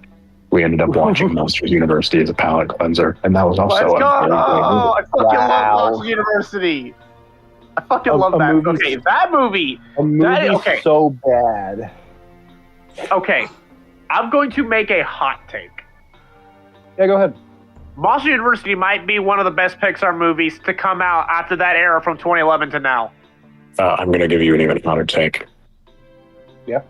Monsters University is just as good as Monsters Inc., and you're actively doing yourself a disservice to the characters and story of both films by not watching them back to back.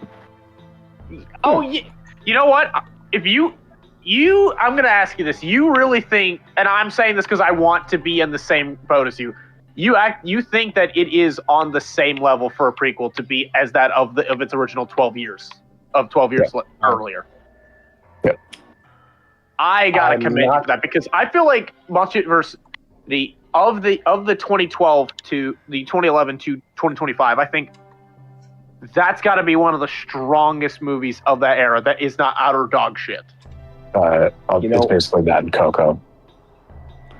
Coco's a good one too. Coco is a very strong contender. You know what? Am I weird for thinking that Coco is just good and not like an absolute masterpiece like everyone's been going on about? Like, dude, you will bawl your eyes out at the ending, and then I got there and it's like, why am I not bawling my eyes out? Everyone said this would happen. No, it's one of their strongest movies. It is airtight. Yeah, but then again, I think it's just because... you know, I'm a little more partial to Book of Life, because Jorge Gutierrez... Oh, yeah! He made El Tigre. Yeah. I forever thank him for that. Comfort Estorted the Luchador Catboy. You guys I forgot about the Book of Life movie. But it's just everything movie. that Disney did surrounding it that leaves a kinda not good taste in my mouth about it. You guys might maybe not chastise me. The vast majority of movies, even moments where I should feel sad, I don't cry, but that's not because I think the movie scene isn't sad. I'm just not... I just have this thing where I just don't cry. But again, that's not a problem. I do the same thing. I know exactly what he's talking about. I have this thing where I don't cry during movies. I don't think I've ever cried during a movie. Like, it is shocking.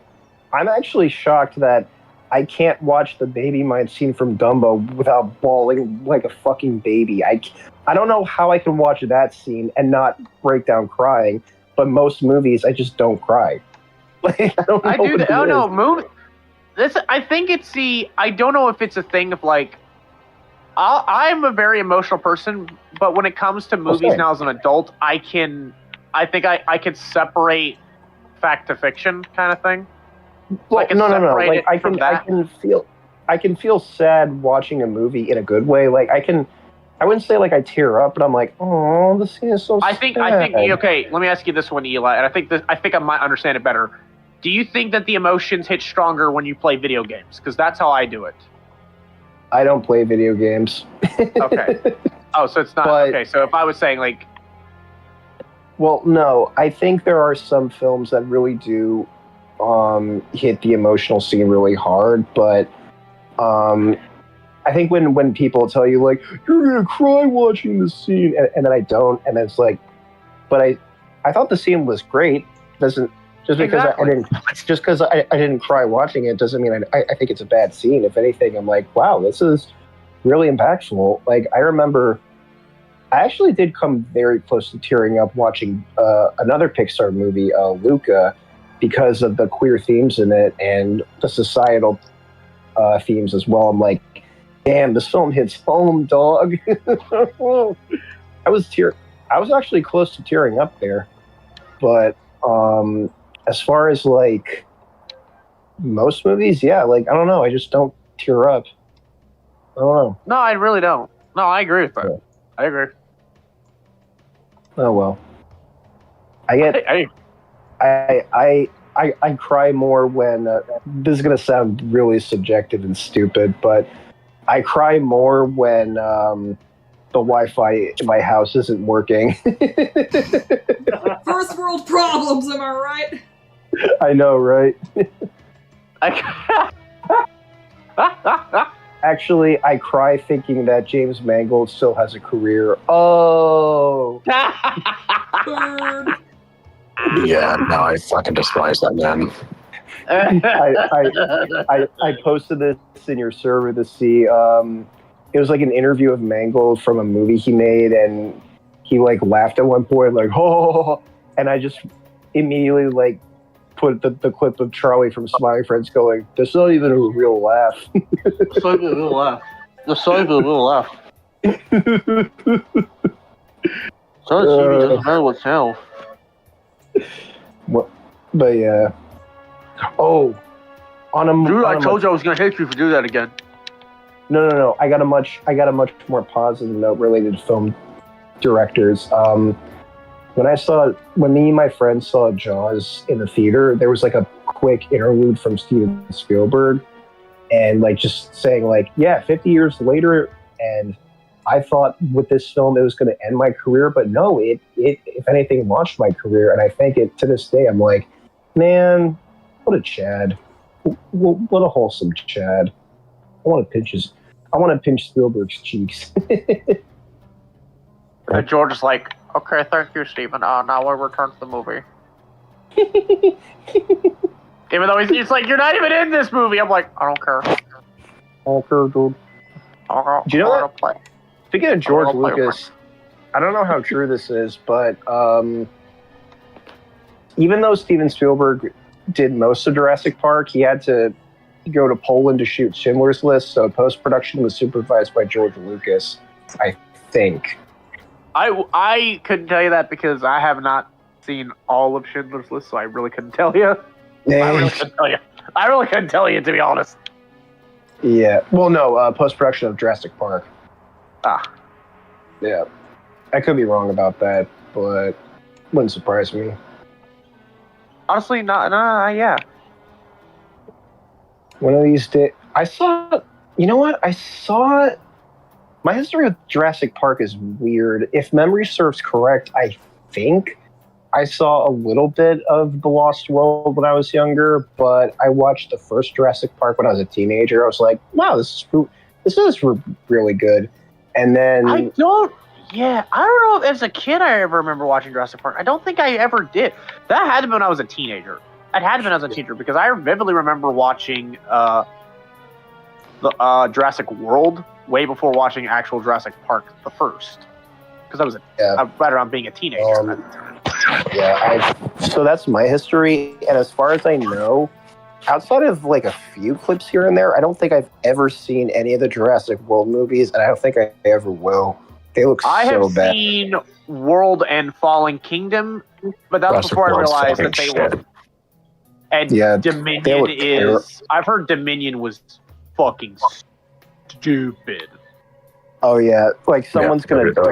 Anything after the first Jurassic Park movie is fundamentally going to be built on a very shaky foundation because there's no way to continue the story of Jurassic Park without asking the question of like, how is it there able to be a story considering that island is supposed to be like abandoned by the entire world, and in universe it would make logical sense that the UN would ban the creation of dinosaurs. I mean, because it's also different. Wait, hold on. I'll give The Lost World a tiny bit of a pass because it was based on a follow-up book by Michael Crichton. So I'm like, okay, there's I would say the book is still built on a bad premise too.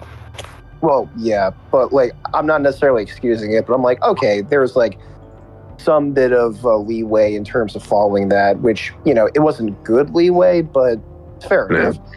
Well, it's like the issue I have with Dune 2, where like, you know, Paul kind of just bumps into Gurney in the desert, and it's like that's extremely contrived, and people defended it by saying it happened in the book, and I'm like, yeah, that's also a bad part of the book too. Hey, at least it wasn't Dune by David Lynch. True. I love David Lynch. Make that no mistake, but even he hated that movie, so rip. My thing is that even though, like, it's like, how do you change that? Because you have to remember, the movie's ending is extremely different to what it was supposed to be in the book. Because we all know what happened actually in the book was the island was supposed to blow up in the book, but they couldn't do that for the movie because narrative-wise, it just wouldn't make sense. Obviously.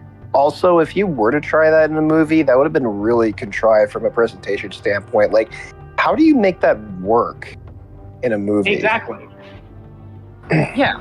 Like people will say, oh, but they did so much practical effects for the dinosaurs. Like, yeah, the dinosaurs, but not a full fucking island. There's a difference. Yeah. I think if they were to execute that, like, the most they could do is like emphasize it through like stock footage or something, but I don't know, it just seems kind of weird to do that. Oh, Dave, here's something that pisses me off to this very day. Doug Walker, so one of the writers of the first Jurassic Park was David Koepp. Doug Walker straight up said his name was David Co-op, and I'm like, I hate you for lying about the man's pronunciation. I hate you so much. I remember someone said that his name was David Koepp. I was like, wait, it's not David Co-op? You lied to me! I know, it's a petty thing, but I don't give a shit. It's so stupid. Like, learn pronunciation, dumbass. No, that's a Doug thing, and it takes too much work for Doug. Ooh, busted. You're gonna say something, Magma? Okay, so I was just gonna say, let me put this in the VC chat. Hold on. Okay, that is my first name. Take a stab at pronouncing it. Wait, Go ahead, where go is ahead. VC? Elaine? Is that it? Can I throw my hat in? Yeah. Is it Alani? It is not Alani. Fuck! That is a lady. A lady. Oh man. A lady. I mean, you already know. Right. You already know how to. Okay. Right. I'm gonna put my name in chat. I'd be curious if you guys could pronounce this one. Oh no. Are you serious? I may have to. It was too obvious. I don't see too well. I know that. Going to vaporize your ass. It's a trap. It's a trap. I know C too well. It's never that. He would never. A booby trap that actually catches boobies. Real that is name, a real Optimus Prime quote, by the way. Yep. That's the day that pigs are not only going to learn how to fly, but are going to detonate all of human society. I know that sounds dark, but fuck it. We're all a little dark in the inside. Yes. But anyway, so funny enough, like Jackson, you know how the pronunciation of my name. Guess how many people have mispronounced my name as Ellie? Ellie. Not Eli. I know. Okay. Ellie. I know of a lot of people named Eli, and it's spelled how it should be. Eli. Yes. Everyone and their grandma knows you say that name Eli. Anybody would tell you that. A 2-year-old could tell you that. Oh yeah, but somehow people just say Ellie, and I'm like, are y'all actually? If it were Ellie, it would be either E-double-L-E or E-L-I-L-E. L-E. Exactly. Like, what the fuck? Spell? Not even spelling, like pronunciation. Like, are y'all like actually brain dead? Do y'all need to go back to fucking kindergarten? Hello? Like, I can understand if people can't pronounce your name properly, Magma, but hear my name, like, how do y'all not first? Like, it's a simple name. We talked about a film director named Eli Roth. Everyone knows how to pronounce his fucking name. I mean, then again, the way my mom tells it as to why my name is that, it seems more out of spite than anything. Because thing is, my parents wanted to give me a unique name, and the way my mom always words it is, well, I wanted to name you something that your dad could remember. Like, jeez. Yikes. You picked that one? It's like, oh, good. Your mom sounds like a very nice person. Yeah, your mom sounds like a very nice person who is an upstanding citizen, and she is a remarkable role model. Eli, stop trying. Look at the meme I posted in the chat. Eli, stop it. Eli, stop it. Okay. Quantum baby. Don't worry. Who is that? Don't worry. So you guys are aware of the person who made a hit piece on me recently, right? Oh my god, yes. Yes. Yeah, that's him. Wait, who? Wait, what? So there's a guy who made a again, this is tiptoeing a little bit into sort of political waters, so be warned. Okay. So everybody heard about Kelly. Basically, I think I could give a TLDR on what this dude's deal is. Decided to use a recent death that was all over the news to claim that C is an evil person because he likes I remember this. This. Basically, the gist of my stance is I don't care. I think it's mildly amusing how ironic the situation is given who he was. But beyond that, I don't care, because like I'm not really someone who sees anything like this as a meaningful thing. In fact, I've openly said on my channel and many a times that deaths that are politically motivated do not do any good. Like, if that wasn't...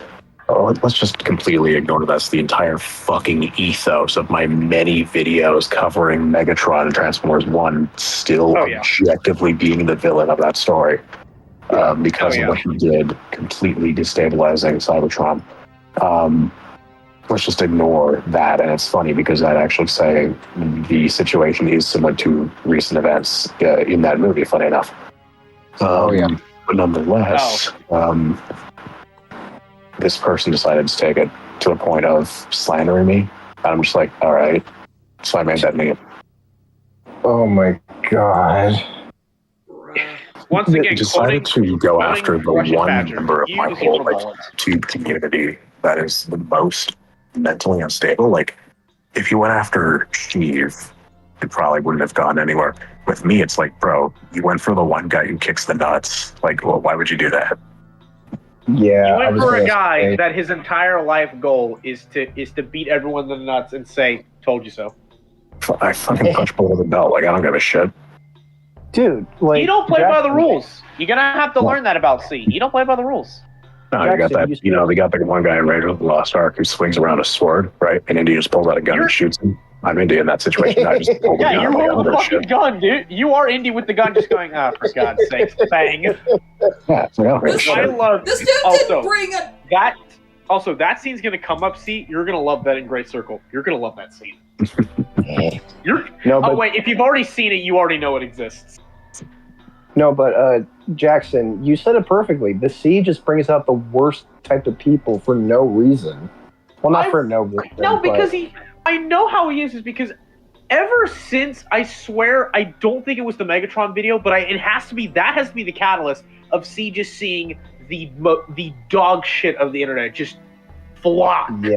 And we're all just point like, and laugh at it like it's public humiliation time. Oh, I was getting a lot of laughs in your server this week because I'm just like, are we really this mentally unhinged as a species? Yes, the answer to that, Eli, is yes. We all, and there's no two ways about it. I mean, the fact that you're stupid enough to make a hit piece on me of all people is like, yeah. I mean, resistance is futile and totally lame. GG's, poke the fucking hornet's nest, see how well that goes. Yeah, this dude didn't so much as bring a gun. Look, C doesn't bring a gun to a knife fight. Well, this guy didn't bring a gun to a knife fight. He brought an army to a Roy Benavides fight. No, it's literally the scene in Crystal Skull where Mutt just goes, "Sorry, kid, but I think you just brought a knife to a gunfight." Sorry, kid. See this guy over here? Punch him. Here, hold this, yeah? Get on, Gramps! Oh man, I gotta rewatch Crystal Skull. I had it recorded, and I'm just like, I do enjoy it for what it is. I very much enjoy Crystal Skull. I very much. Are those movies on? Are the Indiana Jones movies on streaming anywhere? They've got to be. Oh, absolutely. Yeah. I have the first three on DVD in a box set with the behind the scenes footage. I just pirate every movie because I don't give a shit. Based. I mean, you're a pirate. Yeah. You're part of a server that is part Sea of Thieves. Piracy has to be in the blood. Piracy's got to be in the blood. Once upon a time, it was a hot take to say that piracy isn't that big of a deal, and nowadays, it's no longer a hot take. Well, it's funny. Nowadays, it's really the only feasible option we have. Yeah, like the streaming wars have basically made it where piracy is the easiest option, and when piracy's like it's basically the ship has sailed. These studios fucked around and now they're finding out, oh wait, people actually won't pay through their nose to get your shit, so they'll just start pirating stuff. And now they're losing money. None of the big film companies have been able to recover since the pandemic. None of them. Exactly. Not a single one, not even Disney, and that is depressing.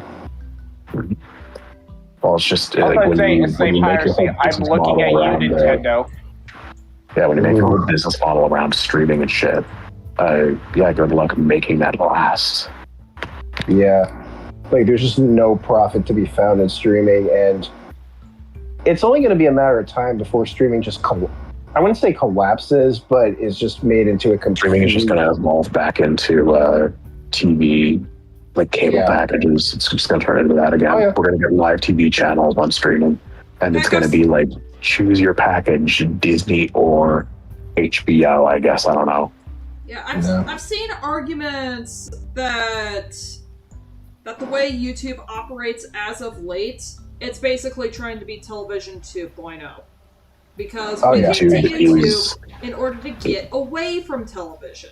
Yeah, so if you check like the Nielsen streaming rates, YouTube is technically, in the most technical of technical senses, a streaming platform in the same vein as like Disney, Netflix, and all that stuff.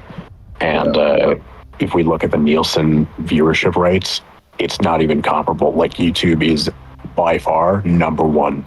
Like number one. Like it is a massive gap between number one and number two. Like practically uncontested. Yeah, like YouTube is uncontested. It is the king of streaming. And if other companies want to compete with that, they're going to have to be very fucking careful because let's be real here. YouTube has the benefit of it doesn't actually cost YouTube anything to make content because we make content. Jackasses like Magma and I make content. You fuckers watch. And then we make YouTube money. And then we make money from making YouTube money. It's such an insane system. It's basically a pyramid scheme for the entertainment industry. It really is. It do be like that. And it makes me laugh that people don't see it that way. It's like, no, it is. It absolutely is.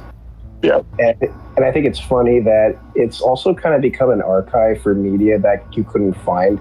Like, this is going to be a weird example, but most of the films, like the Oscar films I was looking up for my article, most of them I found on YouTube. And, people will say, like, oh, why don't you search high and low? I mean, eventually I did, but, like, if most of them are on YouTube, then what's the big fucking deal? What's the deal, officer? Yeah. Like, I don't like YouTube officer, a lot of I the swear times, it was free on YouTube. I swear. Okay, let's not go Officer, that I swear. Okay, That's him, officer. but- He wasn't using the Wii, he was strapped. But no, I will even pro Russian honestly, badges of the day. That's guy. him, I fucking officer. love He that said man. bad morning to the teacher. That's bad him, word. officer. He showed him a sex video on YouTube. That's him, officer. That's him, officer. That's him, officer. He showed me 2 Girls, 1 Cup on YouTube. Oh no! Wants to die. Started. I didn't even watch that on YouTube, bro. Dude, yeah, I don't even want to get into that shit. Also, everyone jokes about 2 Girls, 1 Cup. The amazing thing, I've actually seen it in full. It was horrifying. You know what? I have to. I have you to, know what? unfortunately. I have to. That was the biggest regret of my childhood. Never looking at that. It's only us 3 guys that have seen it. I refuse to. Good. No, See, you're a better woman than us. You're a better woman than us for saying no. I think by default she's a better woman than us because, like, I mean, I'm the only one here. I'm the only one not here. women. I feel like there's a competition for that. We're not women, dude. We're not. I am. It's us 3 guys against her. Who do you think's winning that fight? Not me. Hang on, let me check something. When the fuck did this become a fight? Holy shit, I'm not a violent person. That's a lie. I totally am, but I'm not violent against my friends. That's a lie. I totally am. Yeah, sure. Hey, Sure, I'm I don't ever just, That's what I'm I just- want to say. I'm just not violent, period. Yeah, I'm never a violent person. Just don't ask Rowan anything. But wait, if you're Optimus Prime, who the fuck are we? The GoBots. I'm fucking kidding. I'm fucking kidding. Yes, you're the GoBots. Wait. Oh, I'm totally a GoBot. Okay, wait, hold on. Okay. If you're Optimus Prime, then who the fuck is your Bumblebee? Who is legitimately your Bumblebee? Who is your Bumblebee? Rowan. See? I knew it had to look at Rowan. Yeah. It had No, to be Rowan. that's cute. That's adorable. I feel like if there's anybody that is your second-hand man, it's gotta be Rowan. Oh, yeah, No. Rowan. So, Rowan's a G, and he's helped out my server and my YouTube channel for years. Yeah, a lot of my success on YouTube comes from him. Wow. And I make sure of the fact that he's aware of that every time I can make him aware of that. Aww. That's so sweet. It's kind of wholesome C moment. What? Yeah, like, Wholesome Bro, C you know me, moment. like, beautiful, I man. fucking go on vacations and stuff with him too. Like, when we both have time off, we'll go to fucking Disneyland and stuff. Oh yeah, the Disneyland stuff. I always love I love the 6-second clip of you going, "Yo, I'm at Disneyland with Rowan." I love that so much. I love that. I remember. I think I remember you said you and him went to Disneyland because you were at a Star Wars convention and it sucked ass, and you're like, you know what, fuck it, let's go to Disneyland. I'll go to Disney World. It was a complex situation. So we went to Star Wars Celebration in Anaheim in California, and the convention sucked. And I had bought 3 tickets. I bought one for myself, one for Rowan and one for my girlfriend, just because, like, at the time, I'm single now. And it was because the tickets were on sale for basically like a grand total of 5 minutes. The website crashed, so I had to like quickly make a decision. So like, you know, obviously I didn't want to spend a whole bunch of money on tickets, but I just, you know, got them right away. So I just had an extra ticket because my girlfriend couldn't come along on the trip, unfortunately. So then I had my lanyard on me, and then we're going to Disneyland. We're just going to downtown Disney specifically just to hang out. And then the security guard who's like checking through our bags and stuff, he's just like, yo, you got like Star Wars Celebration lanyards. Man, I wanted to go, but the website crashed, and I was like, oh, I got an extra ticket. Do you want it? And he was like, wait, are you for real? I'm like, yeah, do you want it? And he's like, dude, thank you. I was just like, all right, yeah. So we met up. I gave him the ticket, and he had a great time. It was a full weekend ticket, so he was able to go for as much as he wanted. Nice. Fuck yeah! Yeah, and then anyways, as an exchange for that, he ended up getting Rowan an extra day at Disneyland because I already paid for an extra day. We gave Rowan a free day, so then basically we turned the Star Wars trip into a Disneyland trip, and then from then it kind of became like a fun tradition to just meet up and go to theme parks. Hell yeah! Nice. Nice. That's awesome. We've done Disneyland 3 times now, and we're doing Disney World in January. Nice. Fuck. See, I've only been to Disney. The thing is, I've only been to Disney World once in my entire life, and I've never been to Disneyland. But if I were to go, I gotta go with a close friend. Like a really close friend. Someone I consider like a brother or a sister. Mm-hmm. Meanwhile, I have never been to either park because I can't afford it. Last time I went to Disneyland was 2nd grade. I think it was like Been to theme parks, but Disneyland and Disney World have just not been the thing because my family just haven't been to theme parks. Can't do it. Yeah, it's weird. Like, I'm not into theme parks. Those are like the only ones that are theme parks because they're the only ones to have consistent theming through their lands and rides and rides. True. That is true. That's why I usually call them amusement parks rather than theme parks. Yes. Yeah, they'd be amusement parks or other attractions would be amusement parks. Yeah. I haven't been to an amusement park since the pandemic, since before the pandemic. I don't think I've actually been to a quote-unquote real amusement park. Nah. I mean, I've been to water parks and adventure parks, but that's about it.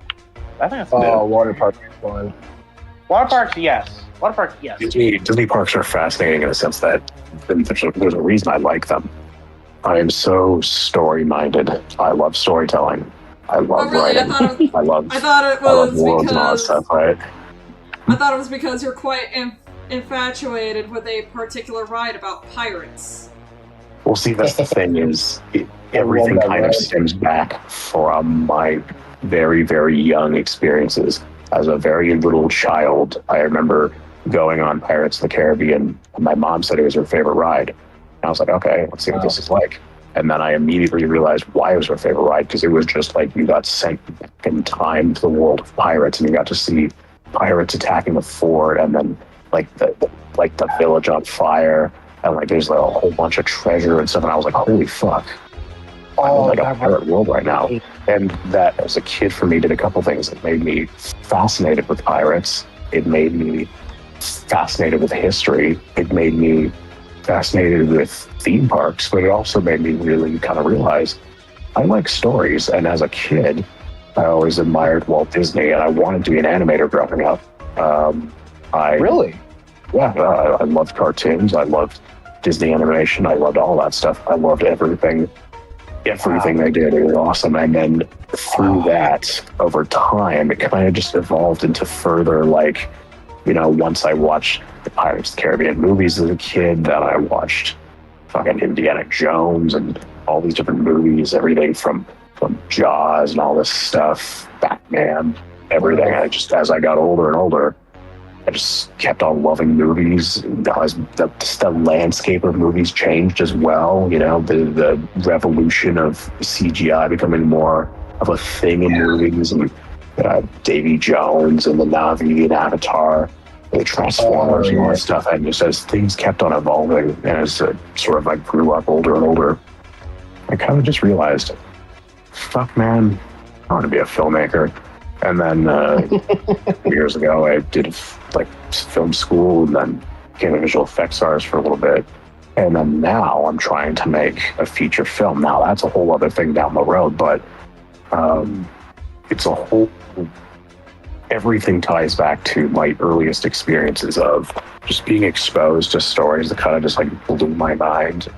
And why I love going to these theme parks is, yeah, there's a lot of nostalgia, but even for new things, I'm excited to see what new stuff they create, because it's always like living the story, because you can write a story on a page all you want, but there is certainly a craft to how your story links between page and audience. And if you have people literally, physically, firsthand experiencing the story for themselves, that is a remarkable fucking thing.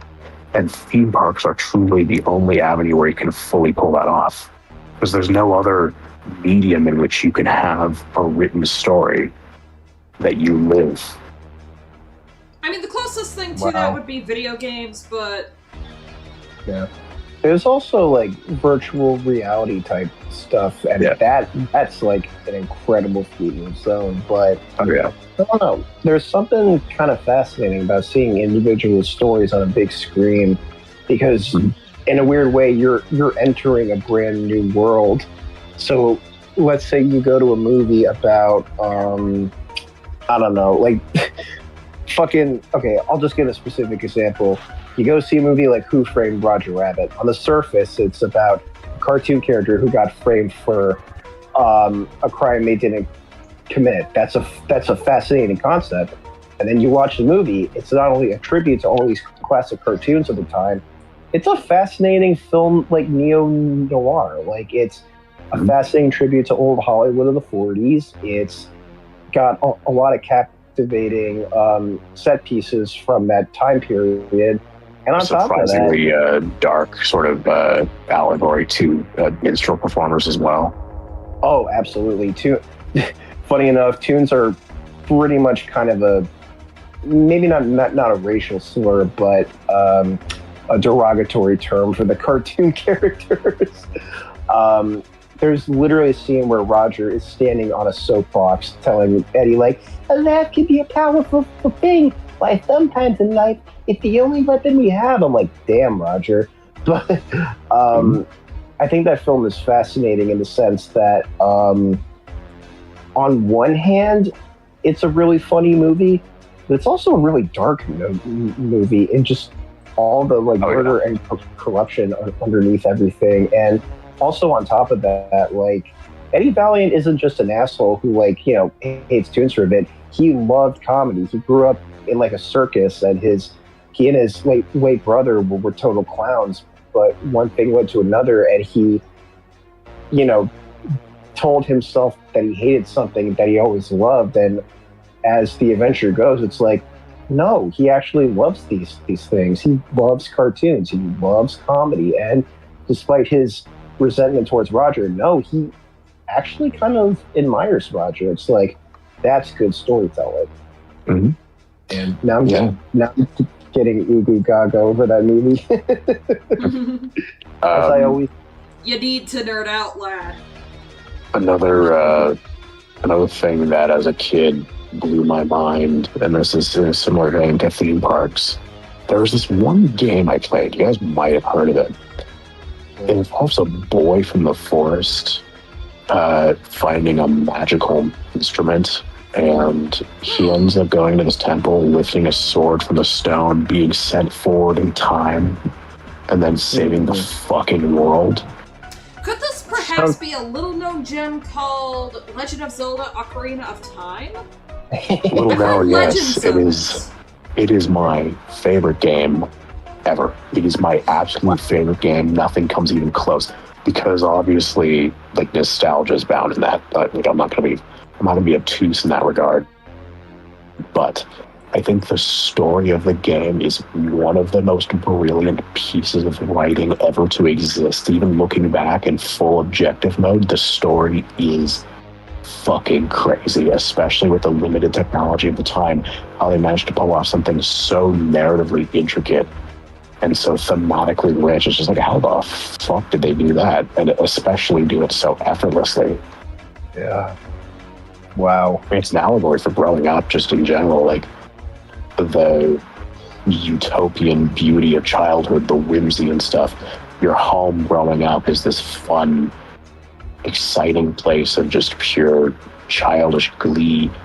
But once you cross a certain threshold as you get older, returning even to the physical place itself will never be the same, because it'll always linger with memories that you might want to forget, and that's made material with the kinds of monsters and stuff you fight, or like different locations having sort of hidden disturbing underbellies and stuff where it's like, even if you could return to being a child, would you actually feel the same way you did when you were a child? Or would you be permanently changed by everything that's happened since? So the time travel mechanic serves the thematic purpose of basically reminding you, like, no matter what happens, even if you could go back, you are forever changed by the experiences you live. Wow. Fuck, man, I love that game. That is profound. Wow. Yeah. I'm trying to think of media that, like, it's not just that it's a brilliant piece. It's like, when I watch it, it makes me think back to a special time in my life that really left an impact. And I think that's one of the reasons why I always said that Ratatouille is like my favorite Pixar movie. Is it objectively their best film? Probably not. But there's just so much love, passion, and care put into it in terms of wanting to, like, adoring something as universally beloved as cooking and wanting to share that to the world in spite of you being seen as vermin. And on top of that, like, there's just so much magic.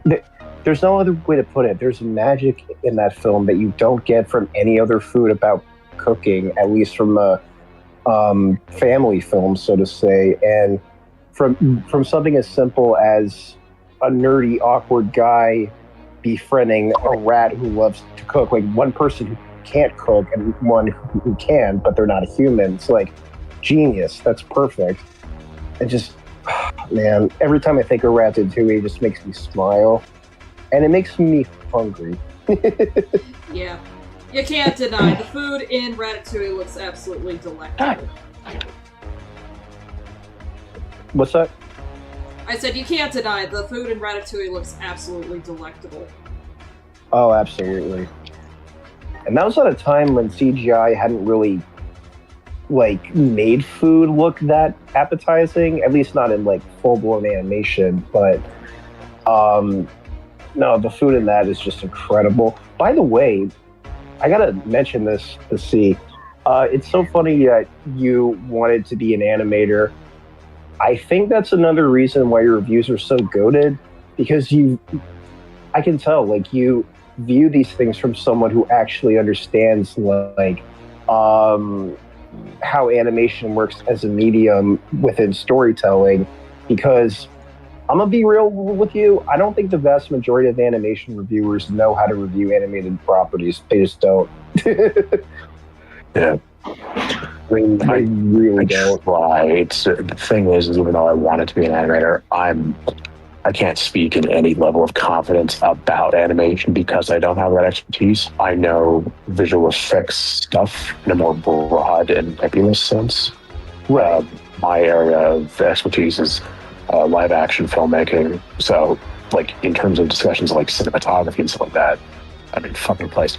If somebody's going to try and debate me about, like, camera work in a movie, it's not a victory for them. It's just not.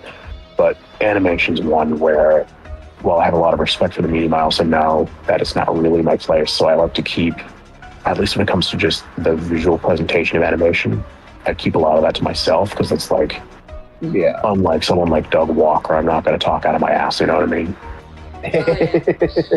Based. Yep. based. Yeah. I mean, even as someone like me who knows the process, I don't want to review something just based on like the presentation, because this is something that I feel like a lot of like when animation reviewers do talk about the animation process, and I'm not going to name any specific names, but they do so in a way where it's hard to explain, but I don't think they really need to talk about the animation quality to a certain extent. Like, they should talk about the presentation to some degree, but not to a point where they're getting super technical. And I'm like, you're critiquing a movie and you don't have all the time in the world to talk about every single fucking thing. Like, look at the stuff that actually matters, not the execution of the presentation or anything. Look at the actual material,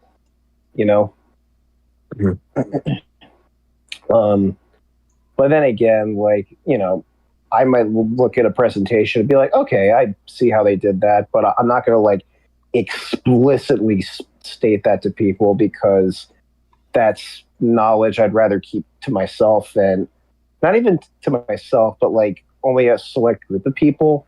And even then, I'm just going to look at it like, yeah, I can look past that and just look at the actual content. Simple as that. Yep. Makes enough sense. Yeah. Fascinating stuff.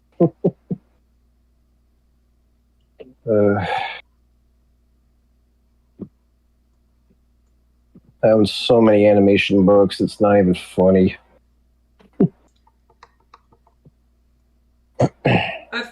I've been told by my friend Kenzie that I draw consistently enough that I could give animation a shot. Problem is, I don't have the time or patience to try it, so... You definitely need a lot of patience.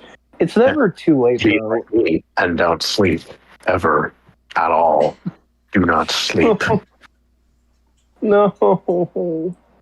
Look, if I ever decide, this whole sleep thing, I think I could do without it, I'd have kids. Oh. Yikes. There. God damn. Then again, it's never too late to learn anything. You're good. It's never too late. See, kids are cool, then I realize I don't want a smaller version of me. Yeah. Kids are cool and all, but then I remember I don't want a smaller, slightly, probably more autistic version of me running around. I'm good. I'd love to become a cat someday. Oh, that'd be amazing. Also, me as a father is not going to happen. That's just... Me as a father will only happen when the time comes. That's all I'm going to say. I can guarantee you, me as a mom. Oh my god, is she planning us another geology field trip? Come on, guys! Make sure you got your rock hammer. Make sure you got your rock hammers. Yep, she's planned another geology trip. Oh my god! Or you know one thing about Magma. If you're ever a mother, you'll have the best dinners. Hell yeah! Oh hell yeah! If I was a father, I've seen the Tortuga Voyages pictures you posted. The taverns. Oh yeah, you're gonna be. You're saying anyone would love to have that as a mother cooking like that. If I was a father, I'd basically be on a ship with my kids, and I'd be like, "All right, now give me the mooring line." No, the mooring line. Yes, almost mooring line. I'd be going fucking great. I'd be a great man. I'd be an awesome captain. I mean, father. The compass only points north, but we're not searching for north, are we? We're not Honest trying to God, find though, I would basically raise my kids to be like the most self-sufficient people ever. Like, I'd teach them every important life skill at a very young age and be like, all right, throw down to the world. Figure your shit out, bro. To quote Henry from Last Crusade, did I tell you to clean behind yourself, wash behind your ears? No, I taught yourself self-reliance. Quite literally, like, he is for all of Henry Sr.'s faults, he is not the worst dad ever. Oh. No.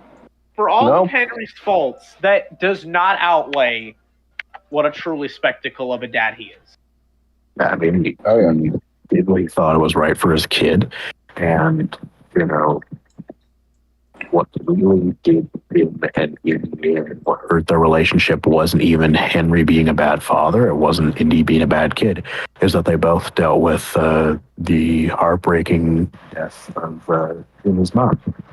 Mm-hmm. Even some of that also, you can also find a little bit of that with the, even though I don't know how much of it I would recommend, some parts of the Young Indiana Jones Chronicles, because it delves a little bit into that kind of the younger part of like what him and Henry went through. Yeah, as a pretty good. If I was a father, I would love it if my kids got into something I had no interest in, because then we can bounce off each other, and then I can learn through their stuff. They can learn through my shit. It's like, yes, a perfect contrast. Yes. Yes. What? Goodbye, everybody. I'll see you all at therapy. That was ridiculous. All at therapy. Yeah. One of my favorite storytelling so much is I love the thought of like, I have the stuff I grew up with, and I can't wait to see what, if I eventually have kids, I can't wait to see what they'll grow up with. Will it be the same stuff I did? I have no idea. But I think it'd be cool, like, seeing what they like. And then maybe be something I like. What are you kids playing these days? Yeah, honestly, I'd also raise my kids to be gamers. I think that's why. I think that's why. I'm gonna teach you this goated game called Great Circle. You're gonna fucking love first-person games from here onwards. All right, here's the thing. If you see these guys with these weird-looking logos on them, it's called a swastika. If you see a man with that, you fucking kill him. If you see a guy with a short and pencil-thin mustache, kill him. Kill him on sight. No, but that would pen his jugular. Or do the sniper elite thing and shoot him in his one ball. Do the sniper elite Joker. You just check him and you shoot him in the one ball. I would. The media that kids like grow up. I think that's why the Pixar movies were brand new when I was a kid. Like, they were coming out and all that. Oh yeah. I think that when I was a kid, Pixar was still in its infancy. Because again, when I was born, at that time would have been my family, because would have been Monsters Inc. Those movies initially, obviously, Story 2 came out, and then we also grew up on like Studio Ghibli movies, Disney movies, all that stuff, and my parents found a much deeper appreciation for animated storytelling through me, because me and my sister just loved that stuff. And then the same thing with my parents. Like, they showed us older movies, and me and my sister found a lot of value in those. Yeah. Yep. Man, I cannot wait to. If I ever have kids, I'm totally gonna show them. I'm totally raising them on Lilo and Stitch. They're gonna love it. Oh yeah, Sam. I'll also show my kids some. OG, not the imitation one. Oh yeah. Wait. What imitation? Wait. What imitation one? I don't know what you're talking about. That's a good lad. There's only one original Lilo and Stitch film, and there's Also, 3 other good animated films. I don't know what they're talking about. I'm gonna be the cool dad as well, and I'll show my kids like R-rated movies, just because it'd be like, all right, gotta put some hair on their chest. You know what I mean? I'd show them Terminator from a young age. See, you say that. I remember my parents showing me and my sister Blazing Saddles when we were kids. Oh! Yeah, I just show my kids Terminator because that's a movie I think every child should watch. Ooh, blood. Then again, also too, it's like, Terminator for R-rated movies, all things considered, not that bad. Like, not that graphic, not that. No, not really. It's violent, but it's not that graphic. I argue RoboCop's a little bit more graphic. Yeah, RoboCop's definitely more graphic. Don't show your kids RoboCop. Don't show your kids RoboCop. Worst mistake of my life. Yeah, I watched RoboCop as a kid. It freaked me the fuck out. Or you prove them a point to be like, and see, kids, this is why you don't move to Detroit. Also, do not get involved with the police force. And then Terminator 2 is much more action oriented, and not only that, it is actually like kind of in a weird way a movie for families. Like it's about family, you know. I take it that every Terminator movie afterwards is not even worth it. No. Oh, have you not seen them? They are, everything after Terminator 2 is fucking dog shit. Holy fuck. Everything after I've never seen any of them. There's only 1 and 2, and that's it. Terminator 1 is a very straightforward sci-fi slasher. Killer robot from the future sent back in time to kill a woman because of her unborn son, who ends up becoming this great hero of the future against the machines, right? And sent back in time is a warrior who was one of these soldiers working for her son to protect her. Everything happens there. Love story. They fuck. The child that ends up becoming a war hero is actually the fucking son of the guy that he himself in the future sent back in time. Paradox. Terminator 2 is, what if Skynet sent another robot to the past, and to intercept it, the Resistance sends back in time another machine. So it's machine versus machine, and it's young John Connor fighting for his life, while his mom, who in the first movie, Sarah Connor, she's like this dainty waitress who's like barely surviving. By Terminator 2, she has lost her fucking mind, but she's also a badass and terrifying and really hot. That's Linda Hamilton for you. Oh yeah, the visual of her pointing a gun at like an innocent person is just like, man, mommy. I was gonna say, like, even in, I'm gonna say it. Even in her old age, I'm like, yeah, she's a beautiful woman, and she's also just extremely fucking talented. She's just great. Yeah, I don't care if she's bipolar. She's fucking hot. I do love that James Cameron married her. Oh yeah. Well, truthfully, like that marriage did not go well. But what are you of gonna course do? it didn't. But I think it's hilarious that James Cameron said, "Yep, slapping a ring on that." I mean, I'll put it in. I love that James Cameron sold the Terminator screenplay for $1 when he was living in his car because he was dirt poor at the time. I love that story. Yeah, now he's the single most monetarily successful director of all time. Yep. It all started when he decided to make a movie about that. And then every other Terminator movie afterwards, we don't fuck with. Technically, it all started with him accidentally becoming the director of Piranha 2, and then from there making Terminator. And then from there kind of like going off the fucking walls and just saying, yeah, I'm just going to casually make some of the most successful movies ever made. Like, it's kind of hilarious how he kept on breaking his own records time and time again. And still to this day, he's kind of just doing that exact thing continuously. There's a perfect meme that says it perfectly. A Looney Tunes cartoon called "Tortoise Wins by a Hair," where Bugs Bunny like has a meltdown. He's like, "How does the tortoise keep beating me?"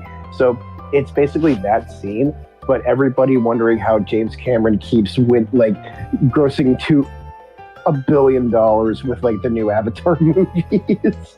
Wait, everyone's just like, you know, how does he keep doing this? It's like, I don't know, maybe having a literal multitude of generations of goodwill and respect to your name and an established history of making successful and very approachable blockbusters that also have very good marketing behind them and also very universal stories and themes to them is going to make very successful blockbusters. Who would have fucking thunk it? And then he ended up winning Best Picture for a love story based on a historical event. It's just like, he kind of does whatever the fuck he wants. And I respect the hustle out of it, because as a filmmaker, who would not want to be in that position? He can do whatever the hell he wants, and it makes money. It's honestly kind of amazing that he got to that peak. So fucking, like, you know, people will say like, oh, like, there's always like, oh, you get to that title. No. He worked for it, and guess what? He earned it. Like You the can song say says, what? he worked hard for his money. He worked hard, honey, honey. He worked hard. He's an extremely talented writer. He's an extremely talented director. Basically, everyone's able to recognize that. Like, there's no real confusion there. He's just a smart person, and then we end up getting great movies from it. And it's like, all right, sweet, this is pretty epic. Would it be too hard to say? I think James Cameron is still probably one of the better directors of the 21st century. Yeah, Even he's one of not the even best. 21st, not even 21st, more 20th, leading into still alive in 21st century. Yeah, I guess so. I don't think I can agree with that. Yeah, he's a And even fantastic then, director. He's a talk about, fantastic writer. we'll dog Titanic all we want, but then you like. I won't even dog Titanic. Titanic's a great movie. Then because we can dog it as much as we were kids, but then we actually sit down and watch it. You're like, yeah. Well, that's always the thing too. Is like, yeah, as a kid, you're not really going to recognize the artistry behind something like Titanic. When you're an adult, you're like, oh shit, I get it now. The only thing about Titanic now that just pisses me off now is the real world lore of like apparently that wasn't the real thing and it's a conspiracy theory. I'm like, don't start with me. Like, don't start with me on conspiracy theories. Don't start. Yeah, like, don't even get engaged with that shit. The fact You're that gonna like, go oh, down- it wasn't the real Titanic. It was the real Titanic never sank. I'm like, don't say. No, there are conspiracies believing that the real Titanic never actually sank, and it was like another RMS, and I'm like, look, I can't. Look, I already had a coworker a long time ago, a couple of years ago. I'm same job, the still job I'm working at. That says that she says, and I quote, "There's two suns," and I'm like, "We're not on fucking Tatooine, dumbass. Two They're not two suns. fucking suns." Wait. Okay, there is Tucson.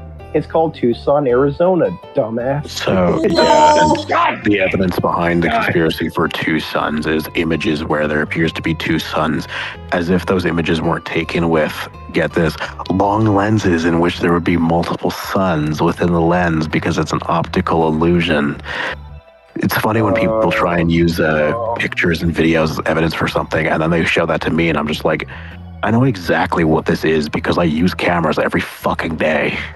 Yeah, if you're a photographer, you would know how focal lengthens that shit Well, works. I had a friend of mine fucking posting like Pentagon UFO videos in his Discord server, and I'm just like, that's a bird, dumbass.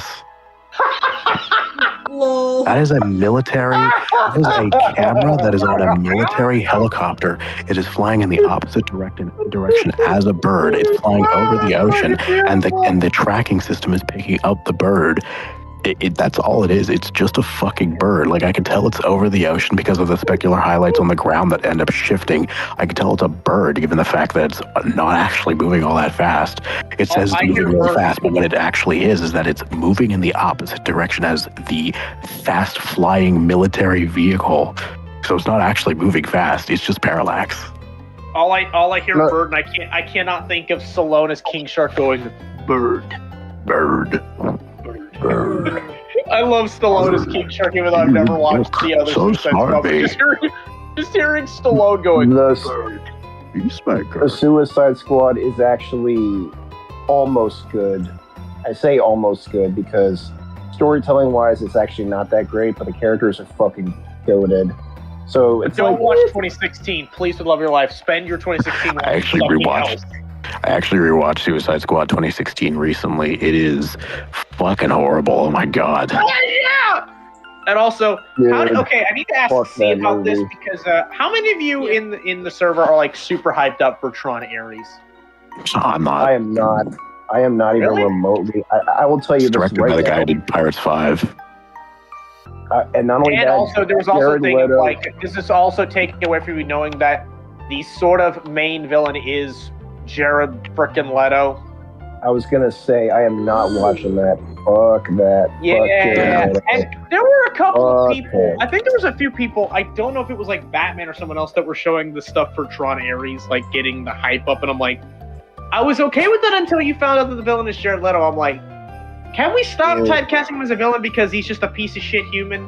Because I'm kind of just Or getting we tired just of stop seeing Jared casting him, Leto. period, ever, in any situation, because he sucks. Yeah, I mean, I'll say this. I don't want to get into political, but let's not forget, Leto had his own island experience when he was with 5 Seconds to 30 Seconds to Mars. Not to get too political, but he did have that moment. For people I don't know. He just objectively had his own island where the shit just went fucking weird. And not only that, Jared Leto, he's got all that money for being a part of 30 Seconds to Mars. Yeah. Oh, fucking yeah. I look at him and I'm just like, you're a monster, dude. Like, he looks like a fucking monster. I can't believe I messaged Jared Leto's Discord account and sent him the gif of Joker covered in white fluid from Suicide Squad, and he didn't respond to me. Oh no! Oh yeah! Wait, hold on. So just to clarify, you were in Jared Leto's own Discord server? There was an official Morbius Discord server, and I messaged Jared Leto's actual Discord account. It was run by Sony Pictures, and what was amazing is that Rowan got banned from the server for saying that he wanted to make a Morbius sausage made from Jared Leto's flesh. Oh, that's the tamest thing I think Rowan can say in that goddamn server. I said some really fucked up things in there. It was pretty fun. I think it's proving a point. Leto's own people can't take a damn joke, obviously.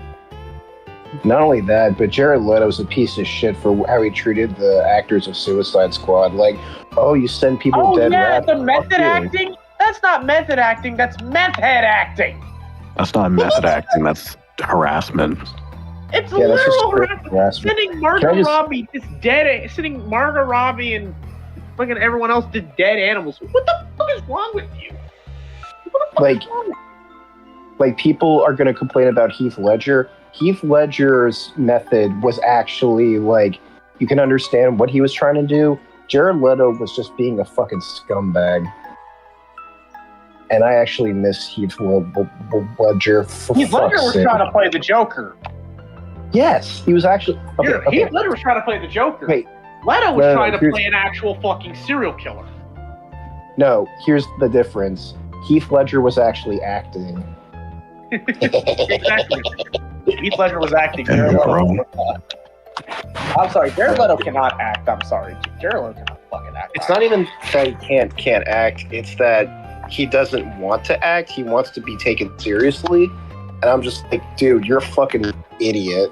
Fucking, you dumbass. You're like a dumbass. Ugh. Jared fucking Leto. Let's not talk about him anymore. Oh no. Yeah, moving on. I'm gonna rip his balls off. Oh, you know, here's what sucks. Here's what really sucks. What? Max still had his song "Kill," the killing light bury me. I'm like, okay, nope, never mind, I'm done. Like, nope, never mind. And we saw Haunted Mansion where he was the villain as the Hatbox Ghost. Which was weird because the Hatbox Ghost isn't even a villain on the ride. He's kind of just chilling there. I don't even think he was an original. I don't even know if he was a villain in the original 03 Eddie Murphy movie.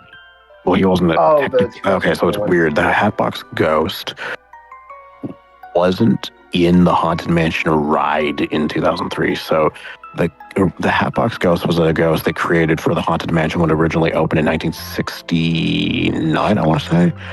And in 1969, he was there for like basically a week. And then by the time of the official attractions opening, they actually removed the Hatbox Ghost because the effect didn't work properly. Basically, the head disappears and then reappears inside of his Hatbox, right? And then many years later, in like 2015, they say, okay, fuck it, we're going to put the Hatbox Ghost back in using modern technology. And it actually is a really cool effect. Then they make the Haunted Mansion movie, and for whatever reason, they make him the villain. Which I just don't get. Like, he's not an evil ghost. He's kind of just chilling. He's vibing. He's a little dude. He's happy. He's a guy. I don't know. He's just a guy.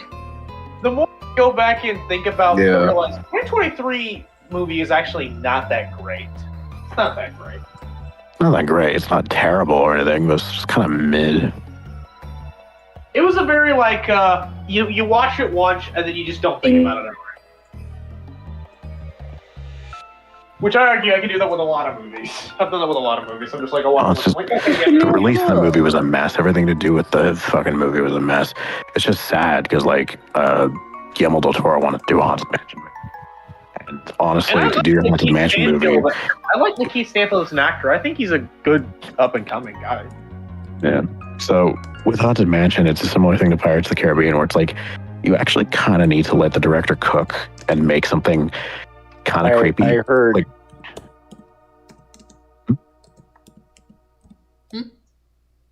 What? What? Did someone say something? I heard hold on.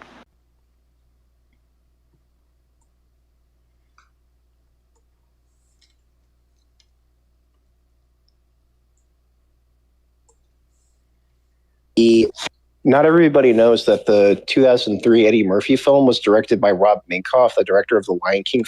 And talented as he was, I don't even know how much creative control he had on that film. Probably not much. With Haunted Mansion, you have to let the writers and directors cook, and you need, and I need to emphasize this, you need to make it creepy. You need to make it dark. You need to have some fucked up shit in there. That's the only way to make a Haunted Mansion movie work. It actually has to be creepy. If it's not creepy, you have failed. Pirates of the Caribbean can get away with having a lot more action in it because the Pirates of the Caribbean ride is a little bit creepy and then gets into action. Haunted Mansion is creepy and then instead of action towards the end, it's comedy. It's supposed to be a black comedy. It is grim, it is dark, it is spooky, it is gross, it is disturbing, but it is also funny. You have to actually emphasize how creepy and gross it is first. I wish Guillermo del Toro got to make his Haunted Mansion movie. That would have been goated. Yeah. And the dude can cook. Like, holy shit. The Pinocchio film, that was incredible. Sorry. Now I'm just getting excited for Guillermo del Toro.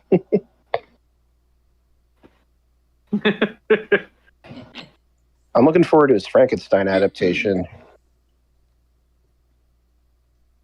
Yeah, I'm excited. I heard somebody on Twitter made a review, and I put that in massive air quotes. The review, he said, it is a lumbering slog, and I'm like, yep, because that certainly is a review, a very in-depth breakdown of the narrative quality of this film. That is certainly the most creative and awe-inspiring concept. I just love how this man sat down to his computer and with the indomitable human spirit burning in his eyes, he said, I am going to change the world with this review. And his review amounted to, it was slog. And it's like, good job, you fucking moron. You know what? That is it's on the same level as, it's a planet full of water. Cough, cough. You remake that shouldn't exist. Cough. It's a planet full of water. This movie made $1 billion. This movie made $1 billion. I want to scream. This is not even a hot take. This is actually true. The vast majority of movies, at least over the last 20 years, maybe less, that have grossed $1 billion are utter dog shit. If you'd say I'm wrong, sorry. I'm not wrong. Correct. Most movies that make a lot of money are designed to make a lot of money, and that means they're designed by committee. This is a prime example of such. And it pisses me off that people praise the Star Wars sequels trilogy of like, oh, no. They are designed by a committee to be everything you hate, and you don't even acknowledge it. That is sad. No, their excuses.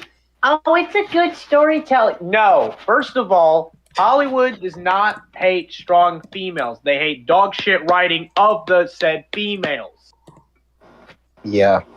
They just straight up don't know how to tell stories with those kinds of... They want every female character to be a Mary Sue. No, that's what we call getting boring. Yeah. Oh my god, I'm so sick of that criticism. Can we let it die?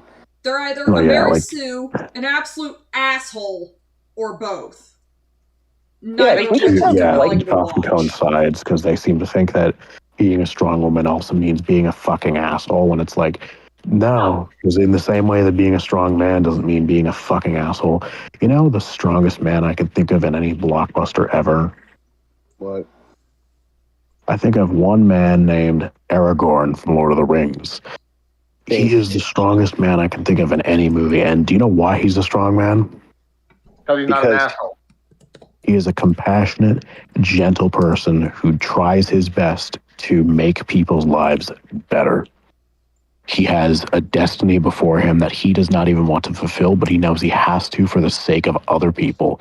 He will not stand down when he's told that he cannot be involved in a battle on the grounds of, he can't, basically die with all these people. He has his own greater destiny. He says, no, fuck that. I'm getting involved in this battle because I'm not going to have other people die while I sit on the sidelines.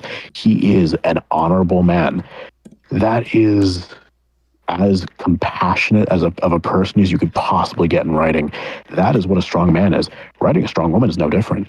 It's compassion, it's strength, it's moral clarity, it's being able to approach a situation from a pragmatic angle. It is the ability to put others before themselves. Being a strong woman isn't being a fucking bitch to other people. It's being a human being with empathy. And it's no different from writing a man. There is no difference. It is just write a human being who is able to do the right thing. Yep. And that's why Nani is such a phenomenal character. That's why Marlin from Finding Nemo is such a phenomenal character. They have genuine compassion regardless of the shit that comes with them. And for people to say, no, they're actually bad characters, blah, blah, blah, fuck off.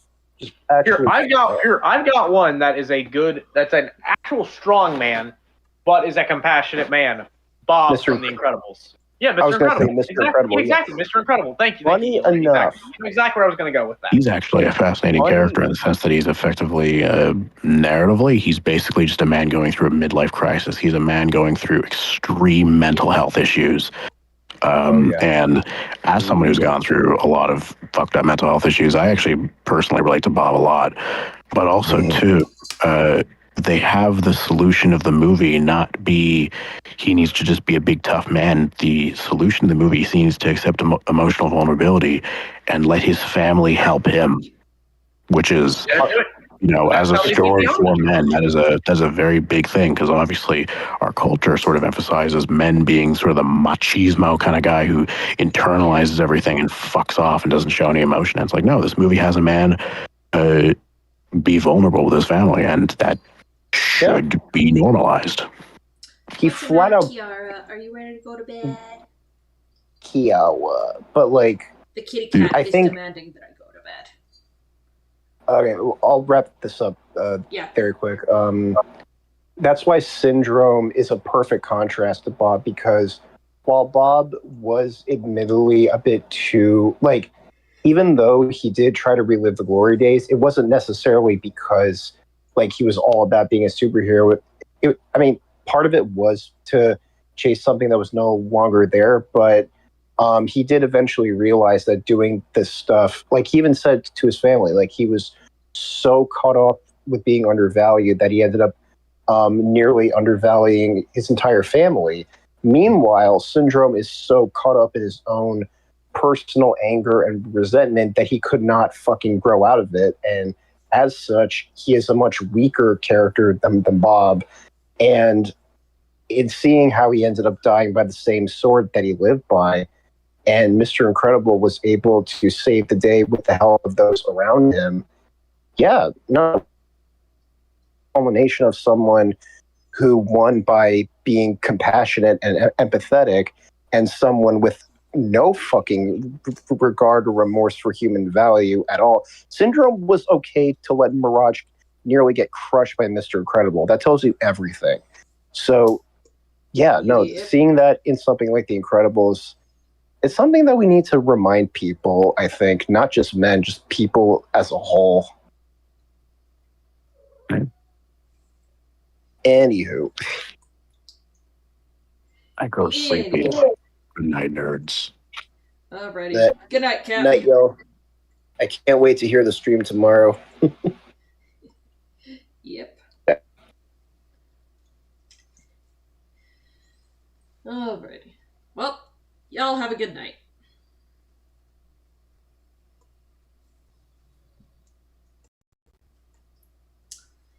And with that, thank you for tuning in.